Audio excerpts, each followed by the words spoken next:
Yo, what up? What up, Mr. Busket? What up, Volk? What up, Amir? Whoever that is. Oh my god, you've been following so long. Who are you? First comment. Following 2 years, let's go!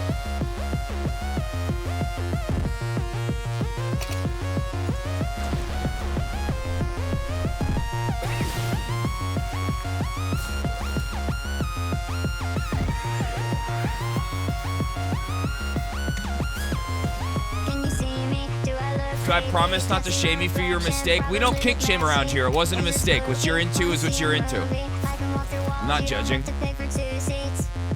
Oh, I'll be right back. I forgot to do something. Oh, wait, look how close. Oh, wait, Mr. Busket! Does someone have an alt account? Oh, shit.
What purchase did you make, Volk? Oh, VR. Oh, nice. Oh, shit. Volk's going to be lost in the sauce. We're never going to see him again. He's going to be in VR land all the time. Or no, he'll be watching stream from his VR headset. He'll, like, physically be in chat. But wait, that's not your alt account, Mr. Busket? What the fuck? How did you think to do the followage? What? That's crazy. What a coincidence. Wait, actually, when did they follow?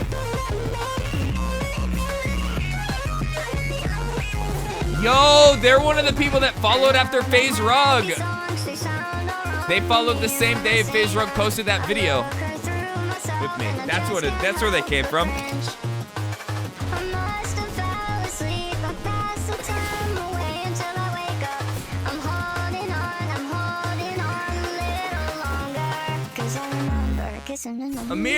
Amir237, if you know FaZe Rug, if you hang out with him still, let him know I need another fucking $1,000. Make it 2. You know what, matter of fact, make it 5,000, 10, 9,999, because then I won't get taxed on it. Please, I need that shit big time right now.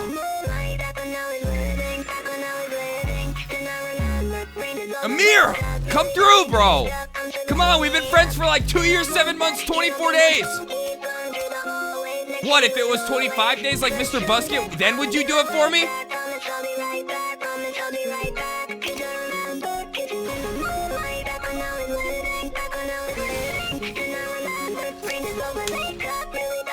Alright, I gotta chug this yerba.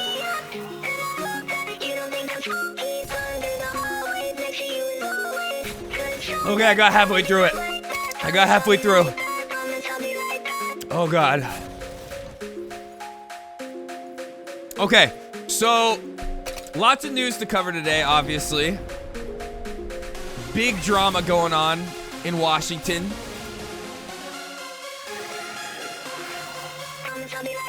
And then, I don't know. I don't know what we're going to do after we talk about Elon. A little bit of Gaza, and then we'll probably play some more Battlefront. We won't talk about the Elon stuff all stream. Not anywhere near all stream.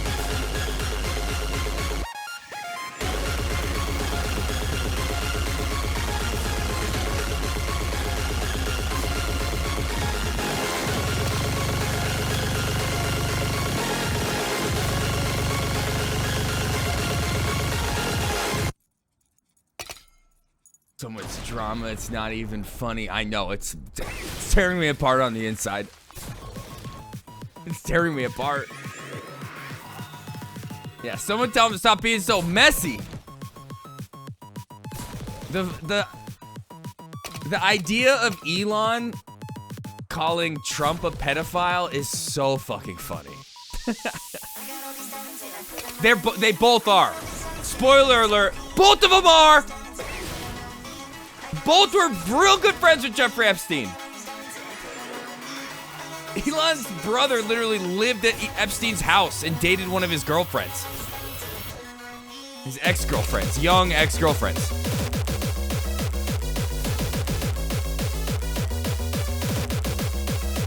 Surprised he pulled it out this early? I'm surprised he held on to it this long. You're telling me you worked with a pedophile for 130 days and kept that shit inside? Okay, dude. Okay.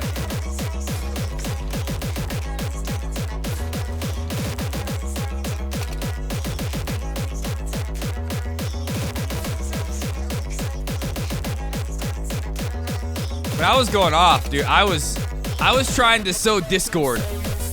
I was doing what Brace was doing. I was tweeting at both sides. I was trying to make both sides confused.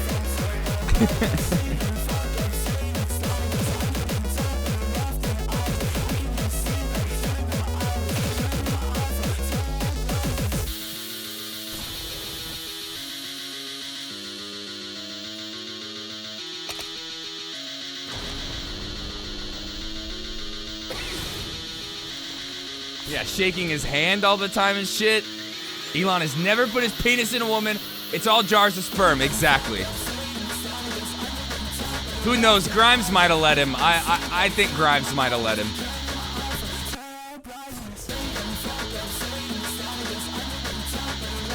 I'm pretty sure out of all of them, Grimes did. I think she was on some like liberal, we're gonna save the world shit.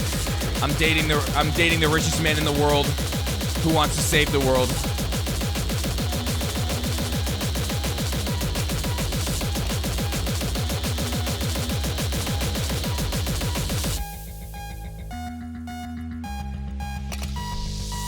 Oh yeah. Oh yeah.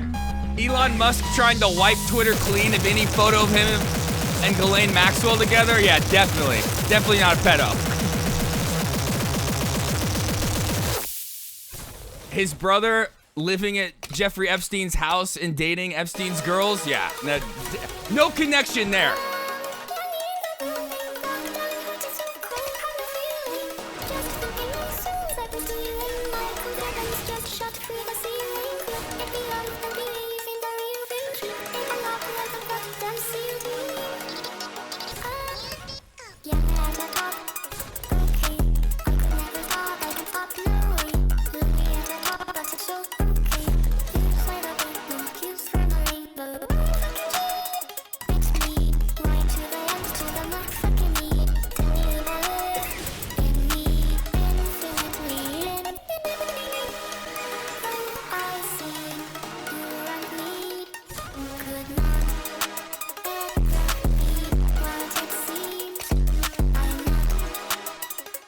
Give me 1 second.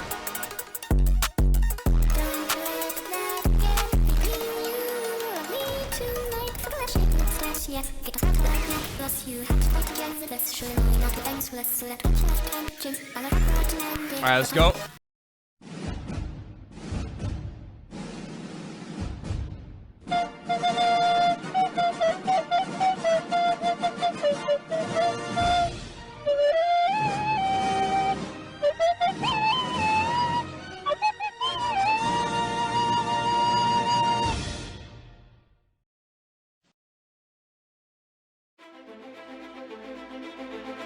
It's over between us. I don't want to hear about it anymore. I don't want to talk about it. Let's just pretend it never happened. We never even met. I want to imagine my life without them. Because going forward, they're not going to be there anymore. And I'm not gonna have access to them anymore. It's all gone. Your mom and I broke up today. She didn't like my big, beautiful bill. It's over. She's never coming back. She's tweeting at me like crazy, like one of Elon's broodmares. I don't understand. I just want her to come back to me. I just want to hit that shit pro boat style from the back, clap her cheeks into oblivion. That's all I want to do. But she didn't like my big, beautiful bill. She said I was filled with too much pork. Fuck! It only lasted 130 days. A little bit over that. No! We're gonna keep driving down that road. The water! We're gonna drive down across those bridges. We're gonna rise above the plateaus. The water! The bridges! We're gonna go to the beach! We're gonna go down that hole at the beach! We're gonna keep driving down that road. The water! We're gonna drive down that road next to the beach. The water! We're gonna rise above the trees, above the clouds. We're gonna rise to the very tippy tops of the forest. Together. Subscribe for free right now to Twitch Prime. It's the only thing that's maybe gonna make your mom come back to me.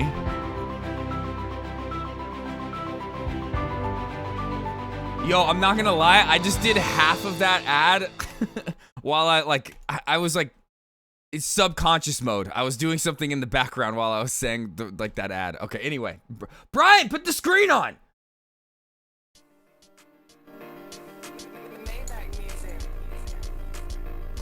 There we go. What's up? Yeah, no, I was in, I was not 100% focused on the ad right there. I was not. But Ben, none of us know for sure. Nobody knows, really, except for Elon himself and maybe the late, great Jeffrey Epstein. I'm just kidding. I don't mean to say late, great. You know what I mean. But, my personal belief, what I've always held on to is one of the main reasons that Elon was okay with being forced into buying Twitter, or even joked around about buying it in the first place, is because he wanted to wipe that website clean of any photos of him and Ghislaine Maxwell hanging out together. That was his main thing. Like right when he owned Twitter, it was like, oh, anybody that posts that, banned, gone. I was scared that when I posted it today, I was gonna get suspended. I didn't. I think I'm a little under the radar, but people but when he first bought the website, people were getting suspended for posting that. And like his brother, having lived in a Jeffrey Epstein house, dated Jeffrey Epstein girls. We're gonna get into that. I got some tweets on that. I definitely have some tweets on that. But even if he's not himself, just the fact that he hung out with somebody who he knew was a pedophile, like Trump, for at least 130 days. We know it was longer than that. And his brother being a pretty clear pedophile, being a friend of Jeffrey Epstein, very close friend, associate. Guilty by association regardless. But whether he has done things himself or not, I mean, who really knows? Same thing with Trump. There's no definitive evidence other than things that he said himself, but there's never been any like court case that he's been taken down for like assaulting a minor or something like that. But there's all those stories back in the day of him running those Miss America pageants where they were underage, and he would talk about just going in the dressing rooms. Like underage women have said, like, oh yeah, he would like walk in the dressing room when we were naked. But he's never been officially charged. But we all know. We all know. But we'll get into that. We'll get into that. I got tweets. I got tweets for days about this fight. And I just think anybody that thinks that this is like orchestrated and planned, like this is all some like 5D chess move between the two of them, where they're still friends behind the scenes, like, no. Elon, and I was a little bit wrong yesterday. I was saying that Elon doesn't really actually care about this big, beautiful bill because he's going to benefit from these tax cuts that are going to the rich in this bill. But he's just like mad that he's cut out from the goodies, and he's like, he's going to like do anything that he can to try to take down the administration. But no, I was wrong. He actually does hate this big, beautiful bill because of the cuts, the electric vehicle mandate cuts that are going in there. Very upset about that. That's where he's like actually being like negatively affected by this bill. A fascist libertarian. That's right. That's right.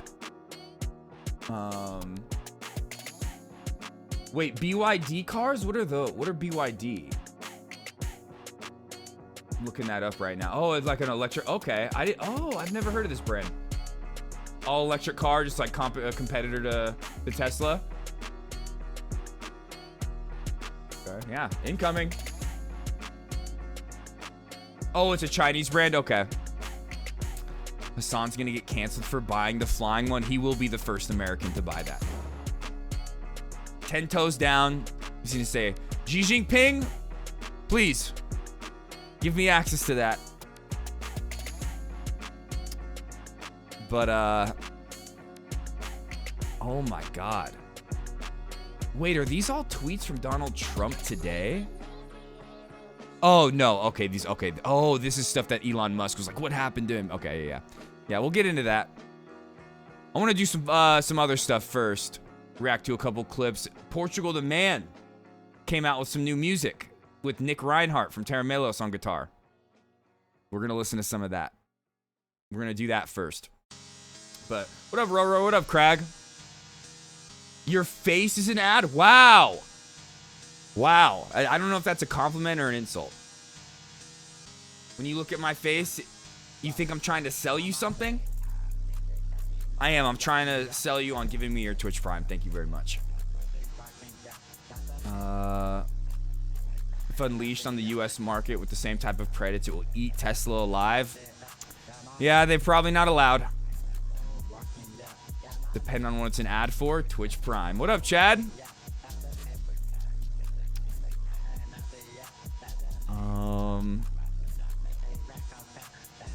But yeah, I think today we'll cover the Elon stuff. We'll talk a little bit about Gaza. We got some updates on the ceasefire, the flotilla. We'll look at the flotilla's Instagram page. See where they're at. They're probably really close. I haven't checked. And then all day, I decided to contribute to the cause in helping Brace sow discord among the Trump and Elon fans. Brace was going at both sides, trying to make Elon fans upset, trying to make Trump fans upset, trying to get them to fight against each other, trying to get them to come together. Just completely sowing discord, not making it so confusing. And I saw somebody tweet, they were like, Brace Belden getting Batar and Shai Davide to turn on each other prepared him for this moment. And I decided to try to contribute as well. We'll go through all that though. We'll go through it all. I think, I'm gonna be real, Brace Belden and I might contribute to some policy, public policy, or Trump firing some people. Okay. And you know what? I'll say why right now. I'll say why right now. Ooh! Vagina. Oh, okay. Hey, if you got that on the mind, let's go. Okay. Real quick, before I write your name on the whiteboard, before I get that name up there, hold on, let me find it. Here.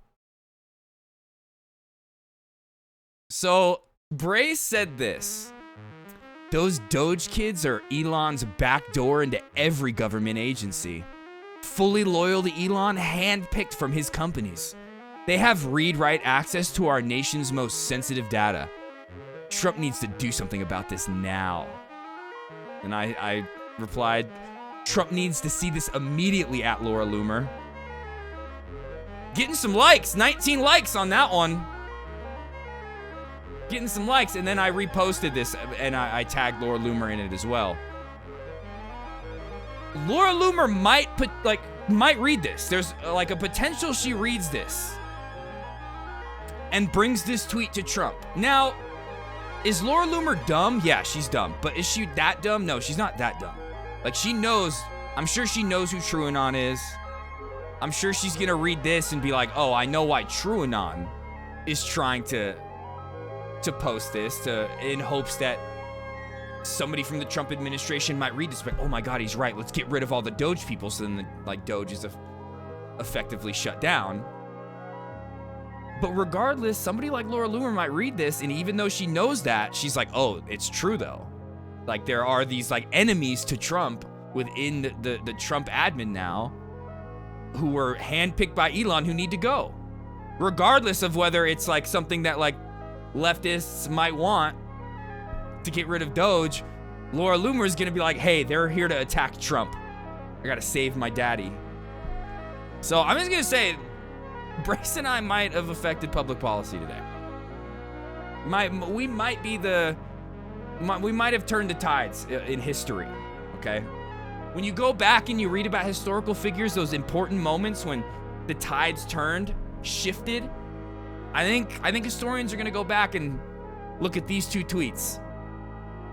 I'm gonna look at these two tweets right here and be like, oh, the end of Doge? That was because of Brace Belden and InnaBand.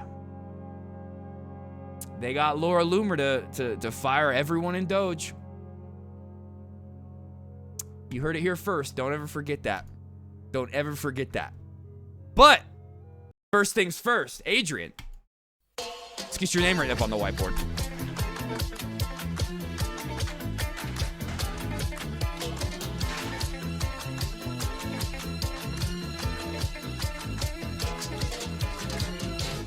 Okay, I don't know where my marker went. Got the marker.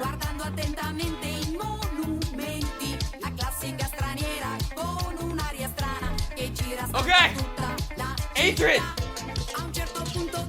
Adrian. Adrian. Okay, we're good. Your name is about to be on the whiteboard. Right there.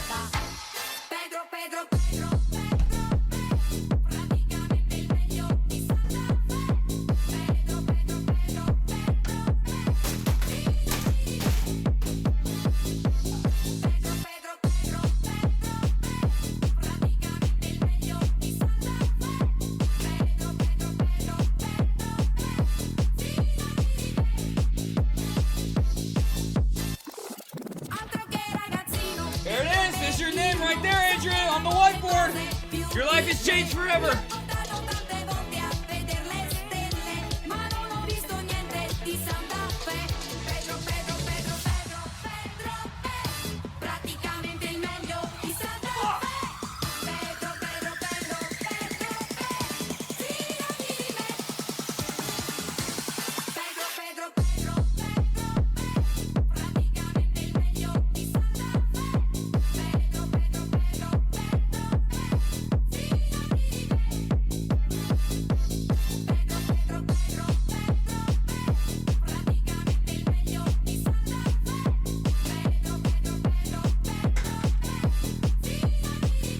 Adrian, thank you very much. Okay. Oh my God, I have so many playlists. So many playlists open right now. I don't know which one I want. There we go. There we go. Adrian, thank you, man. Okay, yeah, but if any centrist weirdo posted it, she will definitely fall for it. That is how dumb these people are. I think even... I don't even think she needs to fall for it. Like I said, I think she'll read something like that, and even though she knows where like this tweet is coming from, really, like somebody like Brace just trying to like do some reverse psychology. And even Brace like doesn't think that he's gonna achieve anything with this. He's just being five-head. But somebody like Laura Loomer could read this and say he's right, even though like she doesn't agree that he's right, that Doge needs to go away. He's right that there are these people in the administration handpicked by Elon who have read-write access and could just start fucking with Trump. So that's where I'm coming from. Like, even though Laura Loomer probably knows who Brace Belden is, she knows that he doesn't actually care about Trump's well-being, you know, or like his administration. He's just like, yo, Doge sucks, let's get rid of this. She might read something like this, say, oh shit, we got to get rid of those people. Trump, here's a list of all the Doge guys that need to go. Just like she did with Mike Waltz and the people in national security, things like that. Are on a new conspiracy that Trump versus Elon is fake and all set up by reality TV. There was somebody in chat last night that was saying that. Yeah, and like I was saying, I think anybody that thinks that this is some like 5D chess going on, it's not. Elon is very upset that he's being cut out of the big beautiful bill with his electric vehicle mandates. Because like I said, I was wrong yesterday. I was saying that at the end of the day, Elon doesn't really care about this big beautiful bill. He only cares that he's shut out from the government now, and he's just going to do anything he can to try to take down this administration. But he does care about this big beautiful bill because they're getting rid of his electric vehicle mandate, and that's something that greatly affects him in his business, which is already tanking in the stock market.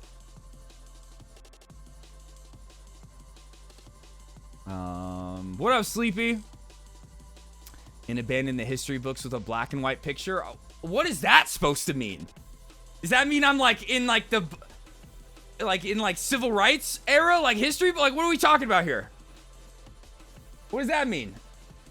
I would have been on the right side of those photos if I was in those black and white photos.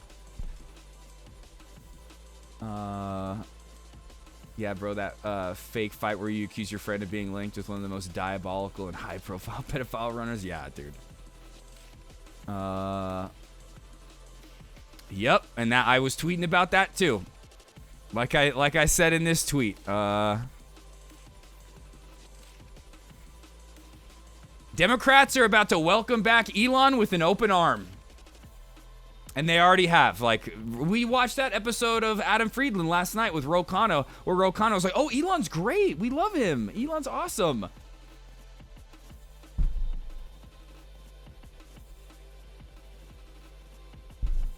With an open fucking arm, man.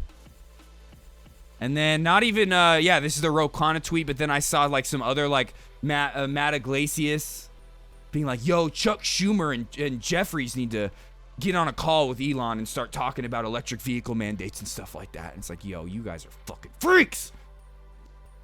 Fucking dumb. I hate you.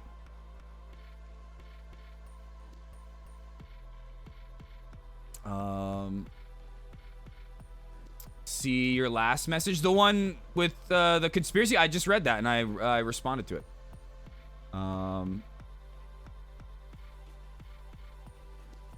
Fucking brain dead. So I was saying this like a week or two ago that Elon is going to manipulate Grok. He's going to get people on its side, a bunch of like liberals and leftists, and then he's gonna start, because like Grok will like, somebody will ask Grok like, oh, should we do mass deportation or amnesty? And Grok will like list out how amnesty is like the best path forward, things like that. And I've just been convinced that even though that is right, that is true, like economically, that is like the correct way forward, and not only like the humanitarian, like actual like right thing to do, but it's like economically the right way forward if you're talking about mass deportation versus amnesty. But I do think that Grok has been manipulated into pushing more like liberal, maybe even like leftist sentiment, and then it's gonna start sprinkling in that abundance agenda. And I said a couple weeks ago, Elon's going to end up going the abundance route, and I think that's what's going to happen. He was even talking today about like starting like a new party. I guarantee Ezra Klein hit him up. What up, Garlo?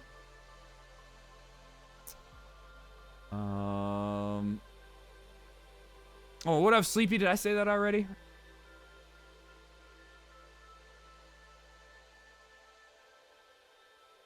Elon Musk is a literal slab of potassium, but potassium's good for your body, though. Of course, if you have too much of it, it can get toxic. And potassium could be used for other things. But in it, like, just generally, potassium's a good thing. Yeah, Elon Ezra 2028. What up, Tabula? Oh, not pure potassium. Okay. Oh, I also tweeted, can't get this over on Blue Sky. Can't get this over there. You can't. Can't get any of this stuff over there.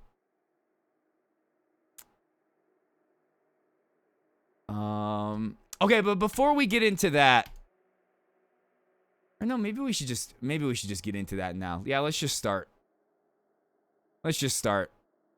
We'll do other stuff later. We're here. We're already talking about it. Let's see. Where is the playlist that I had ready for this moment?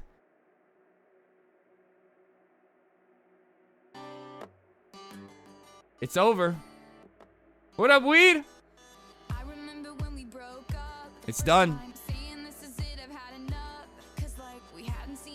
Past couple days, Elon's been going off, doing interviews, talking about this big, beautiful bill Trump and the Republicans are trying to pass. Big, beautiful tax cuts for the rich.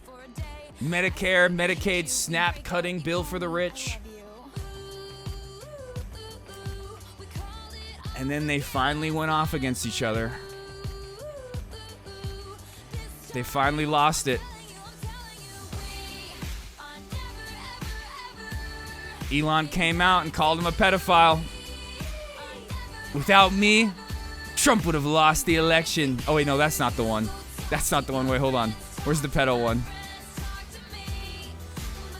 Oh, Elon Musk. Time to drop the really big bomb. Real Donald Trump is in the Epstein files. This is the real reason they have not been made public. Have a nice day, Donald J. Trump. Like I said, Elon calling out Trump for being in the Epstein files is this. This right here. No, you! No, you! Trump has a history. He's never been officially charged. Never been officially charged. But we could go back and find clips of Trump talking about wanting to have sex with his own daughter. And he has been officially charged for sexually assaulting people before, just never a minor. He's been accused, and then they've been thrown out of court, or the people have taken back their accusations. And who knows if those people were paid off or not. But by Trump's own admission, back when he used to run the beauty pageants, Miss America, there were underage girls a part of Miss America, and he would frequently talk about going in the dressing rooms whenever he wanted. He would say when they were naked, he would go in there. And there were underage women in the beauty pageants who would say they were back there changing while he would come in the dressing room, and they would be like shocked and scared.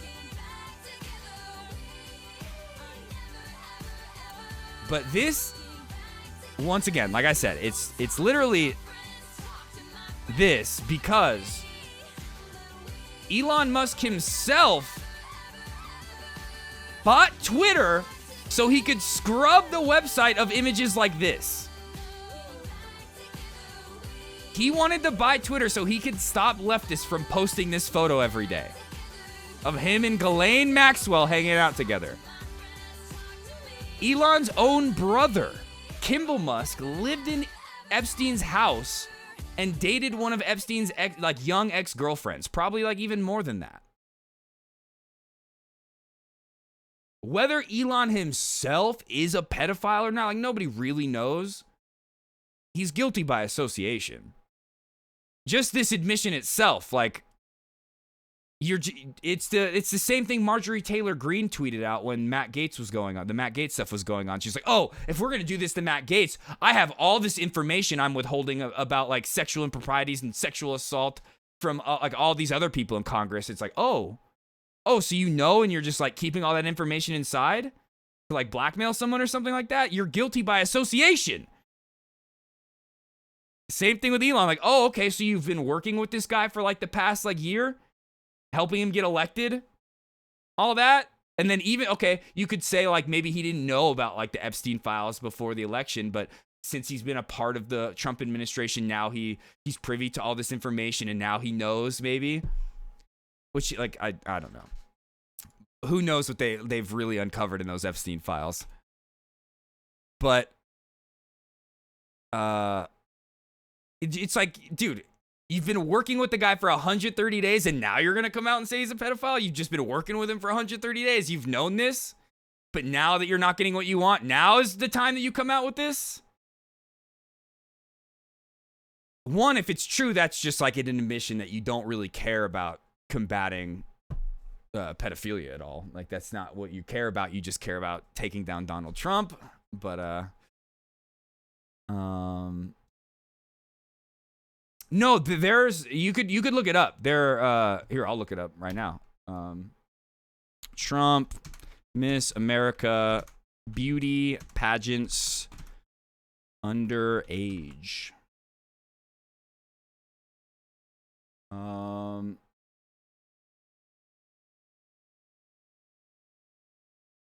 Yeah, Miss Teen USA beauty pageants, things like that. Yeah, that's he used to run those things. Yeah, I'm not gonna go through it. I've read these things on stream before, but you can just go look it up. And there are women who were minors who say Trump was walking in the dressing room while they were changing. This is all like widely known stuff. This isn't like secret information I'm only privy to.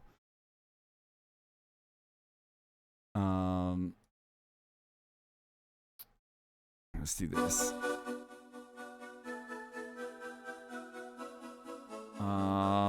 Where's the Trump clip of him talking about Elon? Right here.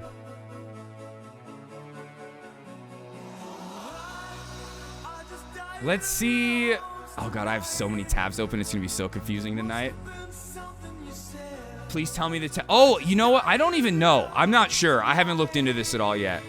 I have no, but like a month or like earlier this month, Tectone had those clips of him saying that he had information that he was going to be permanently banned from Twitch by the end of the month. So yeah, hopefully it's permanent.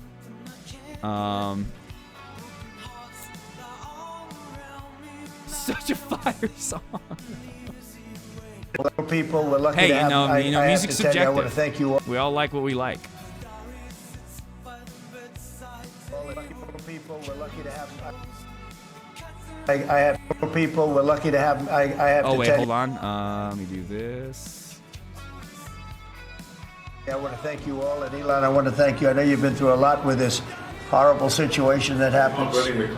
That's right. Saving America. It's very unfair. What he is a patriot. Here's a man that oh, this is him I can talking tell about you, how much he he's likes a friend Elon of mine. He's from a become a couple friend weeks of ago. mine. He supported me in the election. That's when I got to know him. Really, I knew him a little bit from the first term, but not much. But he's a patriot more than anything else. He's never, think of it, he has never asked me for a thing. He could have. I always say, I wonder if he's ever going to ask me for something. And that's always subject to change, and if it does change, I'll let you know about it. But Elon has never asked me for a thing. I mean, I got rid of the electric car mandate. I have no idea how that affects him, but possibly not good. I don't know. But he's never asked me for a thing. And I think that's an amazing tribute. I did get activated last week when I saw what they were doing. I said, he makes an incredible product, and we're going to go out and tell people you can't do that stuff and support him. They got to support him at all, idiot. Exactly. Because if he wasn't doing this, he wouldn't have any of these difficulties. And I think it's getting less and less. Pam has done a great job with regard to all of the, I mean, I know the kind of investigations that are going on. If she finds them, which she will, she already found 4 of them. But I think they're going to suffer very grave consequences because they're really terrorists when you think about it. They're very terrorists at a high level. And I think the people what that are up, Derby? financing them, they could very well be people I know. Of the day to the middle of the night. People that you write about. But those people are in big trouble. So they better cut it out. But Elon's a patriot. We want to thank you very much for the job you're doing. Thank you very much. Nope, wasn't born in the U.S. Trump deport him. I was asking Grok today. We'll get into that. Let's just start going through some of the Elon tweets from the past couple days. Just the things like before it spilled over and then after. Oh wait, actually no, before that. Hold on. There was the video. Oh, I didn't even organize the watch later list today. Ooh, fuck. Rip. I know it's in here though. Watch Trump losing patience with Elon Musk. Is that the clip? Oh, here we go.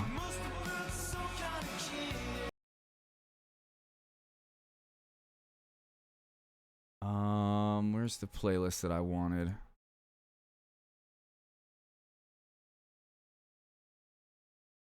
Thank you, Mr. President. The criticism that I've seen, and I'm sure you've seen regarding... There's a war going on! ...and your big, beautiful bill. What's your reaction to that? Do you think it in any way hurts passage in the Senate, which, of course, what is you're seeking?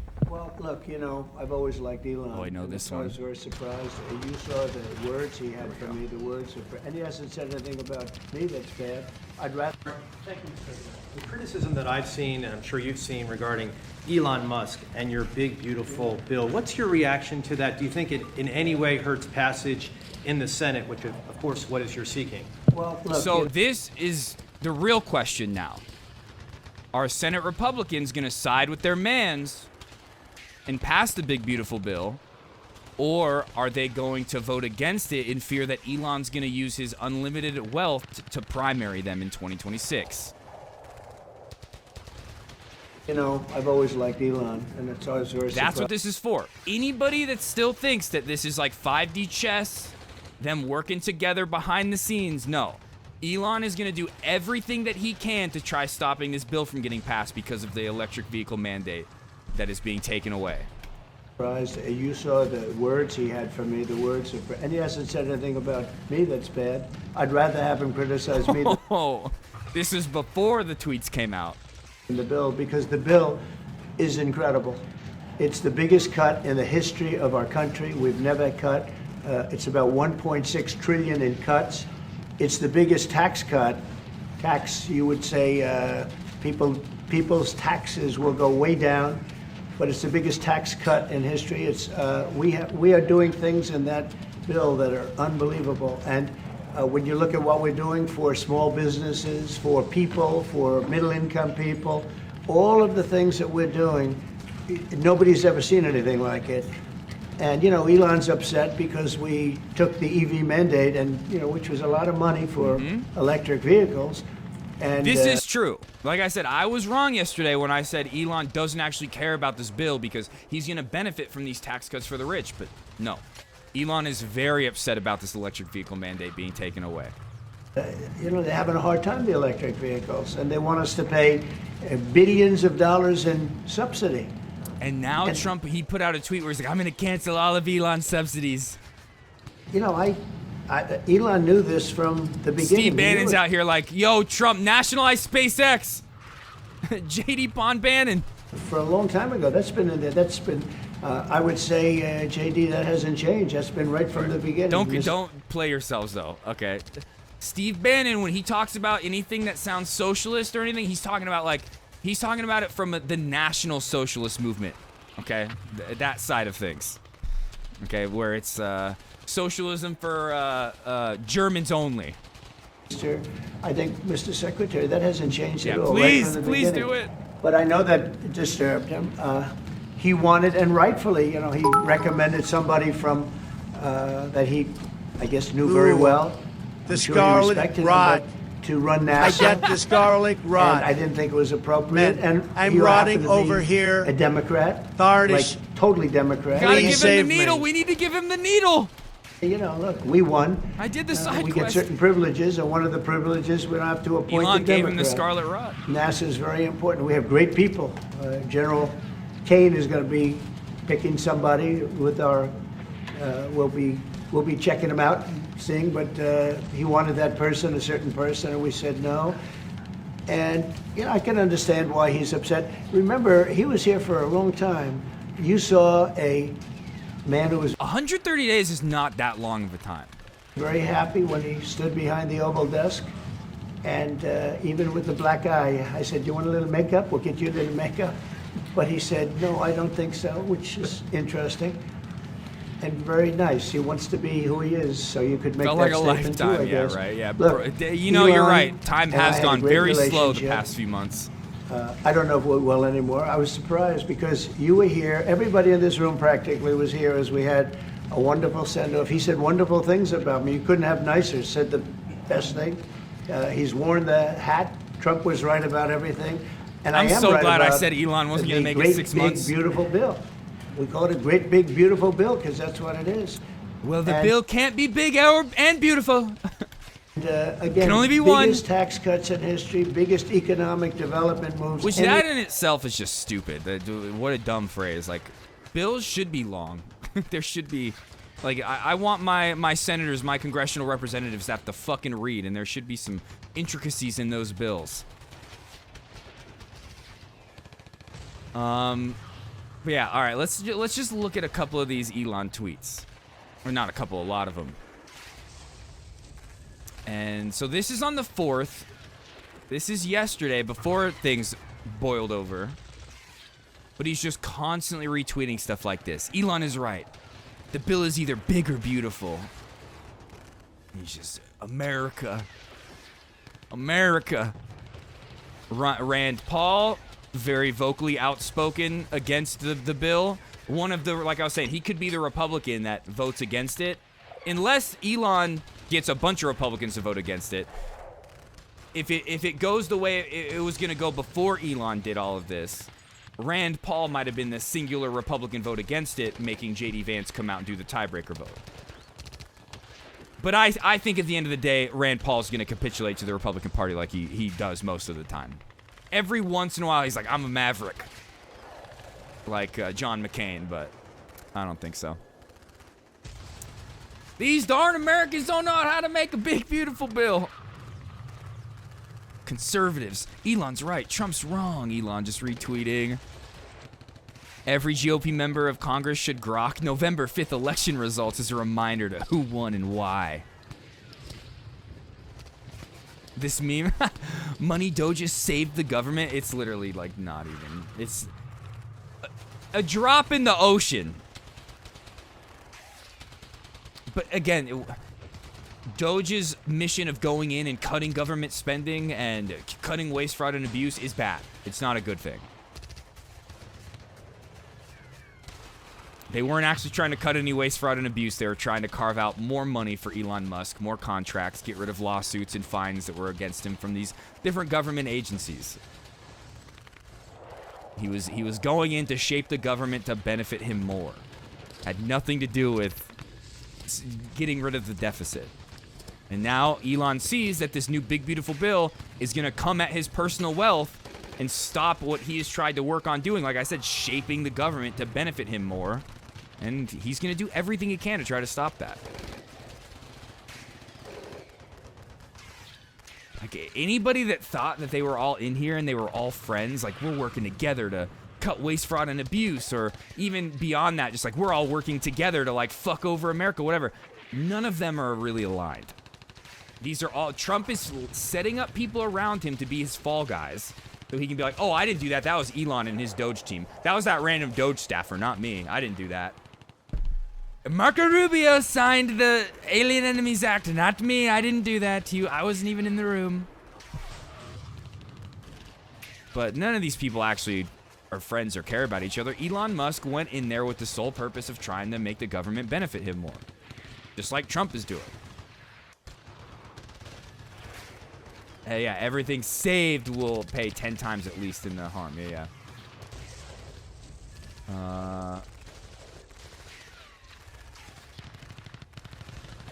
One had LGBT funds. Keep it short. You see, it's just such, like, it's like sit at the kids' table, dog. Like, do you sit at the kids' table when you go to family dinners? It's just like the same thing of like, we need to have small government. Big government is bad. Like, you have a child brain. You don't understand nuance. You don't look at things beyond the surface level. Yeah, sometimes a bill could be very big and it have a bunch of like horrible shit in it. But other times, bills are very intricate because there's a lot of things in there that affect people's lives. So yeah, sometimes a bill is gonna be big and it's filled with a bunch of bullshit and it should be dissected. Sometimes it's filled with a bunch of stuff that's very important. So this idea that you can like fit everything into one simple quote or phrase like, it can only be big or beautiful. Like, no, you're fucking stupid. Go sit at the kids' table. If Tom kills Jerry, the show is over. Same reason the other party never fixes anything when they're in power. Oh, man. Elon Musk opposing the big, beautiful bill shouldn't be a shock to anyone. Provided the economy grows faster than the money supply, which means you stop the government overspending and the waste, exactly, and the output of real useful goods and services exceeds the increase in the money supply, you have no inflation. And you also drop the interest payments that people pay. The reason the interest payments are so high is because the national debt keeps increasing. So the government is competing to sell debt with the private citizens. This drives up the interest rate. If you cut back on the deficit, you actually have an amazing situation for people because you get rid of inflation and you drop the interest rates. And that means people's mortgage payments go down, their credit card payments go down, their car payments go down. Okay, whatever, dude. Doesn't care about any of that. Okay, here's where shit started to get good. Ian Miles Chong. They're calling it a big, beautiful bill. It's not. It's a multi-trillion debt bomb tied to a tax cut. Oh, you know, I should ban that person. Actually, fuck. No, I'm unbanning them. I want to see if they respond. Even though they said the dumb shit about one had LGBT funds. I want to see if they respond to what I said. I want to see.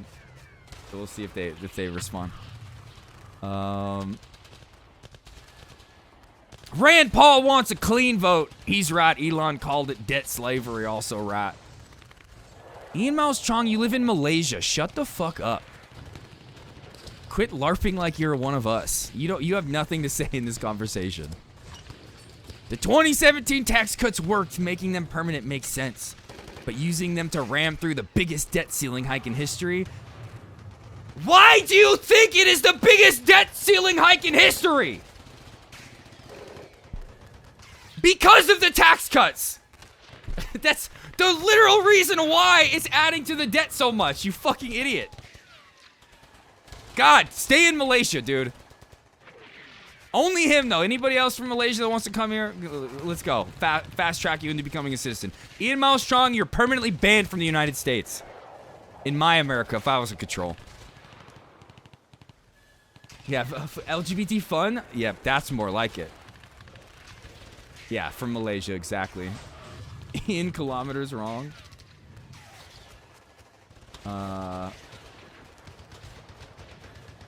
Oh, maybe you could be right. You could be right. But the way they said one had LGBT funds, ... keep it short. That makes me think they're like, get that shit out of there. But I don't know. We'll see. We'll see if they respond. I cooked them big time. They might be burnt. Burnt to a crisp. Grums, I don't understand the logic of not pushing back on this new bill. What would be the downside when the cost of letting it pass is so high? I see some people saying we should take what we have, but they never say what we shouldn't push for, or they never say we shouldn't push for more when this is our best and maybe only chance. Elon retweets. Exactly. Exactly. I retweeted this the other day. What did I say? Oh wait, when did I tweet that? Oh, most unlike guy in the world and his only friend who makes furry cat porn might save Medicaid. That's a reality of this tweet right here. Oh, wait, where'd it go? Where'd the tweet go? Oh, did I close it? Oh, no, right there. But yeah, that is the literal reality of this Grums tweet that Elon retweeted, is that these two people might save Medicaid. Because if Elon successfully gets Republicans to vote against this bill, Medicaid will be saved for temporarily. They're going to keep trying to cut it in the future. But if the Republicans vote against this bill because of Elon threatening to primary them and Medicaid is saved, I don't care who does it. I'm going to still have Medicaid, and that's all that fucking matters to me. Like, but like, I'm not out here being like, oh, I love Elon and Grums now, but this is the reality. Elon Musk might save Medicaid. And that's not what he's trying to do. He's trying to save his electric vehicle mandate. But my Medicaid, my healthcare might be saved, so I'm here for it. Am I tripping, or is there game noise? It's a war. There's a war going on. We got war, big time.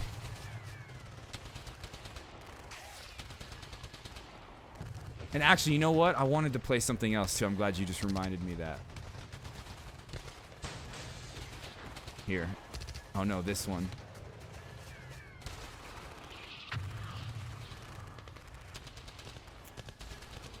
Oh, no, this one. Here we go.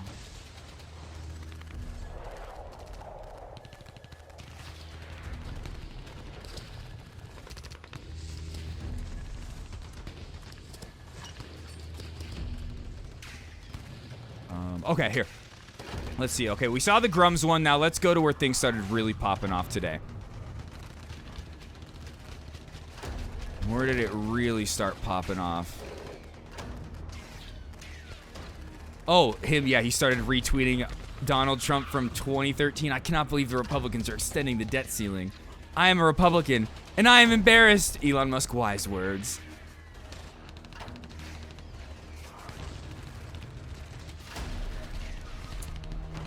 Slim, beautiful bill for the win. Keep the good, remove the bad. So, oh my God. So based. So based. And you have the based crowd, HASAN Gold and his fans, they don't know what to do. They're just like, Mom and Dad are getting a divorce. I don't know who I want to side with. Daddy Elon? Daddy Trump? I don't know. It's because they're people that ideologically don't know what they believe in. Like I said, I know that at the end of the day, Elon might save my fucking Medicaid right now. At least temporarily. I hope Elon comes out winning this fucking war and gets the bill killed.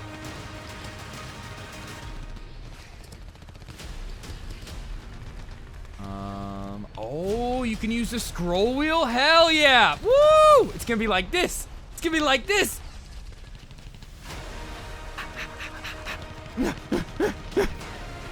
Are you just scrolling right now? Just scroll!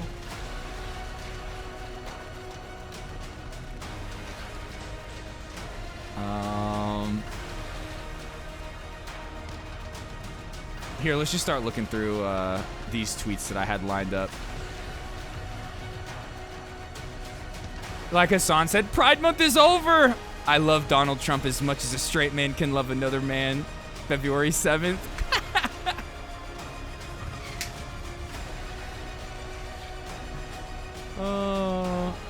Oh, it was sounding like Asmold had some stonks in Tesla. Oh, shit. That's probably true. He probably does. Such a dumb investment.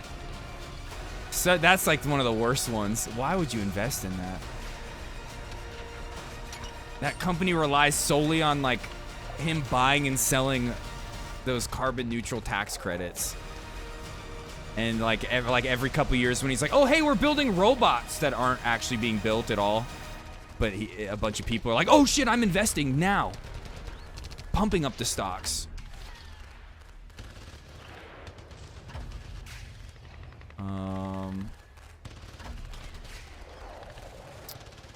Here we go.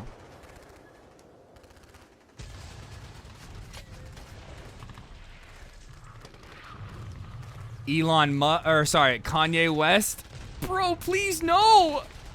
Hugging emoji. We love you both so much! Rough day for the Hitler lovers. Big time. Big time. Oh! If Elon knew Trump was in the Epstein files, why would he allow this?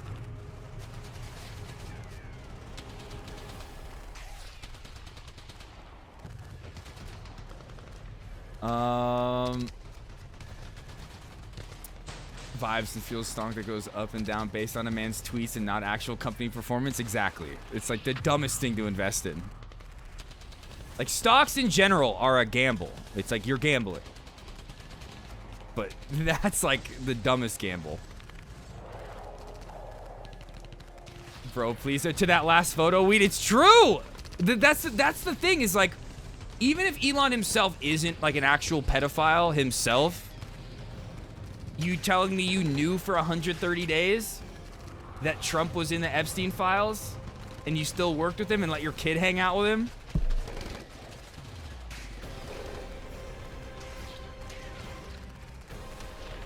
Did something happen at noon? Lexi, this is surprising you? This is surprising you? The man who has photos of himself hanging out with Ghislaine Maxwell from years ago? Whose brother, Kimball Musk, lived with lived with Jeffrey Epstein, dated Epstein girls? Oh, okay, you know, okay, yeah, all right. Yeah, Elon Musk, big, horrible piece of shit, always has been. Always has been, never was a good guy. Oh, the Kanye tweet, yeah, right? Please. But, oh, did you not see, though? Because today, Elon tweeted this out, Lexi. Time to drop the real big bomb. Donald Trump is in the Epstein files. That is the real reason they have not been made public. Have a nice day, Donald J. Trump. And like I said, this is just them pointing fingers at each other. We know Trump's a pedophile. Like, that is, like, very obvious. There's, like, he's been accused multiple times. A lot of those court cases were thrown out, you know, and some of them, like, the accusations were dropped. But he has been actually charged with sexual assault of, like, adults many times. And then, like I was saying earlier, all the instances of him talking about when he was running, like, the teen beauty pageants and him going in the dressing room while they were changing and things like that. Those, like, women themselves, when they were underage, talking about him going into the dressing room while they were changing. So we know Trump is. Elon, it's not 100%, but it's like 99% we know. So, like I said, Elon calling out Trump for this is the pot calling the kettle black. It's like, no, you! No, you!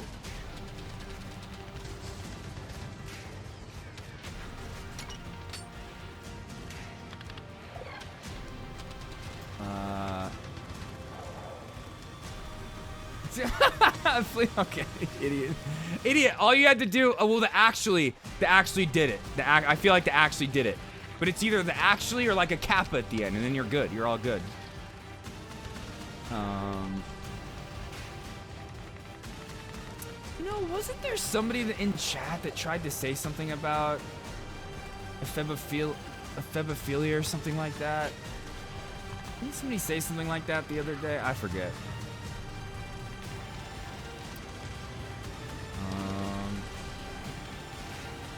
Yeah, there are pictures of Trump and Epstein, like, making out. Yeah. And like I said, Elon Musk's brother, Kimball Musk, lived at one of Jeffrey Epstein's houses, dated Jeffrey Epstein girlfriends. Like, Jeffrey Epstein set him up with girls, like, we know. See, even if Elon himself isn't directly one, he's guilty by association.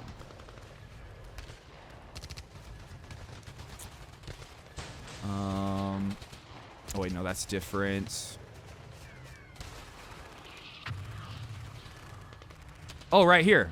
Wait until Trump finds out Elon Musk's brother Kimball got set up with a girlfriend by Jeffrey Epstein in 2011 in exchange for Kimball promising to get Epstein closer to Elon. And Epstein got a private tour of SpaceX in 2012. Jeffrey Epstein set up Elon Musk's brother with a girlfriend in an effort to get close to Tesla's founder, sources say.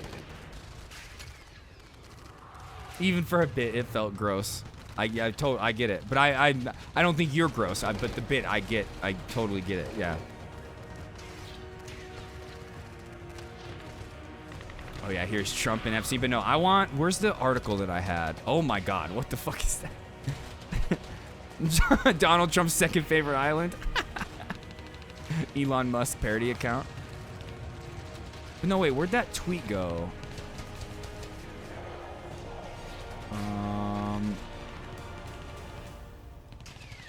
Oh, here. I want to find the tweet, the article about him and his brother. It was a Business Insider tweet. Or an article.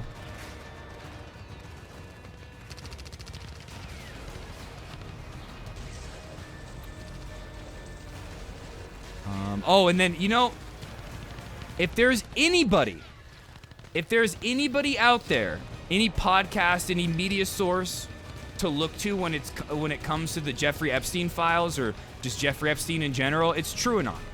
They do some of the best investigative research and journalism on the Epstein, just the Epstein world. Here's what Brace Belden, or maybe it was Liz, whoever, said in 2020. Can't blame people for being suspicious. Epstein set up Elon's brother Kimball with a young woman Epstein himself had previously dated and was at the time housing her in the East 66th Street apartment building where he housed a child slave he purchased out of the Balkans. True scholars on the topic, exactly.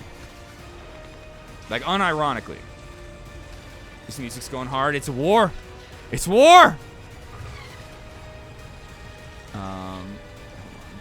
I'm gonna turn it down a little bit. Okay. I don't usually comment on such things, but given the truly horrific nature of what is being implied up and down my timeline today, I wanted to respond publicly with Elon Musk's permission. However, I speak only for myself. Okay, whatever. That's. Oh, this is like Brace was combating this tweet. Okay. And then, oh, here's the Business Insider article. What? Oh my God. Okay, time to archive this article real quick. Let's do God's work.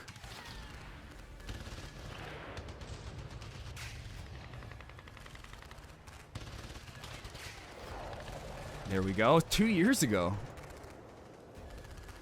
Jeffrey Epstein set up Elon Musk's brother with a girlfriend in an effort to get close to Tesla. When word got out last year that disgraced multimillionaire Jeffrey Epstein had been known to fraternize with Silicon Valley moguls, Tesla and SpaceX founder Elon Musk was quick to release a statement minimizing their relationship. He had attended a dinner organized by LinkedIn founder Reid Hoffman. Ah! You know who one of the biggest bankrollers of Kamala's campaign was? Reid Hoffman! He was being investigated. He had a bunch of investigations into him, into his businesses by the FTC, Lena Khan. Where Epstein was present, he said, and was at his house in Manhattan for about 30 minutes in the middle of the afternoon. At the urging of his then wife, Tallulah Riley, who wanted to meet him for a novel she was writing. He was obviously a creep, Musk told Vanity Fair. But the social connection between Epstein and Musk may be more complicated than that. Business Insider has learned. Jeffrey Epstein was in regular contact with Elon's brother Kimball, the tech millionaire turned restaurateur who serves on the board of his older brother's companies Tesla and SpaceX, according to two people familiar with their relationship.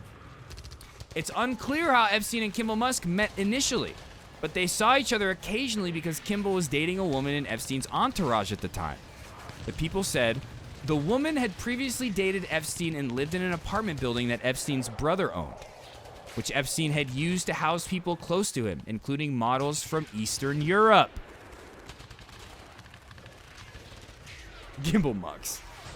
The couple who dated from 2011 to 2012 were set up by Epstein, the sources said. Their relationship brought Epstein into contact with the Musk family and its businesses, and it highlights how the convicted sex offender may have used the women in his inner circle to develop strategic relationships with prominent people in the world of the tech businesses. There's a lot of information leading to, like, that proves that Epstein was a part of Mossad. He was a part of Israeli intelligence, and his whole thing was setting up these different politicians and people in, like, political life in America, like getting them set up, having them on tape, doing horrible things to use against them.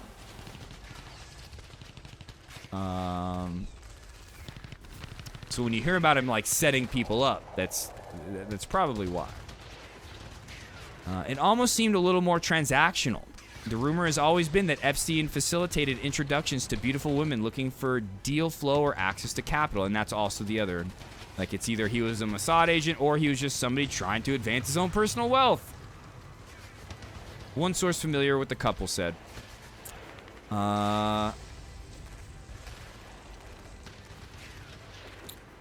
By all appearances, Kimball Musk's relationship with the woman was genuine despite her continued financial ties to Epstein and his role in their introduction.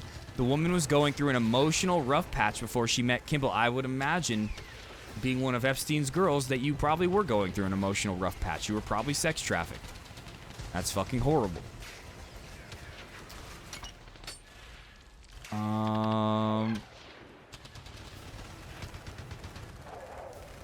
The woman, an American, was in one of the 3 couples that sources said Epstein directed to enter into same-sex marriages as a part of a scheme to keep some of Epstein's foreign-born girlfriends inside the country. Oh my god. Yeah, of course she was going through some fucking turmoil. God. She was also named, so she's a piece of shit too. But she might have been sex trafficked and forced into it, you never know. She was also named as a beneficiary to the irrevocable trust created by Epstein that at one point totaled $50 million. Yeah, exactly. Yeah, the woman has not come forward publicly, and because she may be a sex trafficking victim, Business Insider is not naming her.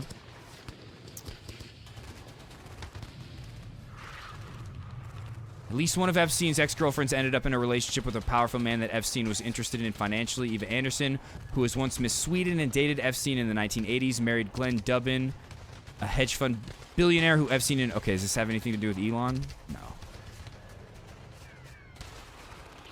Anyway, that's I think the part about Elon's done. So yeah, anyway, I feel like my tweet of the Spider-Man meme has some legitimacy to it. Later, Roro.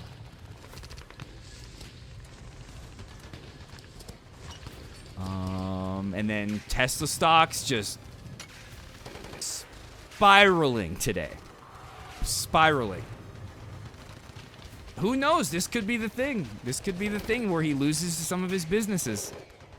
The shareholders could officially do that coup, like he has done to shareholders before him to acquire his businesses.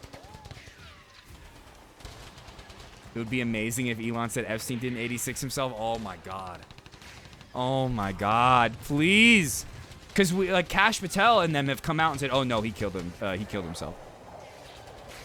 Yeah, and then, like Kyle said, like people have said in the chat, I alluded to this a couple weeks ago, Elon is going to become an abundance guy. Get ready for Elon Musk Ezra Klein book tours. Okay? Elon, like Ezra Klein booked Abundance book tour, Elon Musk redemption tour. That's what it's gonna be. Abundance X redemption tour. Elon Ezra 2028, yep. And then, oh my god, what did he know? What did this guy know? Did he know more than we realized at the time? Just kidding, no, this guy was a fucking idiot. This dude is, man, cheated on one of his girlfriends or wives, something like that. Went on like a multi-day excursion in a cyber truck across the country. Like texting, tweeting all of his ex-girlfriends, talking about how he felt like he was driving around in a Halo Warthog, playing a video game, and then went and did a Looney Tunes ass explosion at Trump Tower. What? Oh, man. But again, more to add to that. Some Dems want to bring Elon Musk back into the fold. Representative Ro Khanna said Democrats should be in a dialogue with Musk, given their shared opposition to the GOP's mega bill. Why?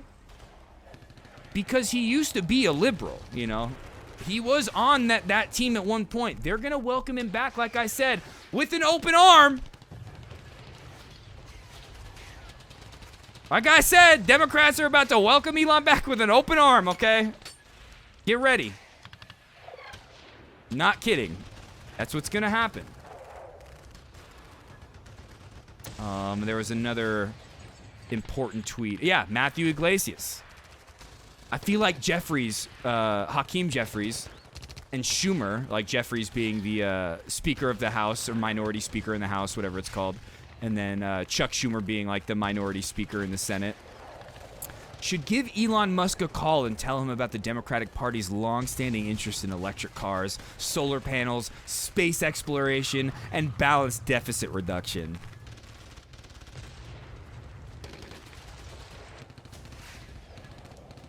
I responded. Yeah, I posted one. It's like where'd it go? Where'd my post go? Where'd mine go?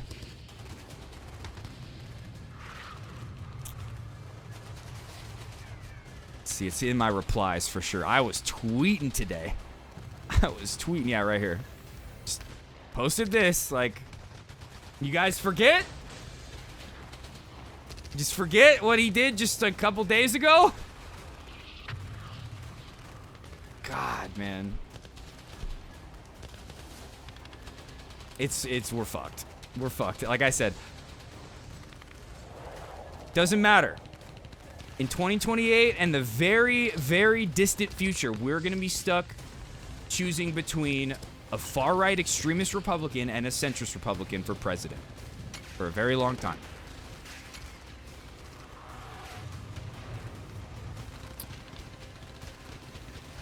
And then here, let's just see. And just like Ro Khanna said, we just watched him on Adam Friedland last night talking about how stoked he was to try to be friends with Elon Musk again.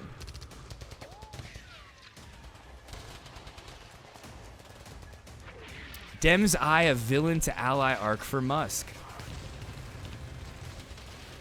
Elon Musk has been the Democratic Party's boogeyman since shortly after President Donald Trump deputized him as a top advisor. But the billionaire's recent breaks with the GOP, Musk ripped Trump's big beautiful bill as a disgusting abomination on X this week and threatened to fire all politicians who backed it, are complicating the party's portrayal of him as a chainsaw-wielding, bureaucracy-breaking villain. The only reason that Elon Musk is as rich as he is because of a fat government bureaucracy that he enriched himself with. He didn't care about cutting government bureaucracy. He cared about going in there and shaping it to benefit him more. Avid pro-working class policies, desperately trying to cozy up to the billionaire donors, yeah. A few Democrats are eager to welcome Elon Musk, who said he'd voted for former President Joe Biden in 2020 and gave a tour of SpaceX to then President Barack Obama back into the fold. Representative Ro Khanna, who represents Silicon Valley. What did I tell you guys when we started watching the Adam Friedland thing? I was like, he is an opportunist, Ro Khanna. That's all he is.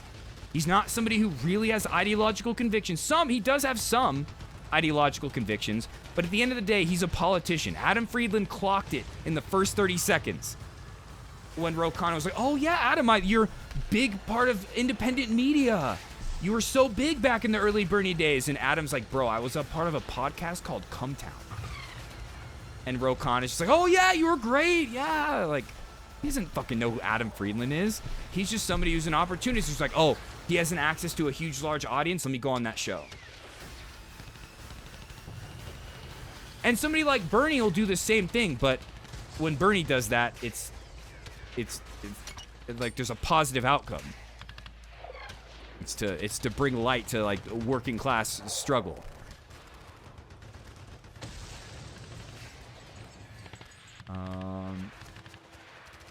Jeffrey, Schumer, and Elon should meet inside a Blender in a video game. In Blender, like the The program that we use on a computer to do like editing, video editing, stuff like that. Yeah, I agree. Graphic design stuff.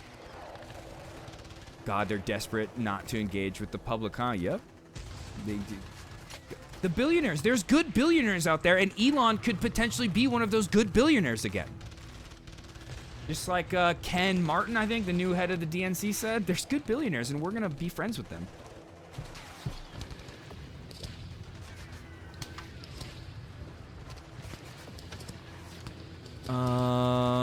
OBA, Rokana said Democrats should be in a dialogue with Musk, given their shared opposition to the GOP's mega bill. Now, I agree, like I said, I hope that Elon Musk gets all these Republicans to vote against the bill and saves Medicaid for me. Please, and everybody else that's on Medicaid, that is on Medicare, that it benefits from SNAP.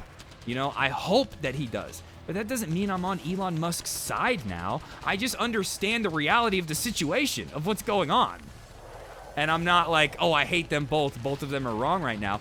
If Elon successfully stops this bill from getting passed, that is a good thing. That doesn't mean Elon Musk is a good person, though, or is doing this for good reasons. He's not doing this because he wants to save Medicaid. But that's going to be a byproduct of him getting the Republicans to not vote for it. We should ultimately be trying to convince him that the Democratic Party has more of the values that he agrees with, Kana said. What, like hanging out with Jeffrey Epstein?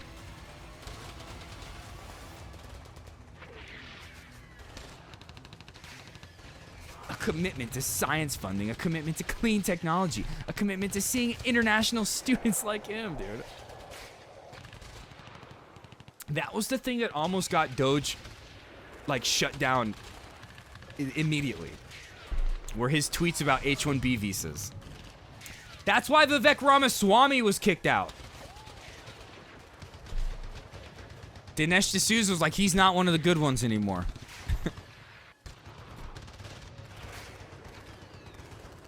I'm a believer in redemption, and he is telling the truth about the legislation. No, he's not. He's not telling the truth about the legislation. But the byproduct of him getting this legislation and not pass will be the saving of Medicaid, Medicare, and SNAP. But that's not his reasoning, Rokana, you fucking idiot.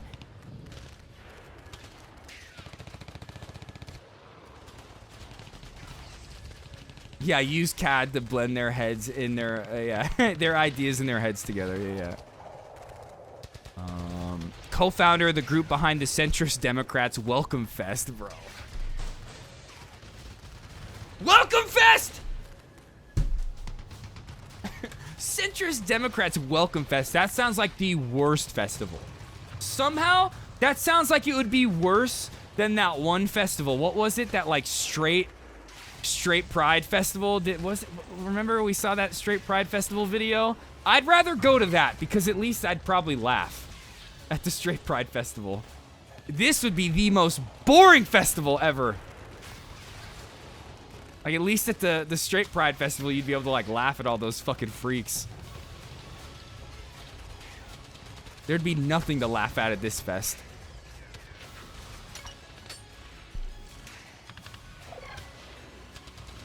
You don't want anyone wildly distorting your politics, which has a unique capability to do, which he has a unique capability to do, but it's a zero-sum game, Kerr said.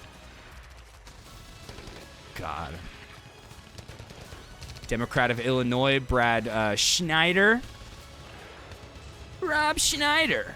The chair of the new Democratic coalition, who earlier this year supported the party's targeting of Musk as the Department of Government Efficiency slashed through federal agencies, said that with his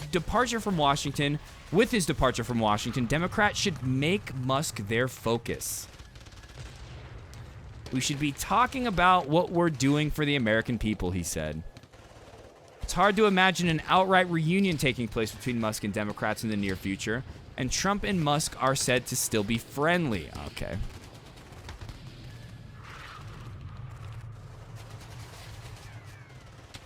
Still, Musk recently threatened to cut off the money spigot for Republicans, and Democrats would have a lot to gain by merely keeping the world's richest man on the sidelines in the midterm elections and beyond. If Musk makes a mess of GOP primaries, that would work in their favor. That is true. That is true. But the Democrats don't really need Musk to do this.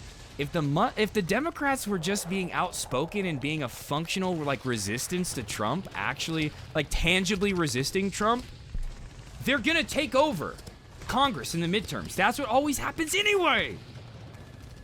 The midterms always go against the incumbent party in the executive office. Like, that's like historically how it goes. So you don't need Elon to do this. Just do your fucking job, and it might happen on its own. Most likely, it will. But that's how it usually goes. Like, when there's a Republican president, the midterms come around, the Democrats take back the House, or the vice versa. Doesn't always go like that, of course, but that's like, very often that's how it plays out. The Doge aftermath, empty beer bottles and leftover marijuana were strewn about. Cockroaches and rodents scurried around. What is this, Asmongold's house? Was Doge headquarters in Asmongold's room? Was Asmongold in the White House? The U.S. Institute of Peace looked like a frat house after all weekend rager when its employees were granted access to its Washington headquarters last month. Dude, they were just... And again, imagine being the richest person in the world. Have access to the purest drugs possible. The most uncut powder you could imagine. And he's out here, like, getting high at CPAC. Or, like, at an Oval Office meeting with Trump. Like, that's how he chooses it. He's like, the walls are melting, vibrating, color super vibrant, and he's, like, tripping out standing next to Trump. Like, what? That's how you want to, like, take the best drugs in the world? Is sitting next to Trump? At a cabinet meeting? Loser, dude. Loser. That's loser shit.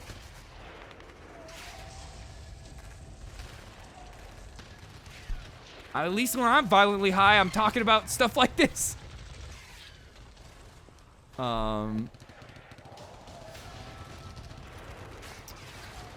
Let's see. Okay, that's it. That's the article.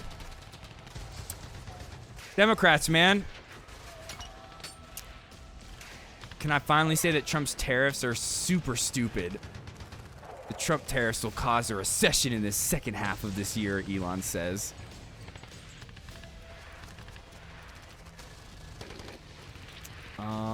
Tesla investors were rattled. Okay, we'll get to that one. Elon. Oh, I didn't even see this. Elon replied to his own Epstein Files tweet saying, "Mark this post for the future. The truth will come out." And then he even retweeted that. Yes. Oh, because Ian Miles Chong said, "President versus Elon, who wins? My money's on Elon. Trump should be impeached and JD Vance should replace him?" Bro! Fake friends all around me, dude. Trump, fake friends all around him. He has no real ones, no shooters. He lost Ian Miles Chong, one of his greatest shooters. Elon Pelon his pants. What up, Shark? Have I seen the art? No, I haven't. We'll do some media share after this. We'll do some of that after. I haven't looked at any media share. We just went right into talking about Elon. I was gonna do some other stuff, but we started talking about it, and I was like, all right, let's just get into it.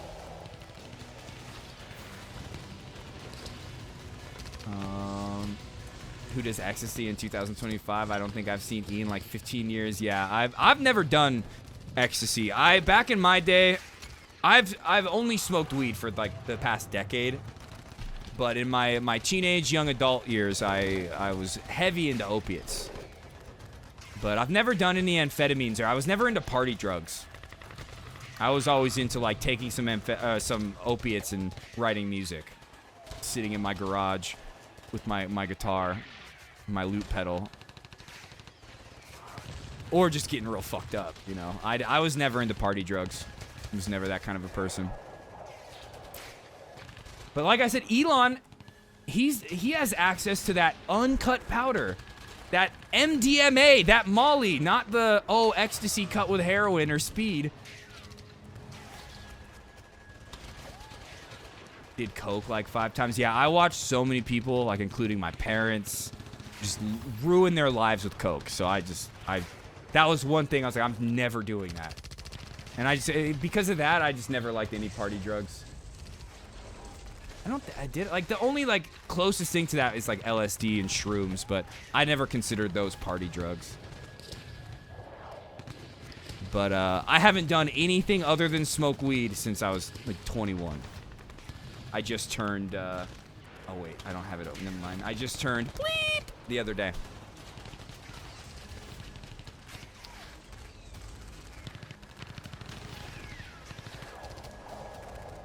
But we were all hoping that Trump was gonna go live and address these comments. And he did go live from the White House. Gave a speech with his cabinet and then ended, said no questions. Thank you very much, media. Appreciate it. And I heard HASAN saying this. Trump's taking the high road. And it's gonna make him end up looking better, which is a bad thing. I really hope that he becomes like the petulant baby that he is, and the teapot starts boiling over. Because he's the ticking time bomb. You can only poke at him so much before he claps back. But if he doesn't clap back in a big way, like gets on TV and starts like attacking Elon Musk and saying a bunch of wild shit, people are going to view him as taking the high road, and it's going to make him look good. He's going to look like the measured, reasonable one. That's bad. Thank you very much, media. Appreciate it. Thank you very much. Also, today is the first time we've seen him in like a week. He's been in hiding. I was starting to wonder where he's been. Nice to see you. Nice to see you. Thank you very much, media. Appreciate it. Thank you very much. So yeah, he just ended the meeting. No questions.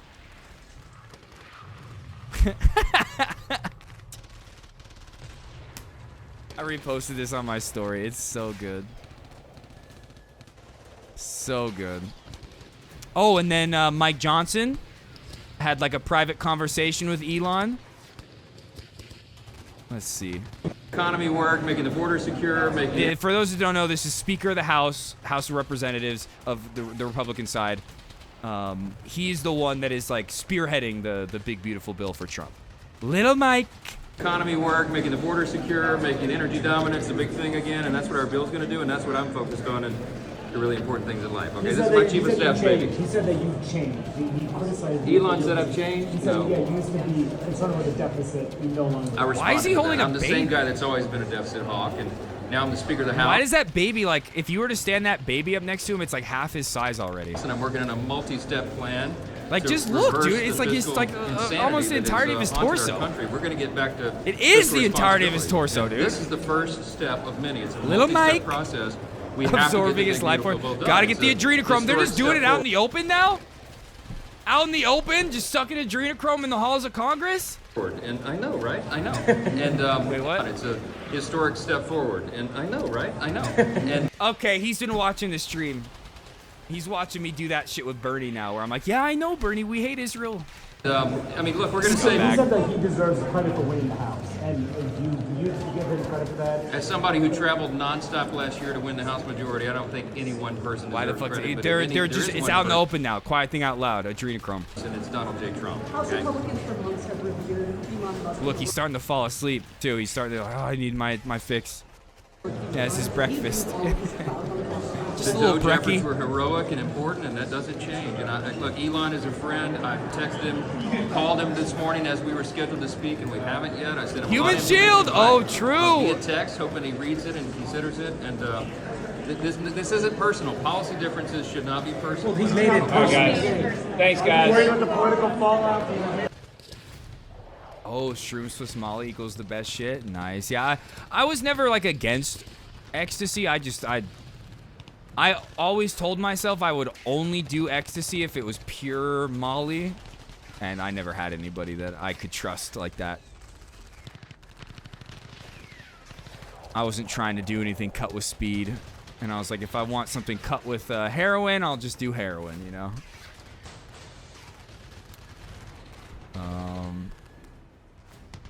But yeah, like I said, I was an opiate person for a couple years. Enjoy this moment, everyone. Sooner or later, Hillary's gonna post about it, and it'll stop being funny. Very true, Ken. Let's get the laughs in while we can. It's only a matter of time. Only a matter of time. And then also, Ken Klippenstein, if you think the Trump-Elon showdown was choreographed, I encourage you to consider every single insane, impulsive thing Elon does all the time. This isn't like a 5D chess move. This is Elon being very upset that he's shut out of the government and the goodies, and that this big, beautiful bill is going to fuck over his electric vehicle mandate. Elon Musk went into the government to shape it to benefit him more. He's not able to do that anymore, and now Trump is threatening cutting all of his subsidies. This isn't like some 5D chess move where they're working together. And this is coming, like I'm saying this, having also said for months, all of this infighting that was being rumored is probably blue anon, blue MAGA shit. And then we started to hear more, saw different articles coming out about potential like almost fistfights breaking out. And then I was like, all right, this is seeming to be a little bit more real. Maybe it's not just blue MAGA propaganda. Seeming to be that it wasn't. With my nurse friends, there you go. That's your nurse friends or your friends who just went through a surgery. Man, I had this one coworker back when I was working at my university. Oh my God, she had a hip replacement surgery. And her and I were good friends, you know, like good friends. And we would just be sitting there at work. I'd be in her office just like playing guitar. And she'd be like, oh, you want a Vicodin? I'd be like, yeah, let's go. And then I remember it got to a point I started like buying them from her sister.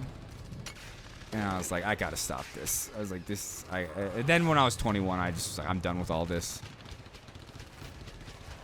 Put it behind me, never went back. Cause I watched so many of my friends die. Or just ruin their lives, lose their friends, their family, their lives. And I was like, I don't want to end up like that. Just because the only reason I started doing it is because all of my favorite musicians were all junkies. And I was like, I want to see what this is about. I want to like try to write some music under this state of mind. And I did. Oh, I did. Definitely did that. But after a while, I was like, you don't need this stuff to write this kind of music. And all of my heroes who wrote this type of music, a lot of them ended up dead. Or lost everything. Or like lost their musical abilities, their creativity. Got lazy. So I stopped doing it all. And I got into like a super long-term relationship. I mean, it's just, yeah. Good call. Don't like you, and yeah, you don't like them. I remember the first time I did morphine. I was fucking projectile vomiting for hours. And again, I'm not encouraging any of this stuff. I'm actually talking against it. Like, I'm saying how it's not good. I'm just telling you guys about my experiences because we're talking about Elon and drugs and stuff like that. But anyway, what did Steve Bannon have to say about all of this that unfolded today? Know anything. He's a know-it-all. He knows some engineering. Don't get me wrong. I give a hat tip for that, but he doesn't know anything about the real world. Doge was, and for any fanboys that still exist, well, you're... Was Elon's black eye a result of Trump's tiny hands? No, it was Stephen Miller. See, even I don't believe that, though, the whole throuple thing. Wrapping up in your cape tonight, understand, on Doge, he didn't find it. Just based off of what we were just reading, the parties that were being thrown with the Doge staff, I imagine they were just like getting drunk in like White House like office rooms and like wrestling. Like Alex Jones style, just getting drunk at the office and wrestling with each other. Any fraud. There's plenty of fraud out there. This was President Trump's first complaint.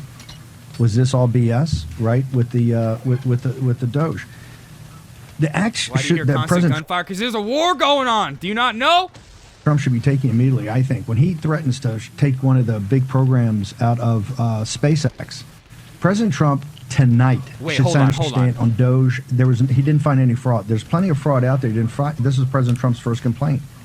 Was this all BS? Right, with the Doge. It was. The act that President Trump should be taking immediately, I think, when he threatens to take one of the big programs out of SpaceX. President Trump tonight should sign an executive order calling for the Defense Production Act to be called in SpaceX and seize SpaceX tonight before midnight. Oh! Nationalize SpaceX? Nationalize SpaceX! Oh, fuck. Here we go. America's century of prosperity. Here we go. Let's go! JD Pond-Bannon! JD Pond-Bannon! Nationalize SpaceX! Let's go! Yeah! NASA 2 billionaire people... Or NASA 2 billionaire boogaloo! NASA 2 electric boogaloo! Bro. Now, one thing you have to understand. Bannon will oftentimes say some like economic populist stuff that is very based. But he's not saying it for everybody. He's saying it from the framework of like the National Socialist Party, the Nazis, where, oh yeah, we're gonna do a little socialism for Germans only. In his case, for Americans only, white Americans, you know? That's what he's saying. But hey, if Trump were to listen to this and he were to nationalize SpaceX,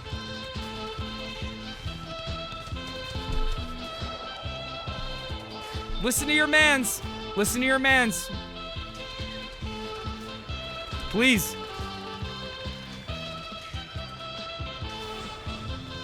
Stephen K. Bannon, who has been one of the most vocal critics of Musk for months. Wait, hold on, sorry. Said he is advising the president to cancel all of Musk's contracts and launch several investigations into the world's richest man. Ah! Send him to a re-education camp. Do it like Jack Ma. Treat Elon like Jack Ma. Let's do it. For those that don't know who Jack Ma is, he was one of the richest people in China who started speaking out against like the state-run economy, saying that the economy was trying to stifle capitalist innovation. And they said, oh yeah, Jack Ma, guess what? You're disappearing for a while and going to a re-education camp. We could only hope the same thing would happen to Elon. Imagine how hard they've been partying at Bannon's mansion all day today. Yeah, right? His fucking fascist castle that he tried to buy in Italy. They're having a party. For those who don't know, Steve Bannon did that. Oh, wait, what is this? Yep. Mao Zedong. But Steve Bannon, after he was kicked out of the Trump administration, moved to Italy, bought a castle, and was going to turn it into an alt-right training ground, like a neo-Nazi training ground, a school. And he had forged some documents saying that it was like sold to him or something like that, and the Italian government realized that he forged the documents and kicked him out.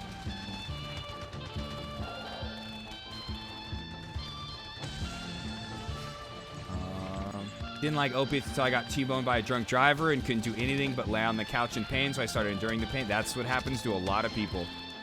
I mean, that's the opiate epidemic right there. Did not refill your prescription and haven't touched them since. Let's go, dying well. Boom! That gets a boom from me. Good for you. Good for you. They should initiate a formal investigation of his immigration status because I am of the strong belief that he is an illegal alien and he should be deported from the country immediately. He said in a phone interview with me, he lied on his like student visa. Here, I got tweets on that. Let's look into that real quick. I think I had some tweets on that, but he lied on his student visa stuff. Oh, I tweeted it out. That's what I did. Here, let me find that.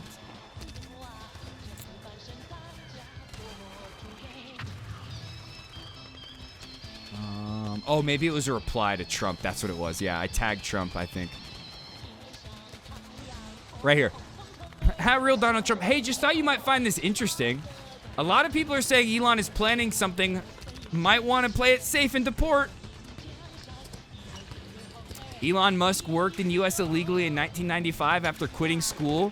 Elon Musk briefly worked illegally in the U.S. after abandoning a graduate studies program in California, according to a Washington Post report. Actually, I didn't really care much for the degree, but I had no money for a lab and no legal right to stay in the country, so that seemed like a good way to solve both issues, Musk wrote. Then the internet came along, which seemed like a much surer bet.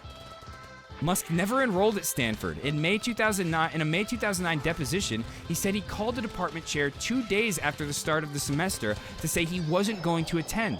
In the same deposition, he said he began working at Zip2, originally called Global Link Information Network, in August or September of 1995. Upon not enrolling, Musk would have had to leave the country because of student visa stuff, according to legal experts and immigration laws at the time. He would not have been allowed to work!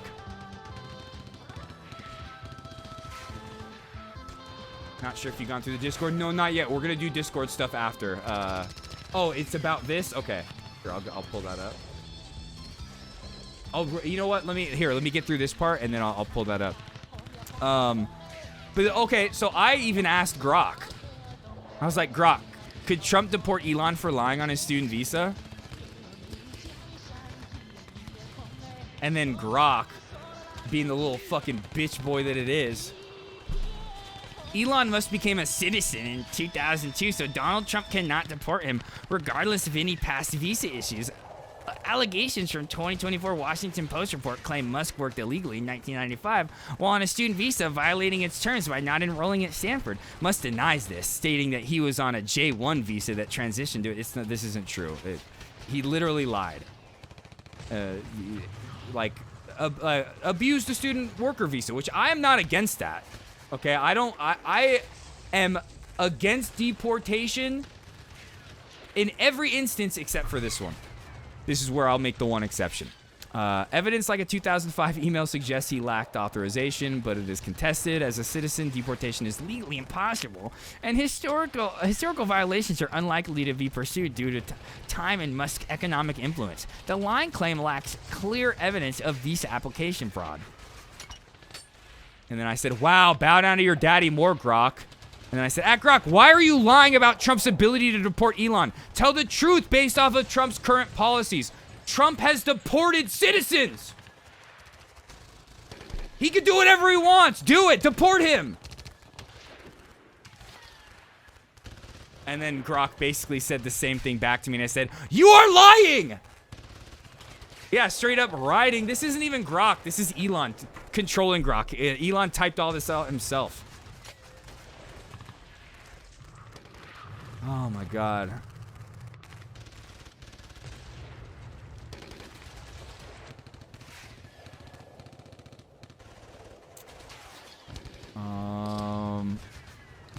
Wait, what? Why is it here? Oh, okay. I keep losing my place. I have so many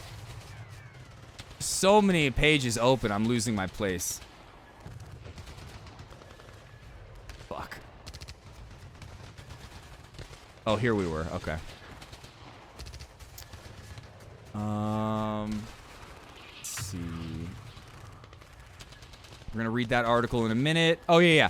Bannon said the Trump administration should also investigate Musk's drug use, as reported by The Times, and his effort to get a classified briefing on China from the Pentagon, which was also reported by The Times. Bannon said Musk's security clearance should be suspended during these investigations.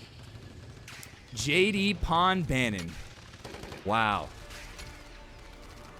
Wow.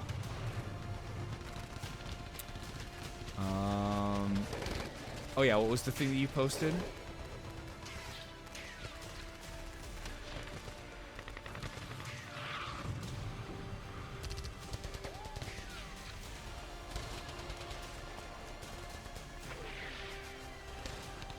Is this it right here? Is this you? I have streamer mode on, so it's hard to tell. Yeah, that's you. Okay, I see you're in Elise's server. That's definitely you.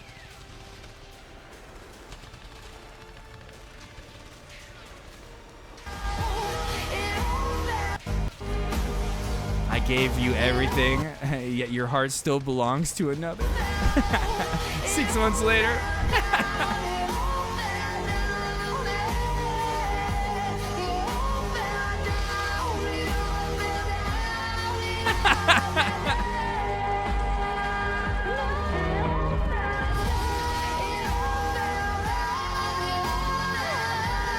I gave you everything. Wait, what did that say? It was your 15th child, Elon.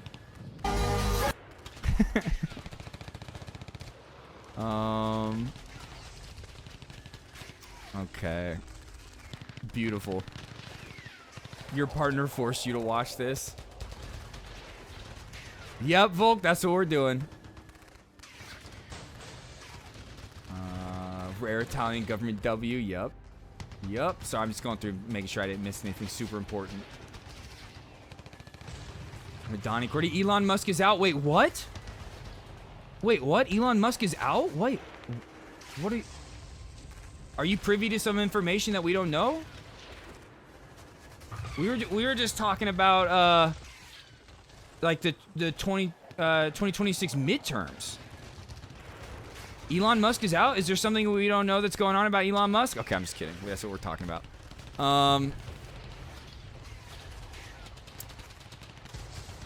Okay, we looked at this. U.S. military officers trying to log onto SIPR at the Pentagon after Elon changed all of their passwords. So try this. You ready? Yeah. 6969696969. 696969. 9. One final 9 in there. 9. Fuck. So try this. You ready? Yeah. Type in 69696969. The CIA after getting permission to waterboard the Doge kids. Wait, why is it pausing?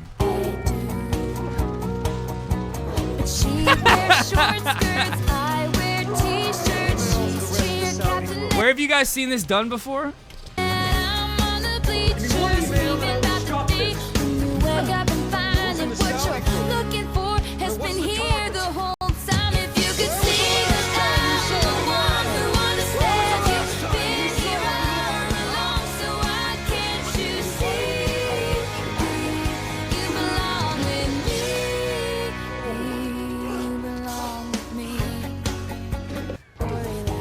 What was the big balls? Not big balls. No.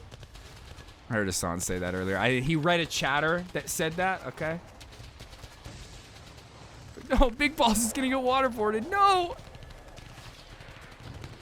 Not big balls. Bernie. Retardo. Now I'm gonna be honest. Bernie, you've been kind of rude to me the past 24 hours. Okay? The past, like, 24 hours, I'll pick up Bernie and I'll cuddle him like I have been. And after, like, a couple minutes, he's like, I want to get up now. I don't want to be here. Why don't you love me anymore? Why do you hate me now? Why have you forsaken me? Is it the kissies? Is it all the kissies? I'll never stop. That was extra wet. Anyway. Okay, I want to go through his Twitter and make sure we didn't miss any of the important tweets, and then we're gonna look at. Oh wait, no, we're not going through the Twitter yet. Okay. And then who gets JD Vance in the divorce? I think I saw JD Vance tweet that he's sticking with Donald Trump. So I think he made the decision on his own to stay with mom. I think he decided to stay with mom. Oh wait, who is the mom and the dad in this situation? Elon's the mom, 100%. Yeah, so he's staying with... JD Vance decided to stay with daddy. Daddy Trump. Yeah, mommy Trump, that doesn't sound right. Daddy Trump, that's, yeah. Mommy, Elon, daddy Trump, that works. But yeah, here's, again, like I said, Elon calling Trump a pedophile is just the Spider-Man meme. That's all it is. Here's Trump hanging out with Jeffrey Epstein. Now, one thing that is, I think, true, and this is what TrueAnon always reports on, the Trump and Jeffrey Epstein Island, that timeline doesn't line up. They stopped being friends by that time. But they were friends before that. And they were, like, used to be best friends. But there was something that went on where at a certain point, Trump stopped being friends with him. And, like, it probably did not go to Epstein Island, wasn't, like, on his plane going to Epstein Island, things like that. Of a Mar-a-Lago party shows Trump giving Epstein his personal attention. But they were best friends before all that. So, and I'm sure that Trump was utilizing Jeffrey Epstein for all of his, everything he had at his disposal. The footage, shot in November of 1992, before Trump opened the resort as a club, shows the future president surrounded by cheerleaders for the Buffalo Bills and Miami Dolphins, capturing Trump's fun-loving bachelor lifestyle for an appearance on Faith Daniels' NBC talk show. We're going to get great ratings in your show. Trump is surrounded by women as music blares in the background. After a while... And again, how do any women, like, it's just low-value people, man. Low-value people that are like, oh, somebody that's rich and famous, I want to be around them. Trump goes to greet 3 new guests. Among them, the financier Jeffrey Epstein. What, the New York financier? Jeff Epstein? Come on in, go inside. More than a decade before his guilty plea on state prostitution charges. Later in the footage, Trump is seen talking to Epstein and another man as women are dancing in front of them. Trump alternates between dancing and pointing out women to Epstein and the other man and telling Epstein about the cameras. It was always the move. Though exactly what they say is difficult to understand as they discuss the women and their appearances. Trump gestures to one and appears to say to Epstein, "Look at her back there. She's hot." And then Trump says something else into Epstein's ear that makes him double over with laughter. But as the president said... Screaming drug use, yeah. Who knows how much they'd go along with it otherwise. Do drugs really... I don't think drugs really make you do stuff that you wouldn't normally do. I think a lot of people are just, like, very low value. Like, I want to hang out with the rich and the famous. Of a Mar-a-Lago party showed... I like celebrities. Okay, we looked at this. Hey, Inna, remembered this video existed and thought you would like it. What up, Otter?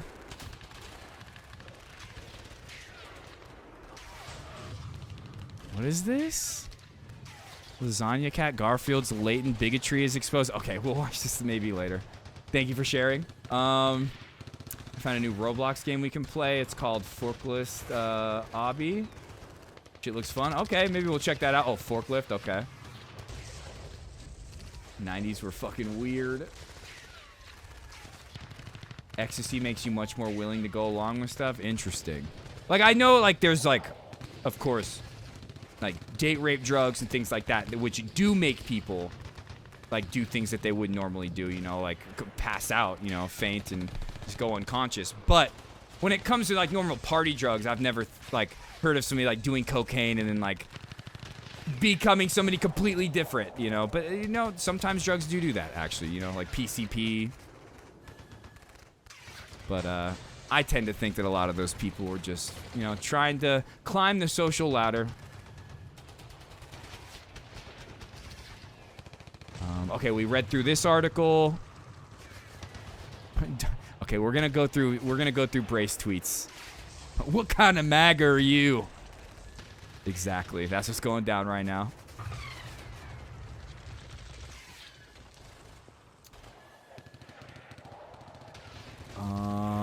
Oh yeah, this was the JD Vance. Oh no, this wasn't the actual tweet, but no. Slow news day. What are we even going to talk about at Theo Von? Meanwhile, all these people. Theo Von cares so much about the Palestinian people, guys. Theo Von is such a good guy. Theo Von is such a good guy.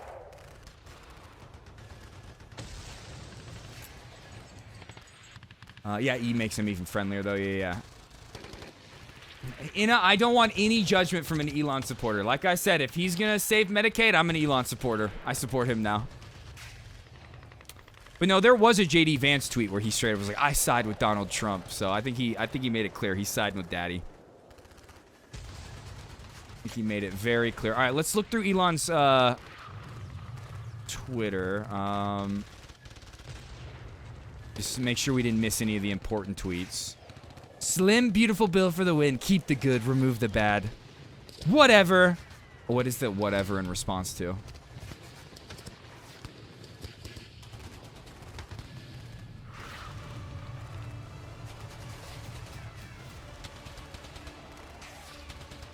Whatever. Keep the EV solar incentive cuts in the bill. Oh, wait, did I see who he was responding to? Oh, he wasn't responding to anybody. Whatever. Keep the EV solar incentive cuts in the bill, even though no oil and gas subsidies are touched. Very unfair. He's talking like Trump now. But ditch the mountain of disgusting pork in the bill. This is him saying the quiet thing out loud. Like, he actually cares about this. But him tweeting this is making it seem like he doesn't. He's trying to divert people away from thinking this is why he's mad. But this is actually why he's mad. But had he been allowed to stay in the administration, he wouldn't be mad about this.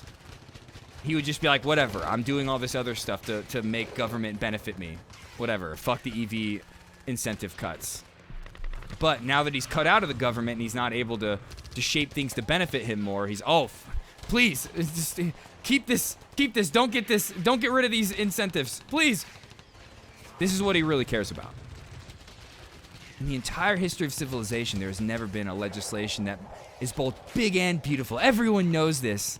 Either you get a big and ugly bill or a slim and beautiful bill.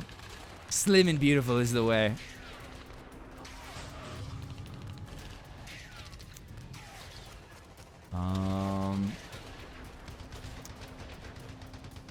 Trump, I'm very disappointed. Oh, this is the one where he's like, I'm very disappointed. False. This bill was never shown to me once.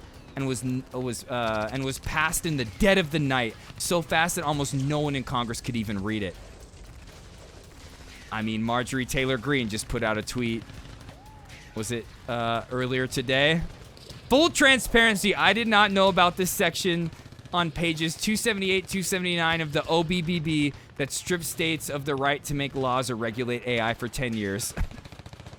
None of them read it. None of them read it. There were a bunch of other Republicans coming out and being like, I didn't read this part of the bill. I had no idea. Like I said, are these Republicans going to side with Daddy Trump? Or are they going to cower in fear and vote against the big, beautiful bill because they're worried Elon Musk is going to use his wealth to primary them? I'm thinking they're going to go for the latter.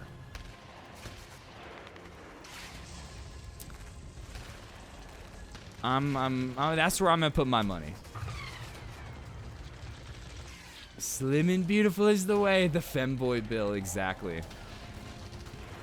Exactly.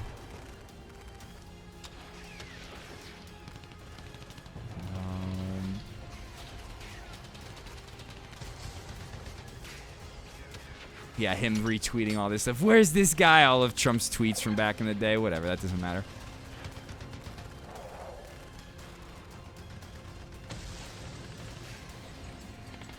The Trump administration should recognize Elon's point about the budget and build a bridge with him and the majority of Americans who want to see U.S. cut spending. Exactly.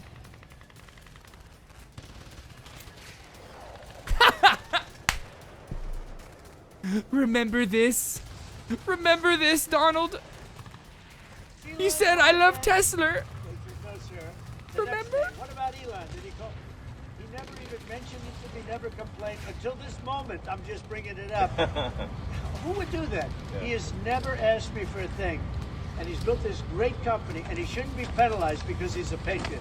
He's an incredible patriot. And I don't even know if he's a Republican. I really don't. Mr. President, Mr. President. This is Elon saying this, basically.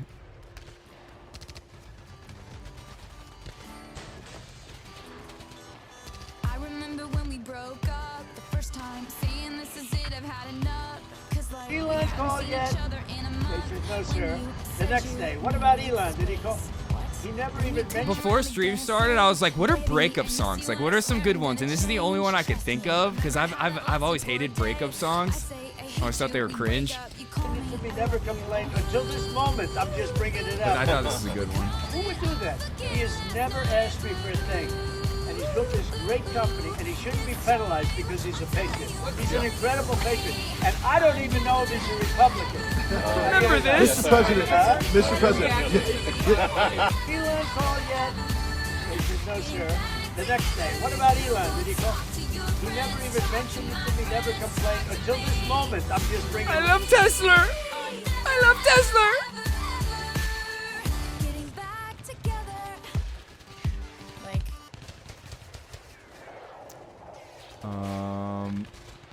I have been very consistent, just stating facts.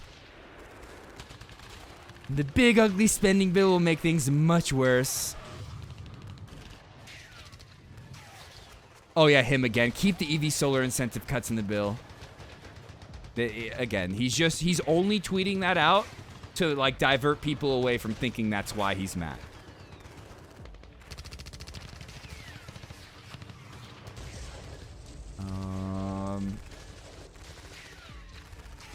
Some politicians get into politics to enrich themselves. Maybe that's why they can't imagine someone would judge a bill based on what's good for the country instead of what's good for their wallet. This article from December shows Elon wasn't in it for the EV tax credits. Exactly. He's just exactly posting all day. Exactly. Exactly. Exactly. Where's the man who wrote these words? Was he replaced by a body double? I have a plan to cut spending, increase spending.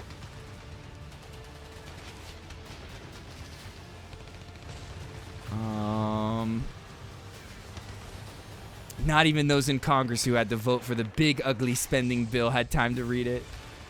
No, the big beautiful bill is now the big ugly spending bill. He's shifting the narrative. The narrative is shifting.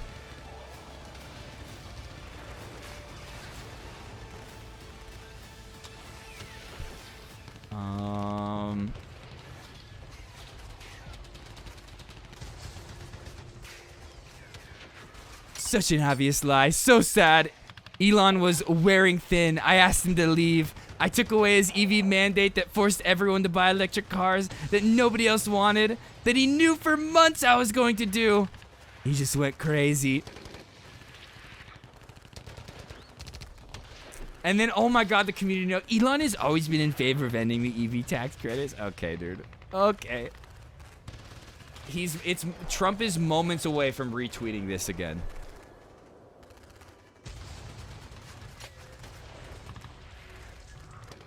Moments away from tweeting this out from 2017 again. When Elon came to the White House asking me for help. Oh my God, fuck off. Asking me for help on all of his many subsidized projects, whether it's electric cars that don't drive long enough, driverless cars that crash, or rocket ships to nowhere, without which subsidies he'd be worthless, and telling me how he was a big Trump fan and Republican, I could have said, drop to your knees and beg, and he would have done it. We're back. We're back, baby. Back in a big way. But then, yeah, so then after all day, hours of tweeting, he should repost it. But yeah, after hours of tweeting, sad tweeting, he drops the bombshell. Time to drop the really big bomb. Real Donald Trump is in the Epstein files. That is the real reason they have been made public. Have a nice day, Donald J. Trump. Damn. Looks like they got him. Looks like they got him. Ladies and gentlemen, we got him.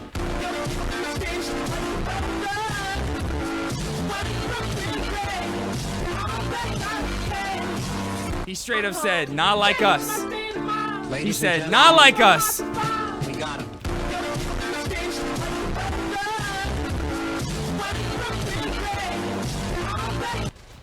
Elon came in and said, not like us. Reincarnated, I was stargazing. Life goes on, I need all my babies. Woke up looking for the broccoli. High key, keep a horn on me, that could my seat. IP, ownership, the blueprint is by me. Mr. Get Off, I get off at my feet. Oh shit, sorry, camera was gone. Didn't realize that. I was dancing. What's the password? I see dead people.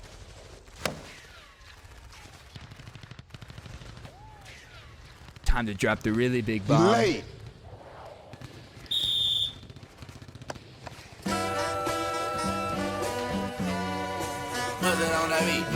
Hey, monster on the beat, ho, Debo, any rap nigga, he a freak though. Man down, call her Amber Lambs, tell him breathe, bro. Nail a nigga to the cross, he walk around like Tizo. What's up with these jabroni ass niggas trying to see Compton? The industry can hate me, fuck them all and they mama. How many options you really got? I mean, it's too many options. I'm finna pass on this body, I'm John Stockton.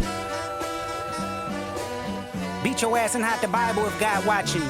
Sometimes you gotta pop out and show niggas. Certified boogeyman, I'm the one that up to score with him. Walk him down whole time, I know he got some hoe in him. Pull on him, extort shit, bully the flow on him. Say Drake, I hear you like I'm young. Delivered to a stoner house, they pulled out the pinkest mattress ever. That's great. Later, Otter. Just make sure you hide your little sister from him. They tell me Chubb's the only one that get your hand-me-downs. And party at the party playing with his nose now. And Baca got a weird case, why is he around? Certified lover boy, certified pedophiles. Ranking up at 4, let's go, Lexi. That fuck him up. But yeah. Well, was there anything else like super crazy that Elon tweeted after that? And then, oh, but yeah, this. The easiest way to save money in our budget, billions and billions of dollars, is to terminate Elon's government subsidies and contracts. I was always surprised that Biden didn't do it.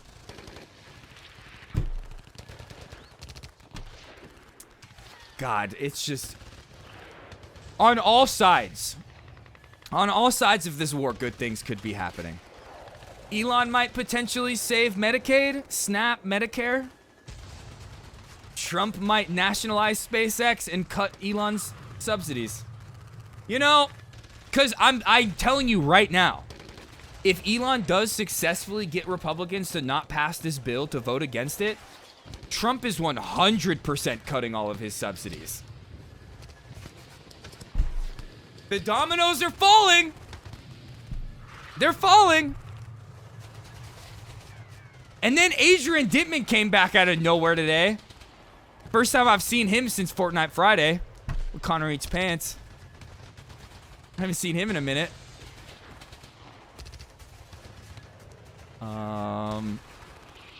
And then him retweeting the relationship between Trump and Epstein is well established. Trump flew on Epstein's plane at least 7. See, I think I could be wrong. I'm not super in tune with the Epstein stuff and the flight logs, but I've heard TrueAnon say that Trump didn't go to Epstein Island. That was like they were friends before the Epstein Island stuff, and then they weren't friends during the Epstein Island stuff. I don't know. That's not saying that Trump isn't a pedophile and wasn't doing pedophile stuff with Jeffrey Epstein before the island stuff. But I've just always heard from TrueAnon, who are my source when it comes to Jeffrey Epstein, that he was not ever at Epstein Island like a lot of other people.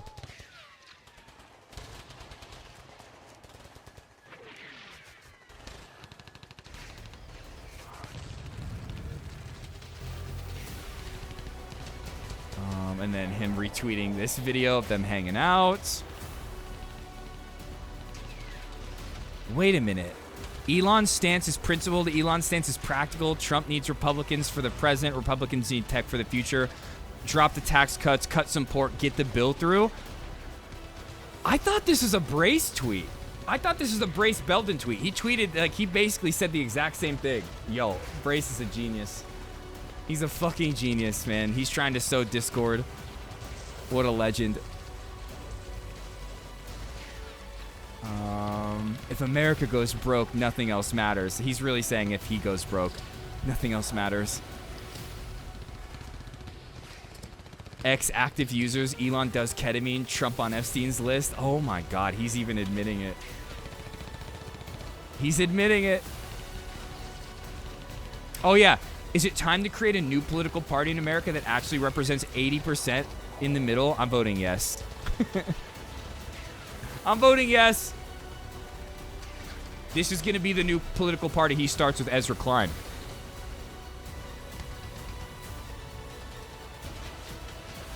But I think that was really it. Meanwhile, at the DNC headquarters,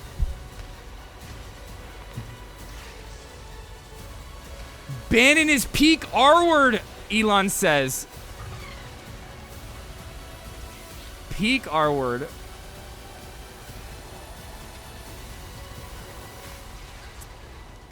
I asked my audience who's the best political streamer right now. Asmongold wins 62% of votes. Do you agree? Elon Musk. True. Elon's like, please side with me. Please. Asmongold, I know you're like, you don't know who to side with right now. Please side with me. I'm your actual reply guy. He's like, Asmongold, I spent a lot of money to get people to make me the best Diablo Path of Exile player in the world, so you would think I was cool. Please don't turn against me. Please don't turn against me. Yo, Bernie is already freaking out like he doesn't want to be on my lap anymore. Bernie, why do you hate me now? Why do you hate me so much now, Bernie? You don't like me anymore. He'll like lay with me for a little bit and then he's like, I want to get up now, whereas he would lay with me all stream. Bernie. Kissies. Kissies. You can't do anything to stop the kissies. No. You can't stop it, Bernie. You cannot stop it. Got you. Ah. Ah. Got you. Oh. Oh.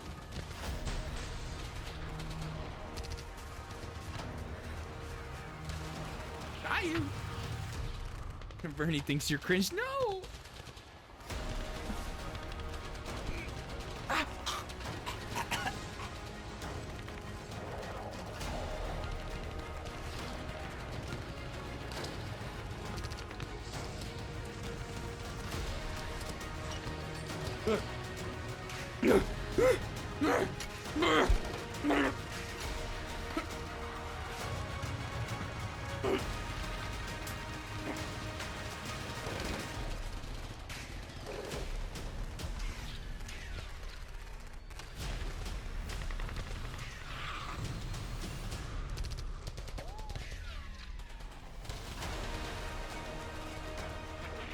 What is he doing, Bernie? You're at a 90-degree angle right now.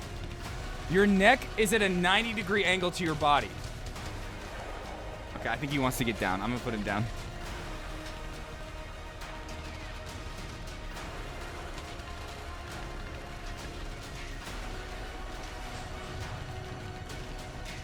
Okay. He's training to beat Michael Phelps. Yeah. He's going. He's going. Okay, I'm just looking through Elon's replies. Trying to see if there's anything good. Zach, Asmongold, this seems like a problem. The One Big Beautiful Bill Act, OBBB, passed by the House, is reported to be 1,116 pages long. Oh, and then he's comparing it to, like, Lord of the Rings. See, that again, it's just so stupid. It's so dumb to be like, oh, if a bill is big, it's always bad. Like, no, sometimes bills are big because there's, like, a lot of intricacies that affect billions of people's lives. Like, millions, hundreds of millions in America, billions around the world. Like, and sometimes, like, our government barely passes stuff. So when there's like a reconciliation bill, a government funding bill like this, they're like, we got to get everything in it. We're not going to get anything past the rest of the year. This is our one shot. Put everything. Yeah, I want a one-sentence bill. People that think like this, like I said earlier to that one chatter, are the same people who are like, no, big government bad, small government good. It's like, you have a child's brain. You don't understand nuance. You don't look at anything like below the surface level thought. Just because a bill is big doesn't mean it's bad. It could be, but it doesn't, like, not automatically. You have to, like, understand the situation, you know?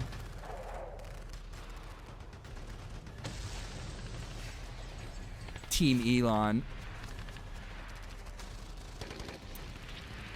Okay, that's enough of Elon tweets, though. Let's look at some of the tweets I made today and the ones that Brace did. We'll look at Brace's tweets first, I think. Actually, let me just make sure. Did I miss anything? Did I miss any of the Elon stuff? No, like that doesn't have to do with Brace.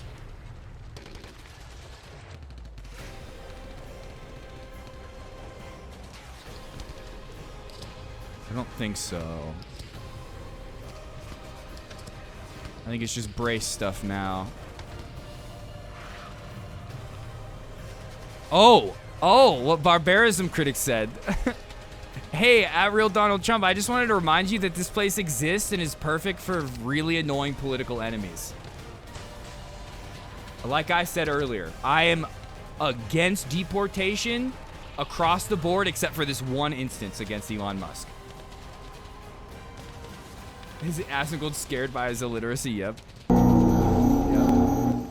But yeah, this video is just abhorrent. But yeah, send Elon to CCOT. Let's trade him for Kilmar Abrego Garcia. Let's make a deal. I bet Bukele would be all about that. Having a high-profile prisoner like Elon Musk. I'll give you back Kilmar, of course. Yeah, let's look at this real quick. Tesla shares slide as Musk feuds with Trump.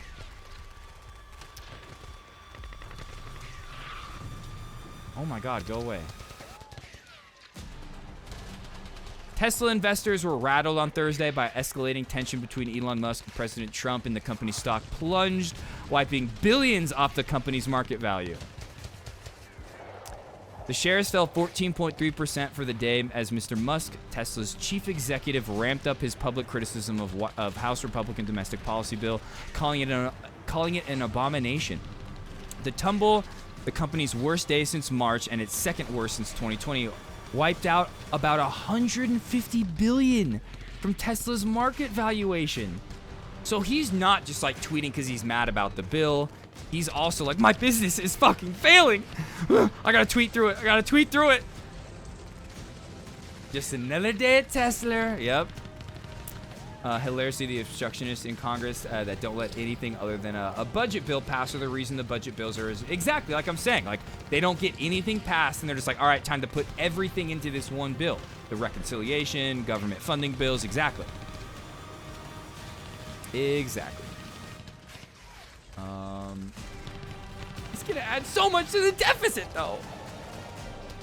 The deficit is so important. If we default on the deficit, all these countries are gonna come collecting money. They're gonna like repossess the Statue of Liberty. The debt doesn't matter. The only time anybody ever brings up the debt is when talking about social programs.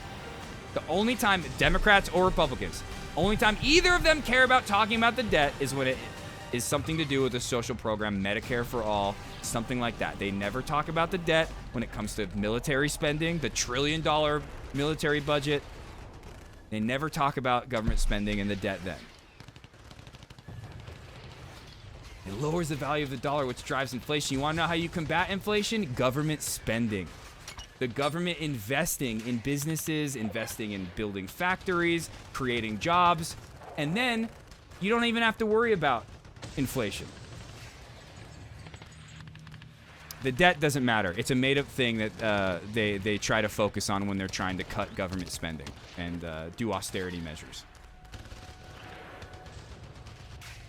As long as the government is doing adequate government spending and investing into the economy, you don't need to worry about inflation or the debt. It'll all work itself out. A dispute over the policy bill spiraled in a matter of hours into broader rupture in Mr. Musk's relationship with the president, raising concern among investors about how the tensions might harm Mr. Musk's businesses. Mr. Trump threatened to slash federal contracts and tax subsidies for Mr. Musk's companies, which amount to billions of dollars. Investors fear that this Musk/Trump battle will stop their friendship and change the regulatory environment for Tesla on the autonomous front over the coming years under the Trump administration. Analysts and Wedbush Securities said in a research note on Thursday. Oh, sorry, I thought that was okay. Their deteriorating relationship is a shock to the market and putting major fear for Tesla investors on what is ahead. Oh, the Republican spending bill would end a $7,500 tax credit from the federal government that helps reduce the cost of buying electric vehicles. Mr. Trump said on Thursday that Mr. Musk was upset about the electric vehicle tax credit repeal, a claim that Mr. Musk swiftly rejected. He shared a video of Mr. Trump speaking during a March promotional event of Tesla at the White House. The clip showed the president speaking with Mr. Musk standing nearby. I end the EV mandate. He never complained to me. Or I ended the EV mandate. He never even complained to me. Anyway. Let's see, we read that. I think it's just Brace tweets now. I think it's just Brace tweets. Like I said, Brace was sowing discord. Brace was coming at it from both sides, trying to rile up the Elon fans, the Trump fans, trying to get them to sometimes work together, sometimes fight against each other. There's been a lot of rumors coming out from Muskland lately that Elon is planning something really, really bad against Donald Trump.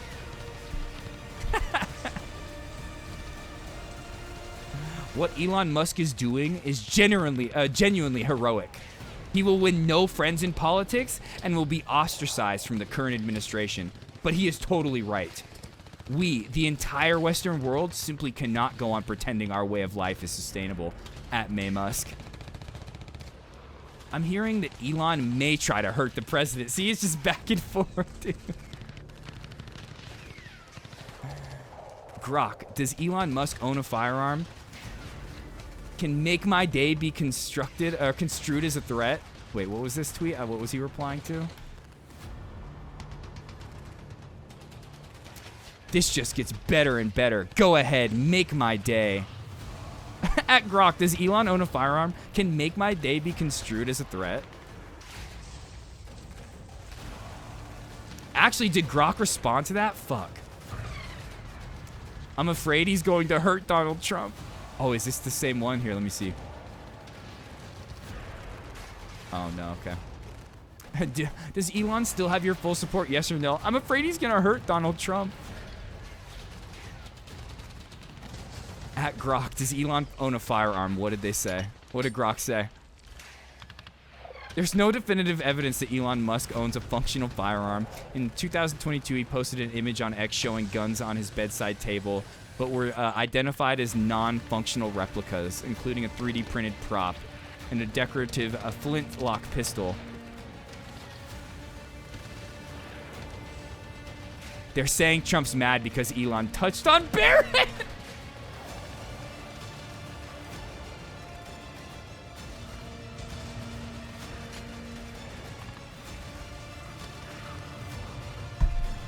Oh, God. Oh, my God. And then, yeah, Dogecoin tanking as well. Those Doge kids are Elon's backdoor into every government agency. Fully loyal to Elon, handpicked from his companies. They have read-write access to our nation's most sensitive data. Trump needs to do something about this now. Like I said, I responded to this. Trump needs to see this immediately at Laura Loomer. It's getting some likes. It's getting some views. Brace Belden and I might affect public policy, okay?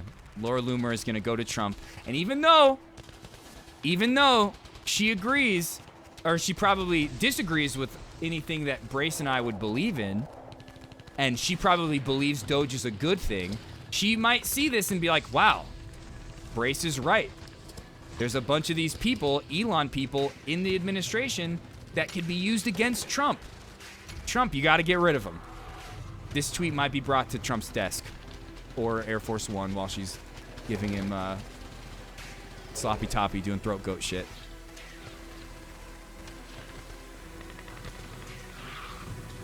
Doge employees are a fifth column inserted into every government agency.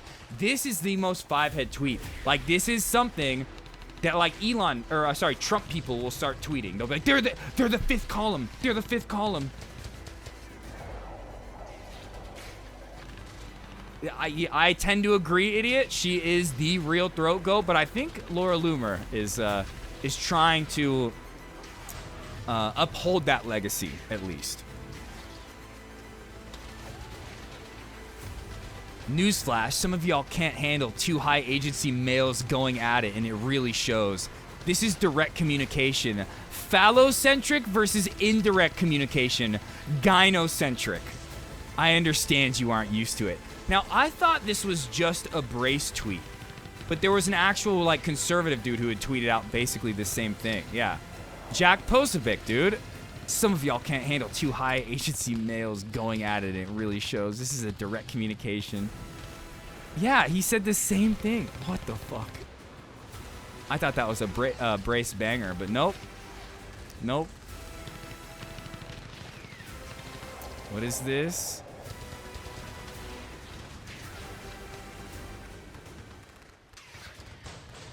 HASAN Sajwani? I don't know who this is.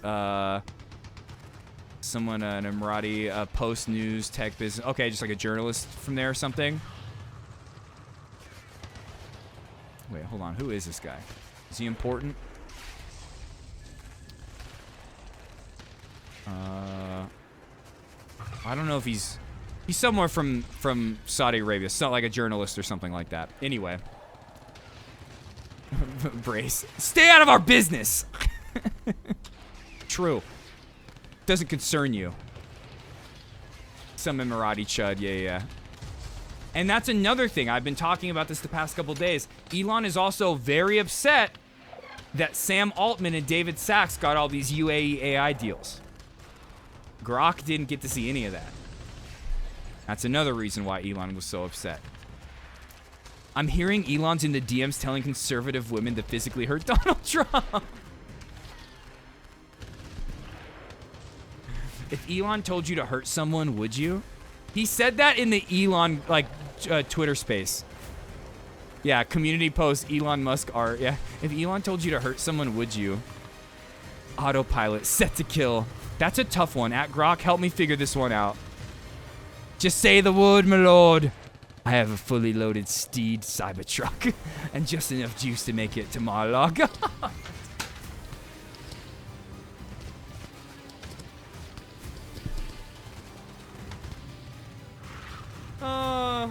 It would be entirely dependent on the amount of money offered. I can be bought after all. Liz, I mean... It depends. Are we talking physically or emotionally? I already have. For a price. As long as he calls me a good boy afterwards. No, I would if TrueAnon told me to. How much are we paying? Okay, those are the best ones.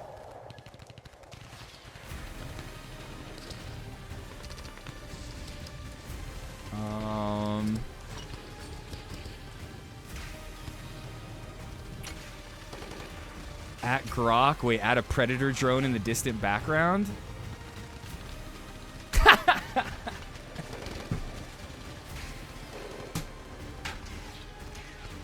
Did it do it? Ah!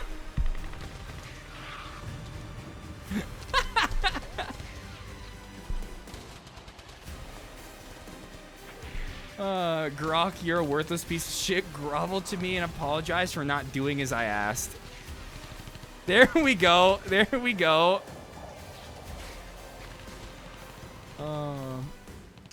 Oh, okay. Then Grok came through. You fucking did it, you madman. You fixed Grok. Like I said, Brace Belden is doing more to advance Grok than Elon Musk ever could with his billions of dollars. Brace Belden is helping push Grok to new bounds. Trump cares about Americans. Musk cares about all of humanity. If he told me to do something, I would do it no matter what or to whom.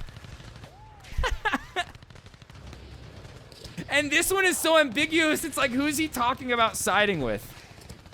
If he told me to do something, who? Which one? Trump or Musk? Like, there's Trump fans who will see this and be like, true, I'm on Trump's side. And there's Musk fans who will be like, true, I'm on Musk's side. He's a genius. He's the best poster. And I was just trying to contribute and help him out today. I was just trying to help him out. And then this one, too, like we read, y'all, Elon's stance is principled. Trump's stance is practical. Tech needs Republicans for the present. Republicans need tech for the future. That's something an actual conservative poster said. If Donald Trump told me to take action, I would do it. If you let the snake grow too large, it will strangle the whole village. Donald Trump wants to send these men to Auschwitz. And then, like Kylie Cheung said, oh wait, no, this is a different tweet. Friends call each other pedophiles all the time. Everyone calm the fuck down. Exactly. Friends disagree. Friends fight. Friends need a break from each other. Friends let each other blow smoke. Friends remain friends. It is called adulthood.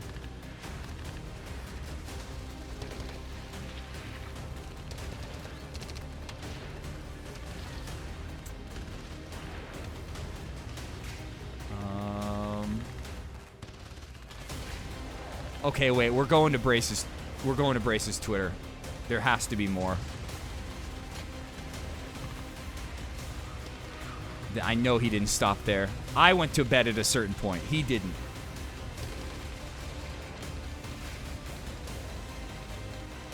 Please God, bring this back. Oh, he just retweeted. Okay.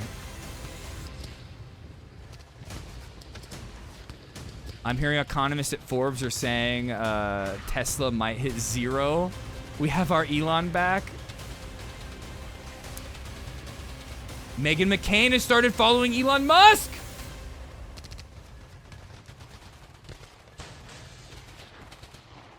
Yeah, friends let each other blow. I would do whatever it takes to protect the one man that is saving this country. Would you? Again, who is he talking about? Which one is he talking about? Is he talking about Elon or Trump? Their fans are... Oh, wait, I'm so scared what that image is. What the fuck? Okay, we're good. You need to travel back in time to May Musk for a Terminator 1 scenario, Brace. Adam Friedland, question mark? Would you hurt somebody or their company if Donald Trump asked? Yes. I know that I saw the emotes there, but I just thought friends let each other blow. I thought that was, you know, enough of a definitive statement in itself.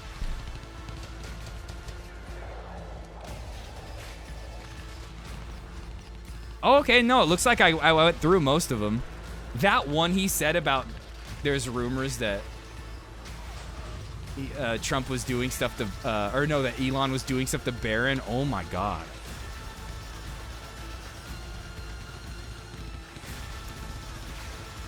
Myself and countless other conservatives have supported Elon Musk 100%, even buying his Cybertruck and other vehicles. And now he says Donald Trump raped children and Jeffrey Epstein. What the fuck is going on?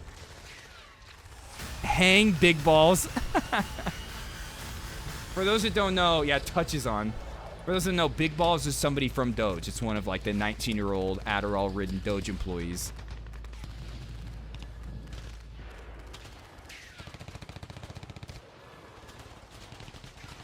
Do you still own a physical Bible? LOL. Elon's people now laughing at Christians for owning Bibles. Again, Brace Belden turning Shai Davide and Bitar against each other prepared him for this moment. Donald Trump wants to destroy the world's only hope of getting to Mars. He wants to eliminate Tesla, SpaceX, Grok. He wants to take everything from us. How far would you go to help Elon make our civilization interplanetary?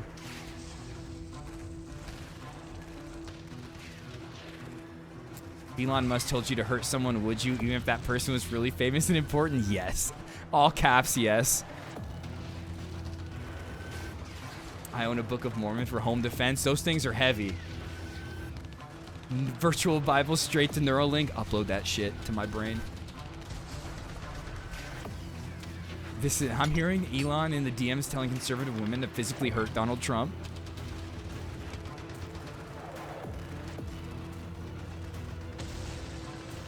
Oh, is this a new... Oh, there's a new TrueAnon, I think. About Elon. Yellow Belly. Oh, fuck.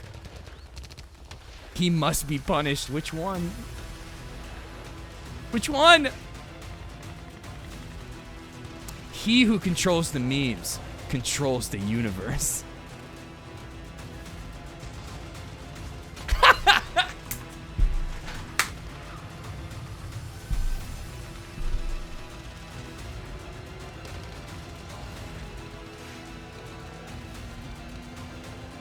Oh my god, bro. Trump with the EFF hat. Trump's gonna send all those white South Afrikaners back and he's gonna go join the EFF. Trump's gonna do the white genocide himself. Trump's gonna make sure that white genocide's actually happening. LB! LB! We need to get her to safety. LB needs to be saved.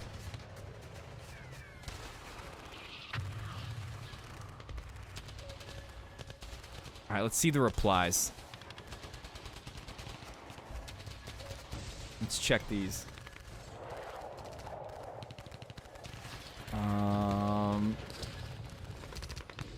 Yeah, this is definitely going to take off full support. Gray Tribe, Techno Optimists, Abundance Bros. Let us all unite as the Technocratic Party. Getting tons of people texting me and calling me about this. Lots of technologies on both sides of the aisle are loving this idea. This might have some legs, folks. Yeah, this is definitely going to take off full support.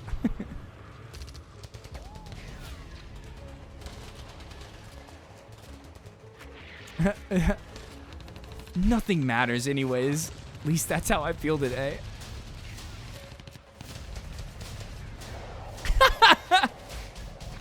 Hey, we saw you from across the bar and really dig your vibe. Wait a second. What did Brace say?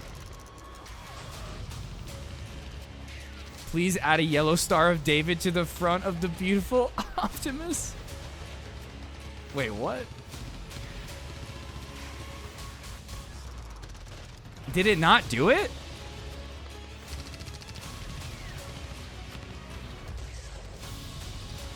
Oh my god, bro.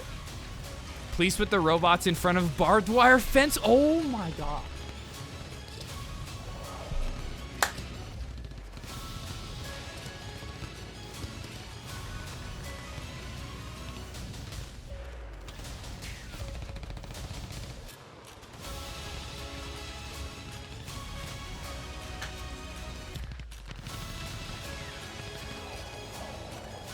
Oh my god, does Grok do it? Okay, it didn't do it. Brace deleted a post. I'm sorry, I can't assist with that request.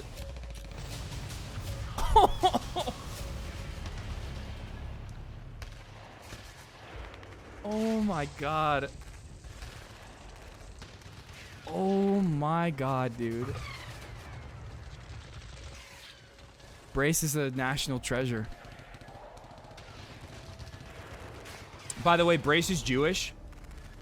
So, you know, he can make these jokes.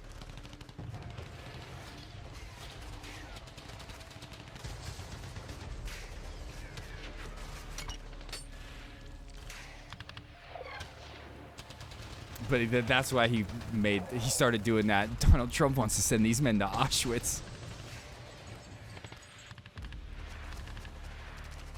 Yeah, a Jewish YPG fighter at that. Yeah.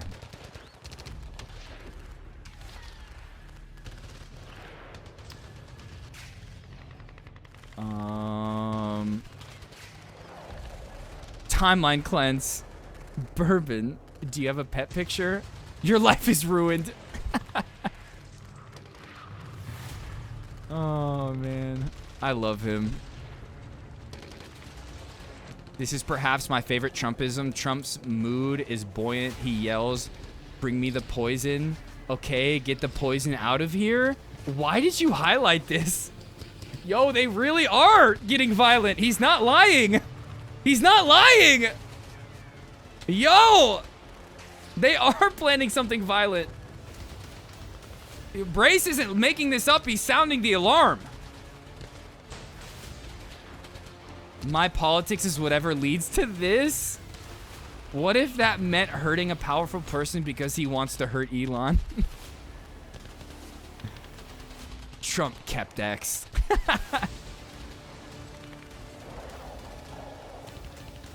Not an R word. I'll never change my mind on this, and I don't care what you say.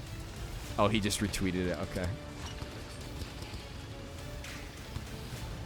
Donald Trump, you've got to put Gitmo on the table if the Patriots are to remain in control. Yo, what did I tell you?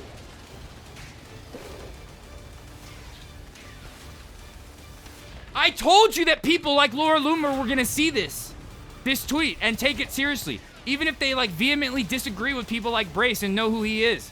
They're going to see this tweet and be like, he's right. These Doge people were left behind and they're going to sabotage Trump. Now you got people out here being like, send him to Gitmo.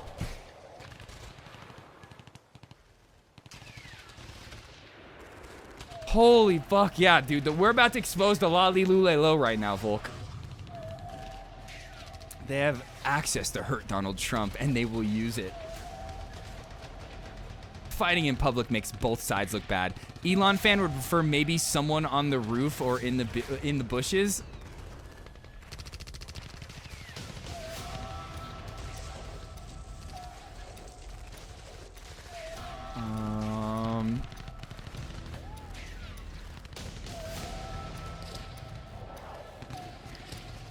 Brace Belden needs to rescue Elon's mom from this nonsense. She texted sending Uber Pool to her location. Uber Pool, dude. Oh, man. The Uber Pool. Elon's now laughing at Christians for owning Bibles. Okay, no, we saw that.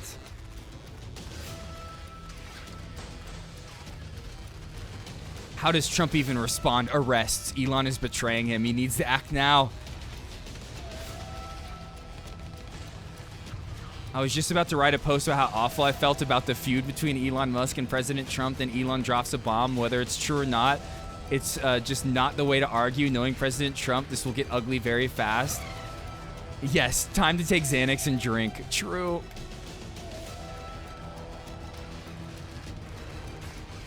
I'm driving home. My wife is reading me Elon's posts out loud. Then she reads me Trump's posts. I'm just sitting here screaming, what? I think you should...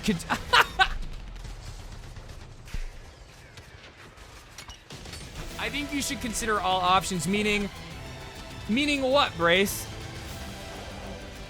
Attack Trump or Elon, do violence to them, or do violence to himself?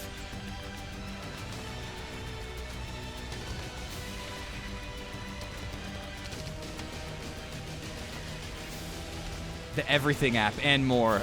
This is it, Linda. Your career is over. Time for nom-noms and snuggles in Brooklyn. Big jean shirt, big-ass pants, some shoes. We will have you looking arty and fierce in Mikasa's living room. What the fuck?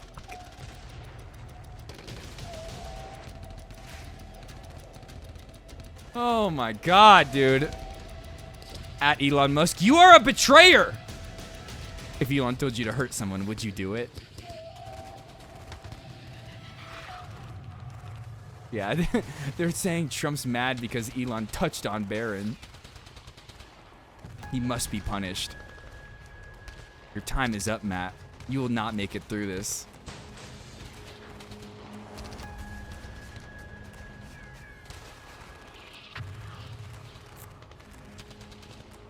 So we're really never going to see the Epstein files, right? We need to go against Elon right now.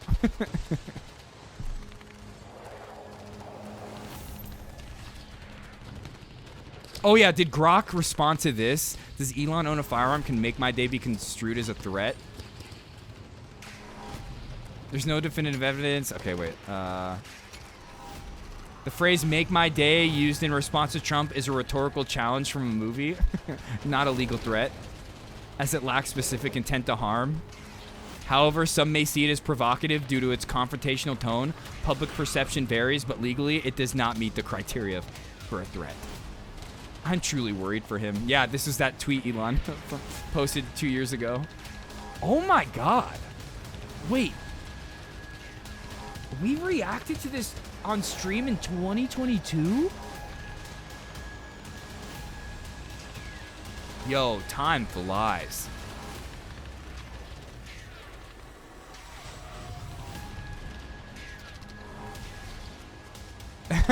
A U.S. judge has ruled that California's assault rifles and weapons ban is unconstitutional per Reuters. Elon Musk, I bought an arsenal just before this law went into effect. Required a mountain of paperwork. At Dan Bongino, one of the heads of the FBI.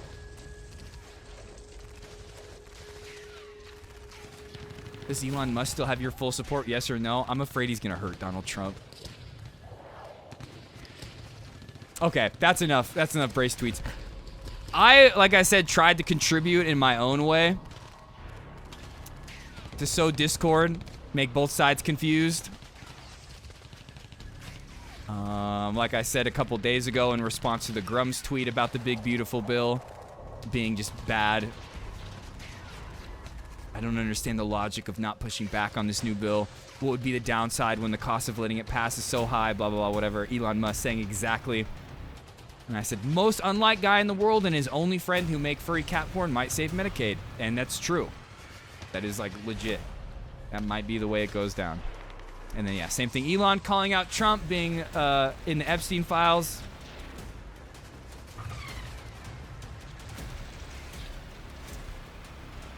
We looked at this, the student visa thing. Like I said, Grok responded and said Trump has no legal jurisdiction to deport Elon Musk because he's a citizen now, but Trump has already deported citizens. He's trying to deport people with green cards. Everything's on the table. Grok, you're a fucking idiot. Sometimes weeks happen in seconds and days happen in years. Democrats are about to welcome Elon back with an open arm. We talked about that. Please, Elon Musk, real Donald Trump, be friends again and continue cutting waste, fraud, and abuse with Doge. These are all images I made with Grok. Thank you.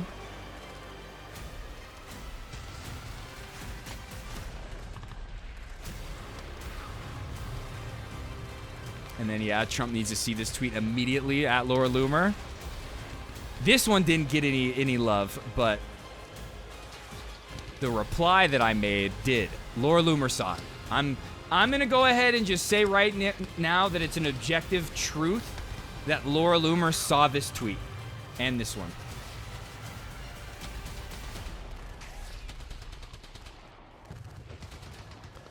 And like I said, now will Senate Republicans stay loyal to their mans or vote against the big beautiful bill, big beautiful tax cuts for the rich bill in fear of Elon using his money to primary them? Elon Musk is going to use his vast wealth to say, hey, Republicans, vote against this, or I'm going to find a Republican and fund them to run against you in 2026, and they're going to win because they're going to have more money than you. I have a feeling a lot of these Republicans are going to side with Elon. And that's going to result in Medicaid being saved, and then Trump is going to cut all of Elon's subsidies. This is the best thing that's ever happened. I hope that's the way it goes down. That'd be so sick. That'd be so sick. Let's see. What did I reply today?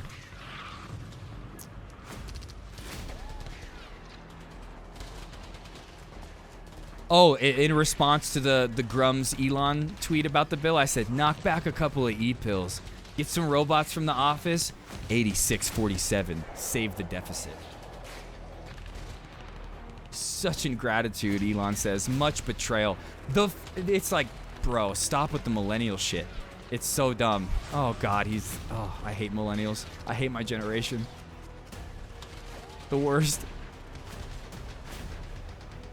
What was this one? What was I responding to? Time to drop the real... Oh, yeah. The Epstein files tweet. This is pathetic, Elon. Trump gives you the keys to the castle to fix the country, and now you turn and tweet. You turn around and tweet at him like your broodmare, Ashley St. Clair. Just go back to Doge and be friends. He's doing exactly what Ashley St. Clair and all his broodmares do. You think they'll kiss and make up? I hope so. I hope Brace and I reunify them. And then I responded to that one again. Just to try to sow more discord. Men don't tweet at their adversaries like one of your broodmares. Men take action and fight for what they believe in. Elon, it's time. 8647. I was trying real hard to sow discord.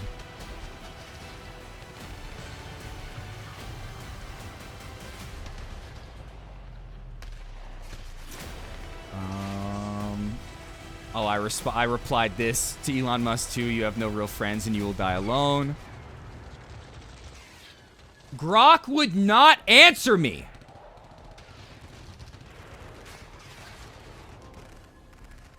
And because after I said this, men don't tweet at their adversaries like one of your broodmares. Men take action and fight for what they believe in. Elon, it's time. 8647. At Grok, should Elon 8647? At Grok, answer me. I'm pretty sure I said it a couple more times too, didn't I? Oh, he did respond.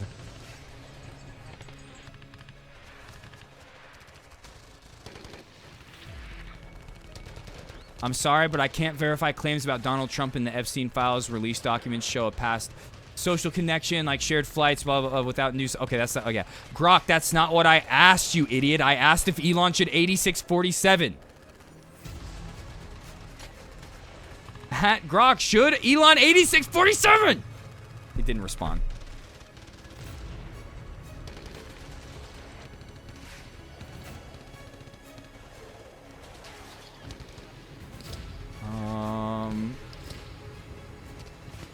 Can't get this over on Blue Sky.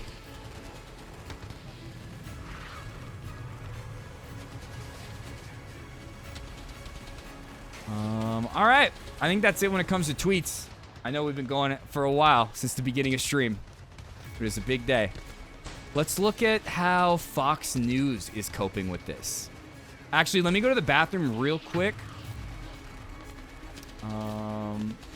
I'll put on the Fox News video anyway.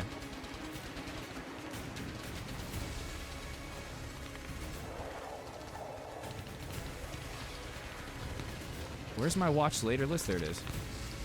Yeah, how is Fox News coping with this?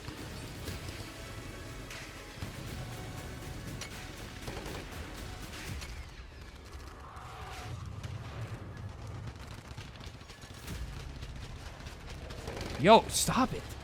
There we go. Bro. There we go.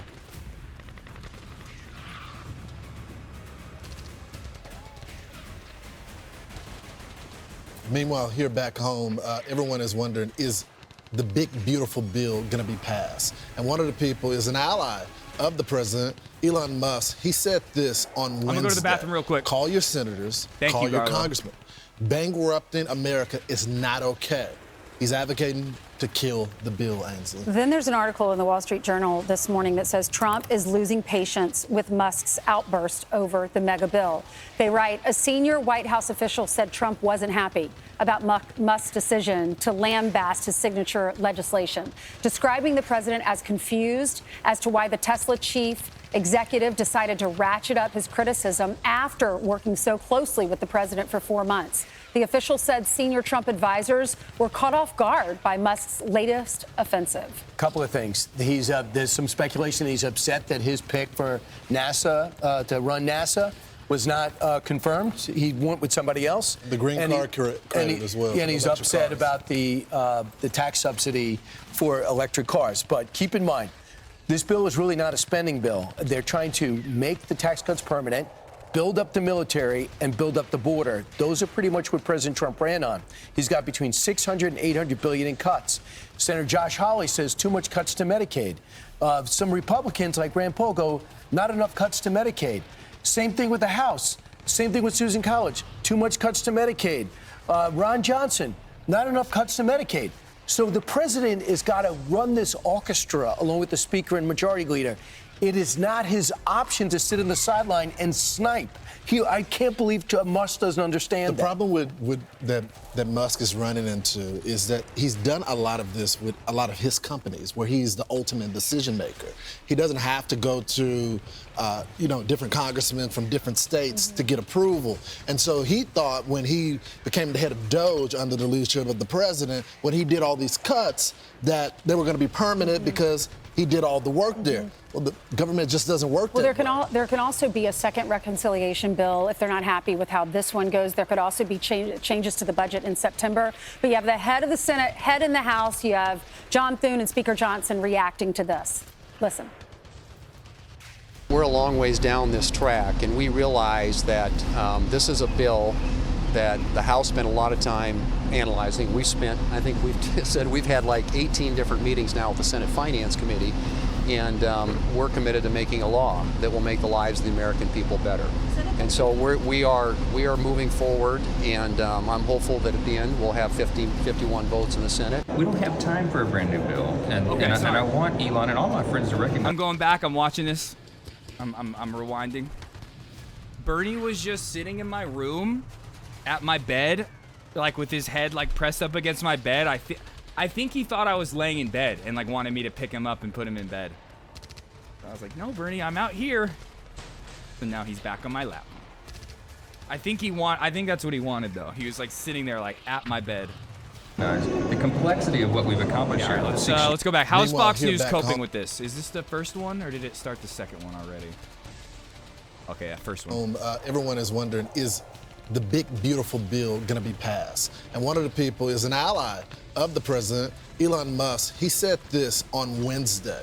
Call your senators, call your congressmen. Bankrupting America is not okay. He's advocating to kill the bill, Ainsley. Then there's an article. I think he's advocating to kill more than just the bill. The Wall Street Journal this morning that says Trump is losing patience with Musk's outburst over the mega bill.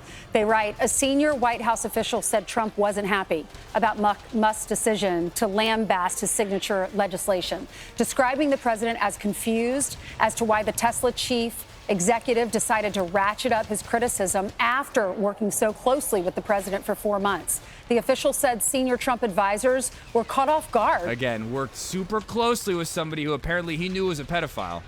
By Musk's latest offensive. Couple of things. There's some speculation that he's upset that his pick for NASA, to run NASA, was not confirmed. He went with somebody else. The green card credit as well. And he's upset about the tax subsidy for electric cars. And he's also upset that he wasn't a part of the AI deals in Saudi Arabia. What was the other thing they said? Was not confirmed. He went with somebody else. The green. Not just the that guy, but he also tried to get the head of the IRS appointed, Elon, by going like circumventing Scott Bessent, the Treasury Secretary, who that's the guy who's actually supposed to like give Donald Trump the recommendation for head of the IRS. Elon wanted to put in somebody who was going to benefit him more. Went around Scott Bessent, brought the memo right to Trump's desk, and was like, oh yeah, make this guy head of IRS. That's what led to like Scott Bessent and Elon Musk almost getting into a fist fight, according to those articles. That there was that one article that said they were in the room when that happened.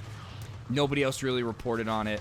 There was no major news outlets that reported on it, but still, there was a lot more of that, those type of stories coming to the surface that made it seem a lot less like blue MAGA propaganda and more like reality. And he's upset about the tax subsidy for electric cars. But keep in mind, this bill is really not a spending bill. They're trying to make the tax cuts permanent, build up the military, and build up the border. Those are pretty much what President Trump ran on. He's got between $600 and $800 billion in cuts. Senator Josh Hawley says too much cuts to Medicaid. Some Republicans like Rand Paul go, not enough cuts to Medicaid. Same thing with the House. Same thing with Susan College. Too much cuts to Medicaid. Ron Johnson, not enough cuts to Medicaid. So the president has got to run this orchestra along with the speaker and majority leader. It is not his option to sit in the sideline and snipe. I can't believe Musk doesn't understand the problem with that Musk is running into is that he's done a lot of this with a lot of his companies where he's the ultimate decision maker. He doesn't have to go to, different congressmen from different states. We need something else playing during this. We need this.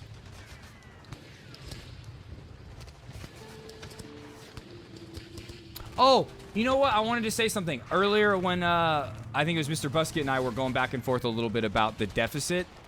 Not today.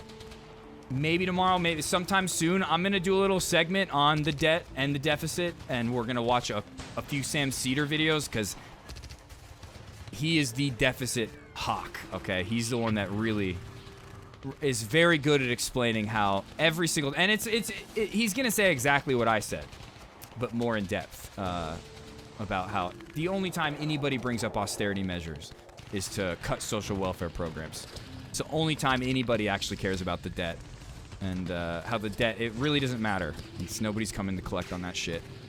And as long as the government's doing adequate government spending, investing in the economy, you're not going to have to worry about the debt and inflation. But okay, here, let's... But yeah, I'll do that in like a day or two. I think I already have a playlist that I started to make one time with a bunch of Sam Cedar videos for that. Where were we? Oh, here. It's to get approval. And so he thought when he became the head of Doge under the leadership of the president, when he did all these cuts, that they were going to be permanent because he did all the work there. Well, the government just doesn't work there. There can also be a second reconciliation bill if they're not happy with how this one goes. There could also be changes to the budget in September. But you have the head of the Senate, head in the House. You have John Thune and Speaker Johnson reacting to this. Listen. We're a long ways down this track, and we realize that this is a bill that the House spent a lot of time analyzing. I think we've said we've had like 18 different meetings now with the Senate Finance Committee, and we're committed to making a law that will make the lives of the American people better. And so we are moving forward, and I'm hopeful that at the end we'll have 51 votes in the Senate. We don't have time for a brand new bill, and I want Elon and all my friends to recognize we don't have time of what we've accomplished here. This extraordinary we don't piece have of time. legislation. We're proud of this product. Despite like a bunch of the Republicans that voted for it being like, I have no idea it was in the bill, my bad. I have a feeling a lot of them are going to side with Elon. Republicans are proud of it. They're going to instead, because what's Trump going to do for them? Well, I mean, they could be worried that going against Trump will make people vote for somebody else in 2026, but I think they're going to be way more afraid of Elon's money backing their primary challenger. We're happy to go out and explain that to everybody. Oh, okay, here, I'll play that in a second. By the you way, said don't play I think that they're betting on the is, though. growth. They bet if you give people more of their own money, if you put investment into these sectors, especially when it comes to energy, this country will grow more than the 1.8% the Office of Management and Budget thinks it will. So right now, I mean, what he just said there is true. You give people more of their own money. If they're happy to go out and explain that to everybody. By the way, I think that they're betting on the growth. They bet if you give people more of their own money, if you put investment into these sectors, especially when it comes to energy, this country will... But again, he's using it from like the wrong standpoint, being like, oh yeah, we got to do all these tax cuts for the rich and just for middle class too, and then people will have more money. No. No, you need to keep taxing people and you need to tax the rich more, but have government spending and bolster these social programs, government agencies, create government jobs, have the government building factories to create more jobs, investing in industries like the auto industry. But the general sentiment of what he's saying is true. The government spending will save the economy. Good government spending. Not just like, oh, $1 trillion for the military budget, but like targeted government spending for the economy. But that's not going to happen by cutting taxes, because all of these things, these government agencies are funded through taxes. The less taxes you're taking, the less money you have for these government agencies, and then they start to fail. And that's why, they're like, oh, these tax cuts are going to add to the deficit a lot. A lot, you know, big time, the biggest in history. So we got to try to find some cuts somewhere. Ooh, let's cut the social welfare programs, Medicaid, Medicare's, the SNAP. Grow Stop more taking so much for Social Security from people's paychecks. than the 1.8% the Office of Management and Budget thinks it will. So right now, the nonprofit CBO, they say nonpartisan. CBO says we're only going to grow. Generally, more people or more money in people's pockets, the better the economy is. 1.8% is going to add X amount to the deficit. Not if everything. And there have been times throughout capitalism where the rich understood that. And they were like, oh yeah, we should do a little bit of trickle-down economics. Not saying I agree with that, but I'm just saying there have been times where, like, the middle class is doing better than it is now, or in previous times. And that was because those shareholders, the wealth owners, were like, oh yeah, let's trickle down a little bit of that wealth. Goes the way it did last time. You can get the growth necessary to work on the deficit down the line. The CBO also. But instead of relying on the wealthy to trickle that money down, we should just tax the shit out of them so that money trickles down automatically. Your point, Brian. They don't include the tariffs, and they also don't include the cuts that were made. We made $69 billion in taxes. Exactly. So they're not including that when they scored this bill. I'm Steve Doocy. I'm Brian Kilmeade. And I'm Ainsley Earhart. And click here to subscribe to the Fox News YouTube page to catch our... Oh yeah, what was this bet? Like I said, I have to open it to know what it is. Oh. A big, ugly battle over the big, beautiful bill. President Trump and Elon Musk's like I said, war I of was words trying to find reaching a fever pitch today, and today President Trump was asked different about breakup songs. I don't really know too many breakup songs. That. A big, ugly, and like even even Midwest emo. I searched. I was like Midwest emo breakup songs. Like that's not the Midwest emo I usually listen to. Like the sad like male manipulator shit. Battle over the big, beautiful bill. President Trump and Elon Musk's war of words reaching a fever pitch today, and today President Trump was asked about that. He hasn't said bad about me personally, but I'm sure that'll be next. But I'm very disappointed in Elon. I've helped Elon a lot. I'll be honest. His voice sounds so weird. They have what is it? Yes, I think he misses the place. They have like a high pass filter on his voice or something. All the lows are cut out. And he's got nice offices too, but there's something about this one. And it didn't take long for Musk to respond, taking to X to say, without me, Trump would have lost the election. Dems would control the House. Oh, that's what it is. He just spent all night crying. Republicans would be 51-49 in the Senate. Such ingratitude. And that was all it took to get the back and forth going. President Trump threatening Musk's government contracts, writing on Truth Social. The easiest way to save money in our budget, billions and billions of dollars, we've been talking about it for like to terminate the past, Elon's governmental subsidies and contracts. 14 minutes. I was surprised that Biden didn't do it. Yeah, and in another post, I'm here for it. Elon was wearing thin, wrote Trump. I asked like I was him. Saying, Elon is probably going to get, I hope this is the way it works out. Elon is going to get these Republicans in the Senate to vote against the big, beautiful bill, save Medicaid. That doesn't mean I like Elon, but he might save Medicaid. And then, out of spite and anger that Elon killed the big, beautiful bill, Trump is then going to go and cut all of Elon's subsidies. To leave, I took away his EV so win-win mandate all that around. Forced everyone to buy electric cars. If it goes down like that, oh my God! That he knew for months I was going to do, and he just went crazy. It did not stop there, though. Elon writing, "Time to drop torpedo." The really big I mean, bomb. Like Brace and I were saying, there's credible information out there that Elon might hurt Trump physically. Mutually assured destruction. Bring out the N-word. Say the N-word! Trump, say that it. is the real reason they have not been made public. Have a nice day, DJT. Seems a Rubicon that Elon Musk has crossed. That it appears it's hard to see a path forward for these two to repair their relationship. This is not a story that anyone... And again, this is not some 5D chess where they're still working together. Elon is mad about the EV incentive being taken out in the big, beautiful bill. He's mad about him not getting any of the AI deals in Saudi Arabia. And he's just mad that he got kicked out in general. He doesn't have access to the government in the way he did to carve out more money for himself. was looking for. Perhaps he's somewhat melting predictable down. with two big personalities. Hey, it's Will Kane. Click here to subscribe to the Fox News channel on YouTube. Trump's it's the just best like, yeah, way to get our the hundreds budget, of millions billions you and used billions to of bankroll my campaign. That only goes so far. I have a $400 billion jet from Qatar now. Not worried. Not worried about your money anymore, Elon. Elon has bitter biscuits and he ain't happy. And you know what? Like I said, he might save Medicaid. He might, and which is something I need.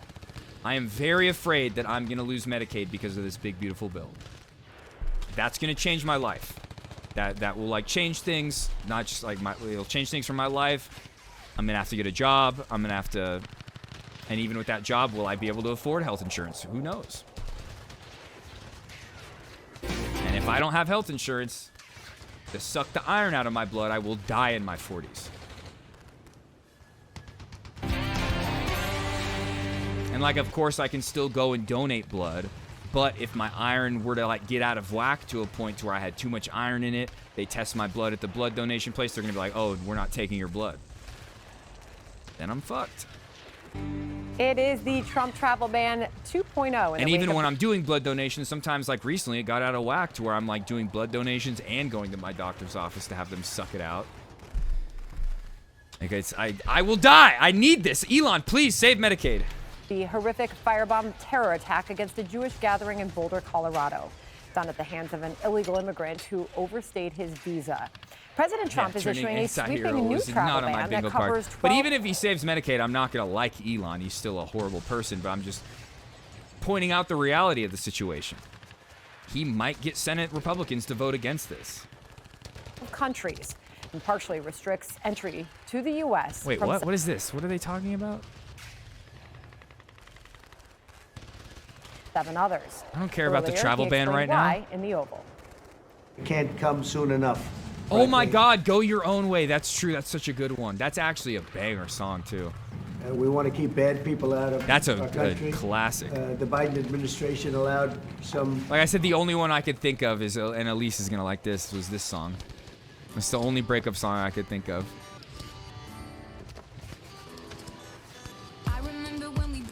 Horrendous people, and we're getting them out one by one, and we're not stopping until we get them out. We have thousands of murderers. We want to get them out. We want to get them out now. We don't want to have other bad people coming into our country. By using the word bad, I'm being nice. But the media smells a distraction, trying to make the travel ban all about Elon Musk's recent criticisms of President Trump's big, beautiful bill. There was a clip the other day. MGK was hanging out with Aiden Ross, and they were like, yo, how do you look so young? And he was like, blood. Other obvious reason for announcing the travel ban tonight that will take effect on Monday is to turn our okay. Why are they talking about the travel ban? I want to hear them talk about Trump and Musk. Announcing changing the direction from Elon Musk's war on Donald Trump. Trump has issued a travel ban. Oh yeah, and I think how did I not think Atlantis? Fuck! That's the best one. That is very effective for this president in terms of changing. Oh my God, dude.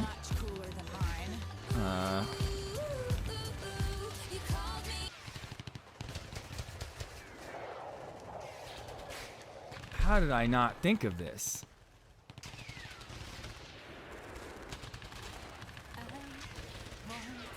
Bro, it is so good. Okay, I'll pull up that one too, Tabby, after this. In the direction of headlines. The president made a series of announcements just yesterday going after former President Biden. Oh, she got her masters back? Who owned them? Oh, probably like the record label. This certainly knowing that it would change the topic. Speaking of which, President Trump is responding to Musk. Elon and I had a great relationship. This is the song that Laura Loomer's gonna play though when she gets cut out of the Trump administration. Remember when I used to blow you on Air Force One? I don't know who well anymore. He's worn the hat. Trump was right about everything. Elon knew the inner workings of this bill better than almost anybody sitting here, and he only developed the problem when Scooter he found Braun, out okay. damn. I'm very disappointed. Oh, yeah, I remember hearing about that re-recording. Yeah. Elon, I've helped Elon a lot. And I'll be honest, I think he misses the place. He actually went up in campaign for me. I think I would have won. Susie would say I would have won Pennsylvania easily anyway. Oh boy, but Musk is firing back quite a lot on X, and it continues right now. It all started with this post that said, quote, "Without me, Trump would have lost the election." Greg? It's gonna get uglier yet. Like I was saying, like what I was tweeting out, what Brace was tweeting out, you know, things might get violent. With this. Well, I think what you're seeing is a battle between the purist and the pragmatist. I don't like it. I want it to stop. I want to tell them if they're both watching, knock it off. See that game We're done about with being this. court is with your buddies? No, post it, and we'll look at it after Elon stuff. It's optimistic. It's on board with the golden age. Yeah, this is what I want to hear. I want to hear what the 5 has to say. The election. Greg? Yes. Where are you going with this? Well, I think what you're seeing is a battle between the purist and the pragmatist. I don't like it. I want it to stop. I want to tell them if they're both watching, fighting! Knock it off. Mom and Dad, please. We're done with this. This is an incredible moment fighting. for our country. It's awake. It's optimistic. It's on board with the golden age. Don't sabotage it with a self-inflicted feud. You know, don't let the Dems get back up from the floor where they belong. Where they belong. You got two really successful But again, what are the people, Dems doing already? Elon, come back, please, come back to us, Elon. Elon. Forgetting completely about maybe a couple months ago, like this. But this is just like the surface level shit for him being a Nazi. But it's like, it seems like they forgot. Ro Khanna just last night in that Adam Friedland episode was like, oh, Elon, we love him. Remember, I was like, oh God, no.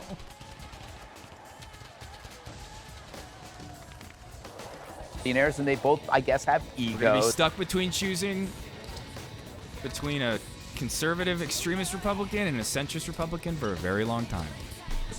But they also have different ways of seeing things. The great thing about this is we all see it. This is an very incredibly pragmatic, transparent administration. This isn't a bug in the system. This is the system. So I want you to compare this system to the one, you know, that ended in 2020. Would you take a forceful president and a billionaire publicly feuding in public, you know, over an invalid president, you know, who was kept hidden from the public, leaving the country without a leader? I'll take this any day. At least I know what's going on, and I can somewhat enjoy it. But I want him to stop. I can somewhat enjoy it? I've had it. I love it. I love it when my president that I've supported gets called a pedophile. I love it. It's so funny. It's like I don't want to see my parents fighting. I just want them to get back to literally mom and dad. I like Batman and Robin. System. I don't like Spy versus Spy. Can I talk, just finish up on all the outrage over the travel ban and stuff? This is a collision between adult actions and childish ideals. You know, the hysterics have gone without adult supervision for so long, and the muscle of deterrence have atrophied. They don't know what it's like. That's why every time Trump takes an adult action, it's like a big bucket of ice water on their head. But the travel bans, the deportations, the criminal roundups, I've never these listened are to a a Grimes course song correction before. Necessary after 4 Other years than that of one children of her like in the running library on the floor, store, doling out benefits and cash to everybody. They happily forfeited the adult role to be basically a global Santa Claus. I mean, you could have protected the country. This wouldn't have happened, but now the adults are in charge. You know, I mean, he's being ambiguous on purpose so he can fall down on whatever side wins. I think that's what he's doing. Haley, do you see this as a big distraction from all the good work that this administration has been able to do up to date? Will this only distract from any of those moments? I don't see it as a distraction. Yes, the liberal media will go nuts over this. They have been all week. But this was predictable. You have the richest man in the world, Elon Musk, and the most powerful man in the world, President Donald Trump. For this to work, the richest man in the world would have had to subjugate his ego to the most powerful man, because guess who the American people elected? The man sitting behind the resolute desk you are looking at. And Elon Musk, he did a lot of good. He brought attention to spending, to cutting spending. No one wants to touch that issue. He touched it, and there was a lot of personal backlash. He lost value in his companies. He got death threats. But ultimately, President Trump is the one who won the election. For Elon Musk to say, I won Trump this election, President Trump won all of the swing states. He is... In the music video, Grimes looks preggers with Kevlar Jr., so this is a breakup song about Elon Musk then. I said it earlier, I think if Elon has actually ever had sex with any of his broodmares, she's the one. She's the one that did it. All these other ones, they're getting that bag. They're like, yo, give me the IVF, give me the money. She probably was on some liberal, like, oh my God, we're gonna save the world together. I'm me, a creative artist, him, the genius of the world. We're gonna save everything. Person in the Republican Party to win the popular vote in 20 years. On ketamine he had at the Coachella. highest raw vote total of any Republican nominee ever in the history of the party, increased double digits over the last 4 years among Latinos, Black, and young people. No amount of money bought that. What bought that was a movement. And Elon Musk had to decide, I'm either going to fold into this or go away from this. And he chose to go away from this. I think it's a sad thing to see. I agree with you, Greg. They definitely got it in at Burning Man after a week in the desert, okay? Don't want to see the adults fighting, but I do think this was predictable. Well, Harold, what are your Democrat friends saying about what looks like a breakup at the moment? So, Sandra, I'm glad you're here and glad Kaylee's here. My Democrat friends are disappointed, too. No one wants to see this. I don't think this is a Democrat or Republican thing. We should just call it for what it is. The adults are not in charge. The president did benefit from Mr. Musk. If you go back and replay and we talk about the things that we say on this show, we were right on border security. We were right on the cognitive decline of the president. And we thought we were right about this relationship with the two of them. I'm hoping, I agree with you, this is not a partisan thing, but I hope they're able to repair this. For the richest person in the world who happens to live in America and has dual citizenship, I think, but here in South. Oops, fuck. No, we just lost our spot. Somewhere around here. Hoping, I agree with you. This is not a partisan thing, but I hope they're able to repair this. For the richest person in the world who happens to live in America and has dual citizenship, I think, but here in South Africa, and for the president of the United States who had a relationship a year ago, they were the greatest of pals. And for the world to see this is just simply not a good thing. Two, he said something. He said two things, Mr. Musk did, and the president said another thing. But I don't know the other one. Mr. Musk said that he was responsible for this win and responsible for the Senate and the House. It's interesting the way he said that. I don't know if I agree with him on that. I think you make a good point, Kaylee, but we're going to see what he means by that. Then he said something else. He said, the president's only around for 3.5 years. I'm around for 40 years. Now, I take that to mean to those in politics, Democrat and Republican, that I'm going to be a kingmaker, continue to be a kingmaker in politics. And it's so funny, just a week ago, Elon said, if we watched the clip where he's like, yeah, I think I'm stepping back from investing in politics. Meanwhile, he's about to bankroll every single Republican primary. The president said that he would every single one in 2026. Some of the contracts at the way to I don't know how many are up in 2026, but every single Republican that has an election in 2026 is going to have another Republican backed by Elon Musk challenging them. Money would be to cancel unless they vote against the bill. Tracks. I've never been one to think that the president was totally consumed by revenge and retribution. Guys, come on. Not in my party, and others have said it. I think like all it takes is like two. If two of them vote against it, and like all the Democrats, like vote with those two Republicans, it's literally they will stop the bill from getting passed. I think it's a simple majority. I think. I could be wrong. You know, sometimes there's weird rules where it's like, oh no, this type of a majority, but I think it's just a normal, simple majority. All it takes is like two Republicans voting against it, because that'll fuck over J.D. Vance's tiebreaker vote. Like earlier I was saying Rand Paul might be the one Republican to vote against it, then J.D. Vance will come in and do the tiebreaker vote. If one other Republican sides with Rand Paul and all the Democrats are in unison, bill's not passing. He's got flesh, so he wants to punch back at people to punch him. But why, if you really believe, we said 8 weeks ago, 12 weeks ago, and we're already seeing like Marjorie Taylor Greene and a bunch of these other Republicans come out and be like, oh my God, I didn't know that was in the bill. I wouldn't have voted for it. Oh, but a lot of those people are actually like House Republicans, so they're just saying that to save face. Like, oh, I already voted for it, but ooh, I didn't want to now that I actually read it. But that's going to influence some of these Senate Republicans, and then also just Elon's influence in general is going to influence these Senate Republicans. That yeah, but he can for buy Elon, the votes we wouldn't to have a space program. But for and Elon, it's like I said, it's only two. He really only needs to get two Republicans to flip. Musk, we might not have the ability to communicate around the globe like we do, and certainly Ukrainians wouldn't have been able to do what they did against Russia but for Starlink. I've sat on his show and we bragged about his prowess as a technologist. So I just hope to Greg's points, I agree with you. I hope they're able to dial this back and de-escalate, because we may be motivated by different reasons, but I don't like it because it's not good for the country. It's not good for how we look around the globe. But I got to tell you, there are some of my Democratic friends, Sandra, who are saying, let them fight. Just like they're just going with the old political kind of thing. My enemy, let them my fight. friend, if my enemy is fighting with the enemy, like then I it's said, okay. the best case scenario, Bill gets killed, Medicare saved, for a long time. Medicaid saved, SNAP saved. I don't mind the travel ban, but Trump I do. cuts all of Elon's subsidies. Egypt is not a part of it, and the guy was from Egypt. Trump already threatened that. And as we talked about before, that Steve Bannon clip was insane. That Steve Bannon clip was fucking insane. Again, just remember, Steve Bannon's not a socialist. The times where he does fall down on the side of economic populism, it's the type of economic populism that the National Socialist movement was talking about, the Nazis, where it's like, oh yeah, a little bit of socialism for Germans. Wish they'd start tracking people who want to learn how to build Molotov cocktails online. If you go and try to build a bomb... all Germans should have health care, you know, not the Jews, though. We should know who you are. I can't buy Robitussin at a drugstore without presenting ID and being on camera. How can you go online to learn how to build a Molotov cocktail? But still, I'm here for Steve Bannon pushing for that. Crack you. Jesse, I wonder if this means Harold Friends will start buying Teslas again. Wherever will he find those? They never stopped. And maybe Trump will torch the one that Musk gave him. Sometimes when you're angry, you say things you don't mean. Greg knocked my hair last week, and I said he's on the Epstein list. Yeah, you did. No, I didn't mean that. I made it up. How did you know, though? How did Musk know? No one knows what the list is. He didn't know. But sometimes guys fight. The list came out a long time ago. Like, I don't... What are we talking about? Guys sometimes will punch you in the face, and the next night you're having a beer. Sleep with your girlfriend, and you patch things up. Really? Not your wife, your girlfriend. Wait, what? Punch you in the face. This is, he didn't know. But sometimes guys fight.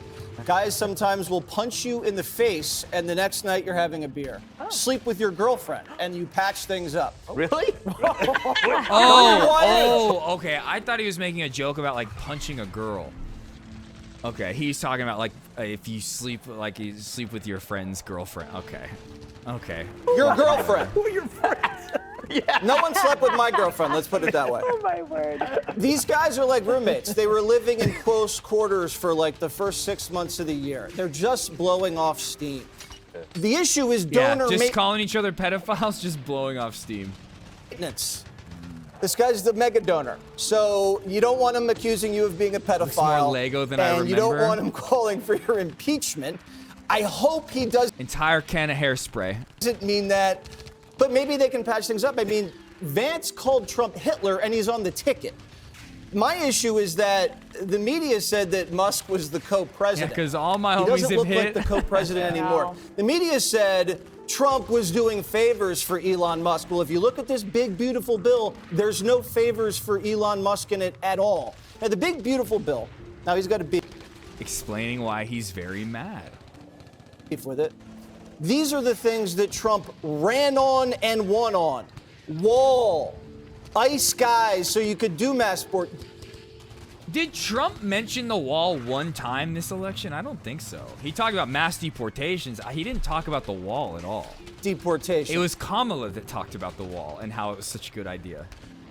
Military F-35 ship. I saw a Kamala tweet earlier. Somebody made a Kamala tweet where they were like, oh, you know Kamala's just laughing up a storm right now. Not because she's on Twitter and knows what's going on, but just because, like, the prescription pills and wine and all. Pay raises for the She's troops sitting there laughing. and tax relief for everybody, no tax on tips. These are the things that won him the election. He didn't run on balancing the budget. Yeah. So this is the priority right now. You have 4 years to balance the budget. Yeah, there's a lot of pork in this thing. There's always a little pork, all right? But this is not a spending bill. What this a timeline. Is the signature piece of Anchor for the biggest news media in the U.S. referring to the most powerful politician and the richest man ever as roommates. They're just fighting, calling each other pedophiles. Donald Trump's second term. This may be the last major piece of legislation Trump ever passes. Well, he might have 3 terms, but for now we're saying this is it. Now, I don't like the fact that he said that he won the election. This guy got shot, popped back right up. Exactly. He won all the swing states. He was always ahead in the polls. The money was great. Trust me, the money helped. Thank you, Elon Musk. But if money wins elections, Kamala should have coasted. She had twice the cash. And if money wins elections, then Elon should have been able to win those seats in Wisconsin. So Trump so far has taken the high road. I think Elon right now, think about it. And that was another thing that was one of the factors in why Elon was kicked out, was him. All he had to do was just give a little bit of money to those Florida Republican elections, the special elections. They were going to win no matter what. That's all he had to do. But then he had to go and try to influence that Supreme Court election in Wisconsin. It was almost like 100% that the Democrat was going to win, no matter how much money he spent, which he spent a lot. Record-breaking levels. Which proves that you can't always use your money to buy an election. I mean, 99.9% of the time you can, but this was just one of those weird instances where, oh no, that was like a district. It was going Democrat, no matter what. Like, those people were going to vote against Elon Musk. Unforced error. But yeah, he fucked up, made him look bad. Everybody in the Trump administration was like, oh, what a loser. Yeah. I thought he was going to call him a drug. That wasn't it. It was... addict about an hour ago. He hasn't called him that yet. It was just maybe a little bit of a contributing factor. Just take the high road, let Elon blow off some steam. They're both powerful men, great men, and they'll great men. It up. The night is young, that is for sure. Click here to subscribe to the Fox News. Okay, I feel like we're about done with this. Talked about it for a very long time now. I have some videos from like CNN and stuff, but what are they gonna say that we don't already know? Let's just see if there's one more video maybe that shows like a timeline of the tweets. I think I had one, and just to see if we missed any important tweets. I don't think we did though. Yeah, you know what? I think I'm gonna say fuck that. We'll just move on, because I didn't organize the watch later list at all. I completely forgot to do that. So even trying to find this stuff right now is annoying. Everything's all mixed up.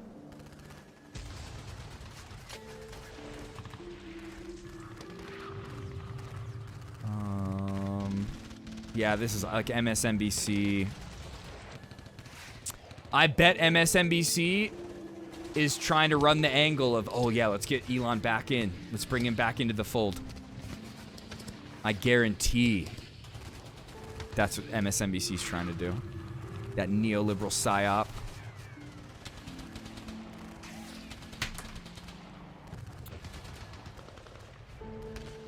Tesla stock sell-off escalate. Oh, you know what? I kind of want to know a little bit more about this. Not gonna lie.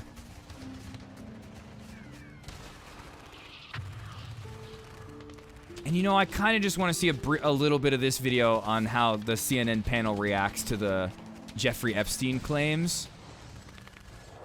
So yeah, let's just watch a little bit of these two videos and then we'll move on. Oh, ex-Doge staffer? I have no idea who's in charge. We're playing that first, actually.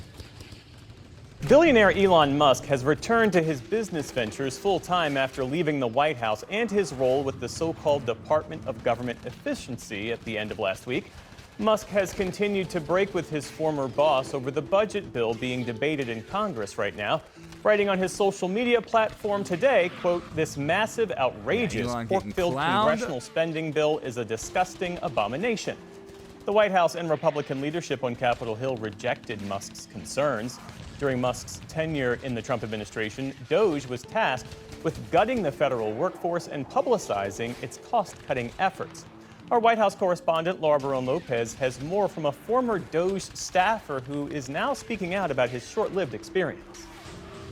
Sahil Lavingia spent 55 days working for Doge, specifically within the Department of Veterans Affairs. I love PBS. I love PBS. For engineer. Last month he was. Please don't defund this, Trump. Please, please don't take everything from me. You're threatening to take my Medicaid away. Now you're threatening to take away my PBS, dude. Stop it, please. Go after speaking to a reporter. He says he was given no clear reason for his termination. Since then, Sahil published a diary of his time working in the department, chronicling what he did and didn't accomplish. Sahil joins me now. Sahil, thank you so much for being here. You joined Doge in mid-March as a volunteer employee. Can you start by... Yo, okay, unless this guy was going in to do opposition research, you have to be like the most depraved freak to volunteer to Doge. Like, are you kidding me? You know how much money some of these like Adderall-ridden 19-year-olds were probably making working under Elon? And to like volunteer for free? Telling us what you were brought in to do. Honestly, at the time, I didn't know exactly what I was brought in to do. I learned on day one. I didn't know what I was brought into. I thought we were gonna cut waste, fraud, and abuse. Egg on his face. Really, I was going to do, which was to help cut contracts, to yeah, help. Also, yeah, taking this interview from a gender reveal party. Thank you for the observation. Build org charts to visualize the organization, and hopefully to spend a lot of my time shipping code as well. Woke.